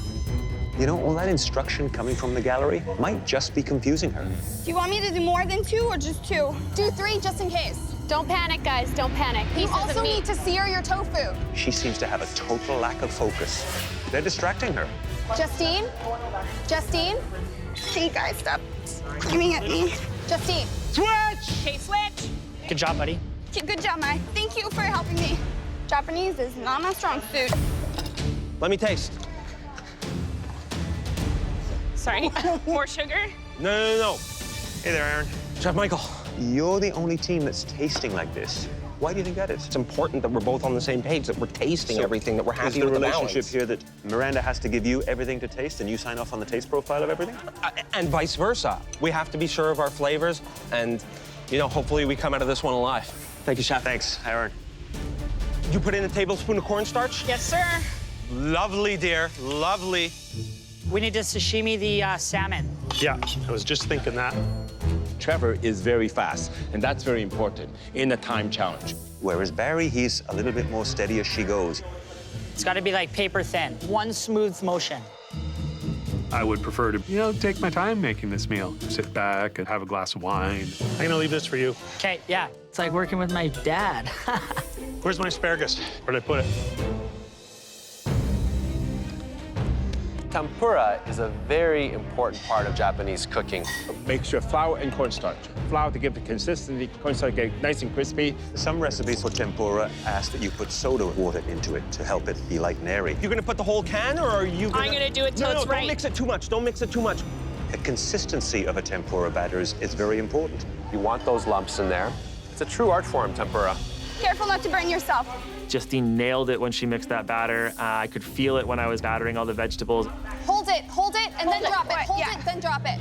Yeah, that's good, that's good. This is so stressful. Switch! Good job, buddy. It's not hot. The oil's not to temperature. I'm panicking. You gotta get the tempura in. At some point, we're just gonna have to pull the trigger and drop this in oil that isn't hot enough and hope for the best. 10 minutes! You have 10 more minutes left! Aaron, you gotta drop some tempura. You gotta get the tempura in. It's not hot enough. I'm pushing it to the last second. I think that's good, eh? Yeah. So now they need to be double-checking that they've got everything done, thinking about their plating, getting their dips and their sauces. Trevor, don't forget the tofu and the cucumber slice, man. We're getting it all on the plate, Barry. Major components all have to be there, then make it pretty. The shrimp out? Look, the noodle around Justine's shrimp just exploded when it hit the oil. And I tell you why, because it's not wrapped tight. Pretty much we're in panic mode at this point. We gotta start plating too, Justine. We gotta get something on that plate. Yeah, I know. Ah, switch! Pressure is on. Soba noodle. Soba noodle, where's my soba noodle? It's already Oh, it's already there. Is it frying? No. Oh my God. I know. It's not skinned. I know I have to take the skin off the salmon here. I literally just don't have the time. Switch! It's all on you. Get the beef. Trevor is redoing the plating of the tempura. That's Trevor. Is it crispy enough? I have no choice, hon. 1 minute! You only have 1 minute left! Come on, Come on, guys. You have 1 minute. You can make it crispy. Where's the spice for on top of the salmon? Just a light sprinkling. Light sprinkle. Just a light sprinkle. Absolutely insane here. Come on, we got this, Justine. We can take it home. God, I'm freaking shaking. 10, 9, 8, Anything. Clean it up. Clean it up. Season, clean it up. 5, 4, 3, 2, 1. Hands up! Wow.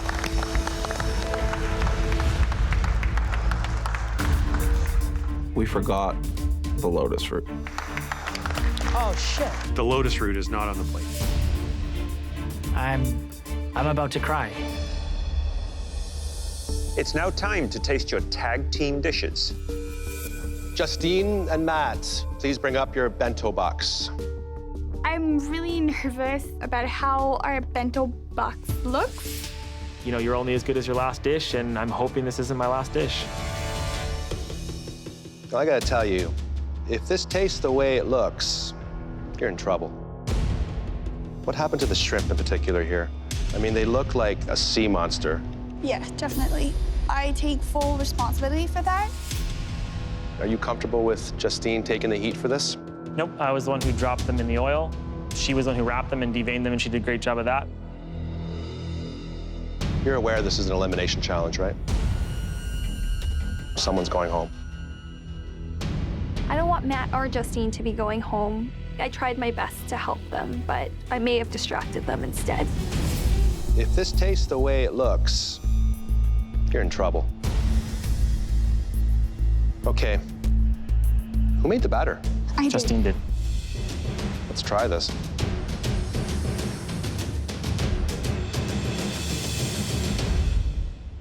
That's awesome. Perfect seasoning, great texture, and the tempura batter, it is as light as a cloud. It's like air. That's very difficult to do. And you got every single component. You got everything. But you're not out of the woods yet. Who cut the salmon? I cut the salmon. Do you know what's wrong with the salmon? It's the skin.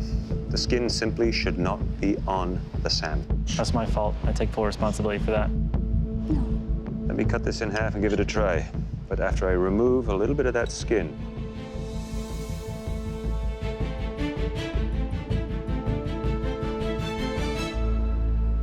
not the best sushi rice I've had. I do find it a tad undercooked. I want that rice to form almost little pearls in my mouth. This is a little crunchy. Who cooked the rice? It was really a group effort for both of us. Disappointing. Yes, I'm disappointed in myself. Justine! Matt! Chef Alvin. These are very unevenly cut. Well, tell you what, beef tastes great, but this is Wagyu beef. I mean, the beef is speaking for itself. Absolutely. Not for you guys. Searing, can't see it, can't find the crust. You were asked to replicate. Have you done that? We tried really hard. At this point, trying is not good enough.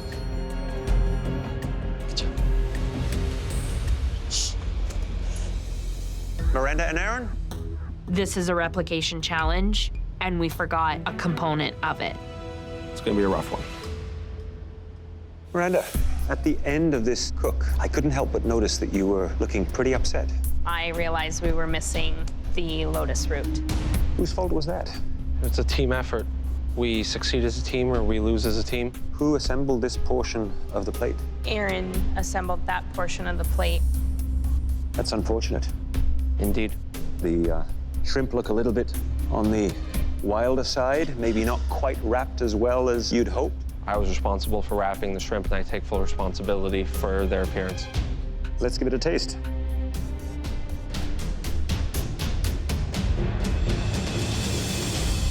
This is delicious. Really beautiful. Maybe not the prettiest shrimp, but it made up for in taste. Thank you, Chef.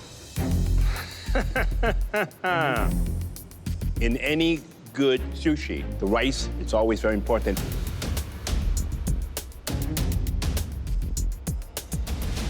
But you want to know something? You got to bite. Once it enters my mouth, it separates. So it's not sticking together. Slice on the fish, I think it's a nice replication. But that rice is good.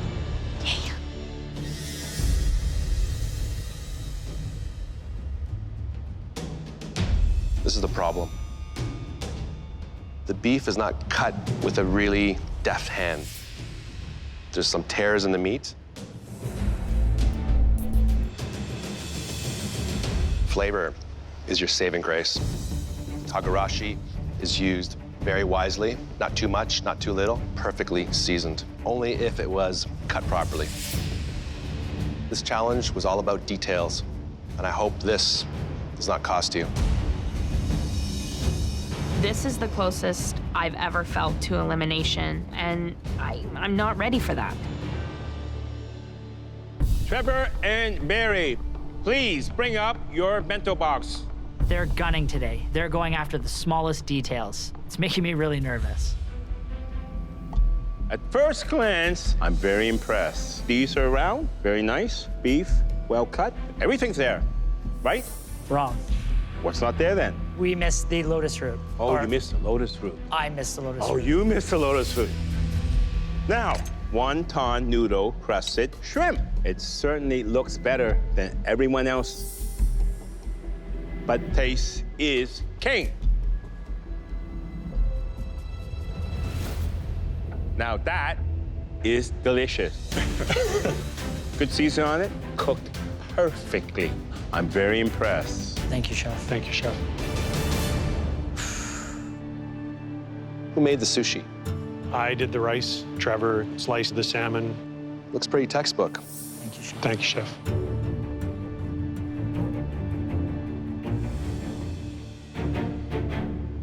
The rice is perfectly cooked, but it's not perfectly seasoned. We use mirin. Rice wine is what you use with sushi rice. This is the most beautiful bento box we've seen in this challenge, but it looks a lot better than it tastes, unfortunately. Sorry, buddy. No worries, no worries. What a beautiful piece of beef, huh? Yes, Chef. So who actually cooked it? I did, Chef. You did. Look, it looks nicely cooked. The encrusting of it. Looks like you have a little of the togarashi on the top here. Here goes.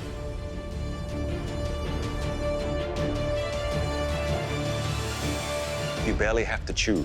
It is so tender. That little searing on the outside, the heat that comes in from the togarashi seasoning.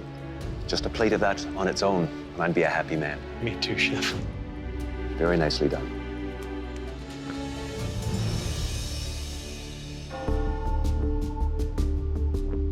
That was very tough. I see a lot of nice replication. I think we're okay. But quite a few mistakes. I hope so. The main negative comments were on things that I did myself. So if it comes down to Barry and I in the bottom, I think I'm going home. It doesn't make it easy to pick a winning team. This is the hardest thing I've ever done in my entire life. When you're at this level with the top 8, it's never easy to say bye to any of them. I don't know what to think. I don't know either. I think I know what we have to do. Let's go. Let's go tell them. There is no clear winner here. I feel like all of us messed it up. The bento box that you attempted to replicate tonight was a delicious sum of many intricate parts. And while your teamwork was impressive across the board, one team stood out due to their visual finesse and attention to detail. And that team is...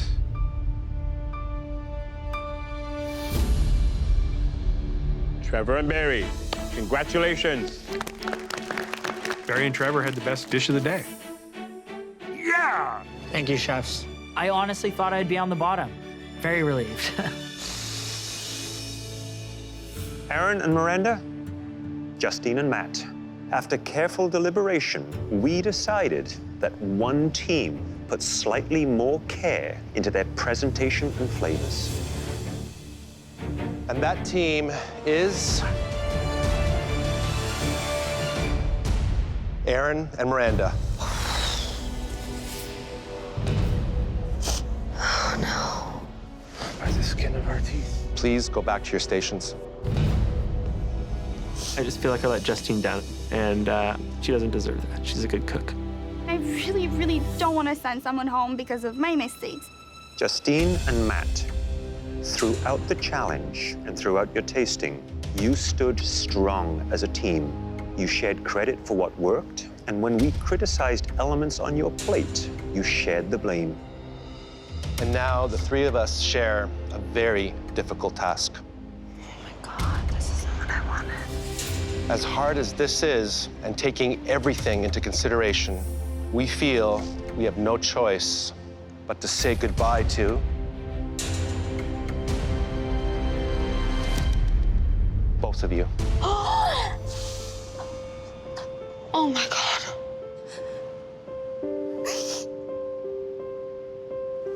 It's okay. It's okay. It's okay. Matt, you proved to be a fierce competitor, which is why everyone in this kitchen wanted to cook with you. And you proved to be a gentleman, which is why we will all miss you very, very much. Justine, anyone that brings as much joie de vivre and raw talent into the kitchen should never stop pursuing their culinary dreams. Now, both of you, come on up and say goodbye. It's been surreal. I've grown a lot as a person and as a cook. Look at that. Tastes delicious. You should be very proud of this. Cute. I'm so proud that I took a risk. And you know what? It paid off. The red team! Yeah! Best experience of my entire life.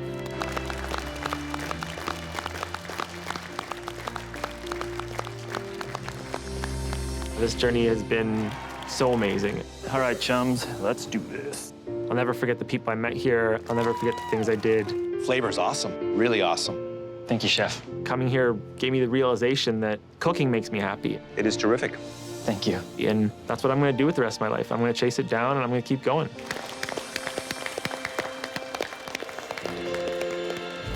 No! This season on MasterChef Canada, Pick it up, Taya. a succession of grueling challenges Sweat! has eliminated 6 home cooks. Thank you. But next time, one will return Please help us welcome back Oh, wow! for the most pressure-filled elimination yet. Just gonna stay focused and not panic. I don't care who's going home today as long as it ain't me. Everyone is on the chopping block tonight. This is insane. I am not going home today.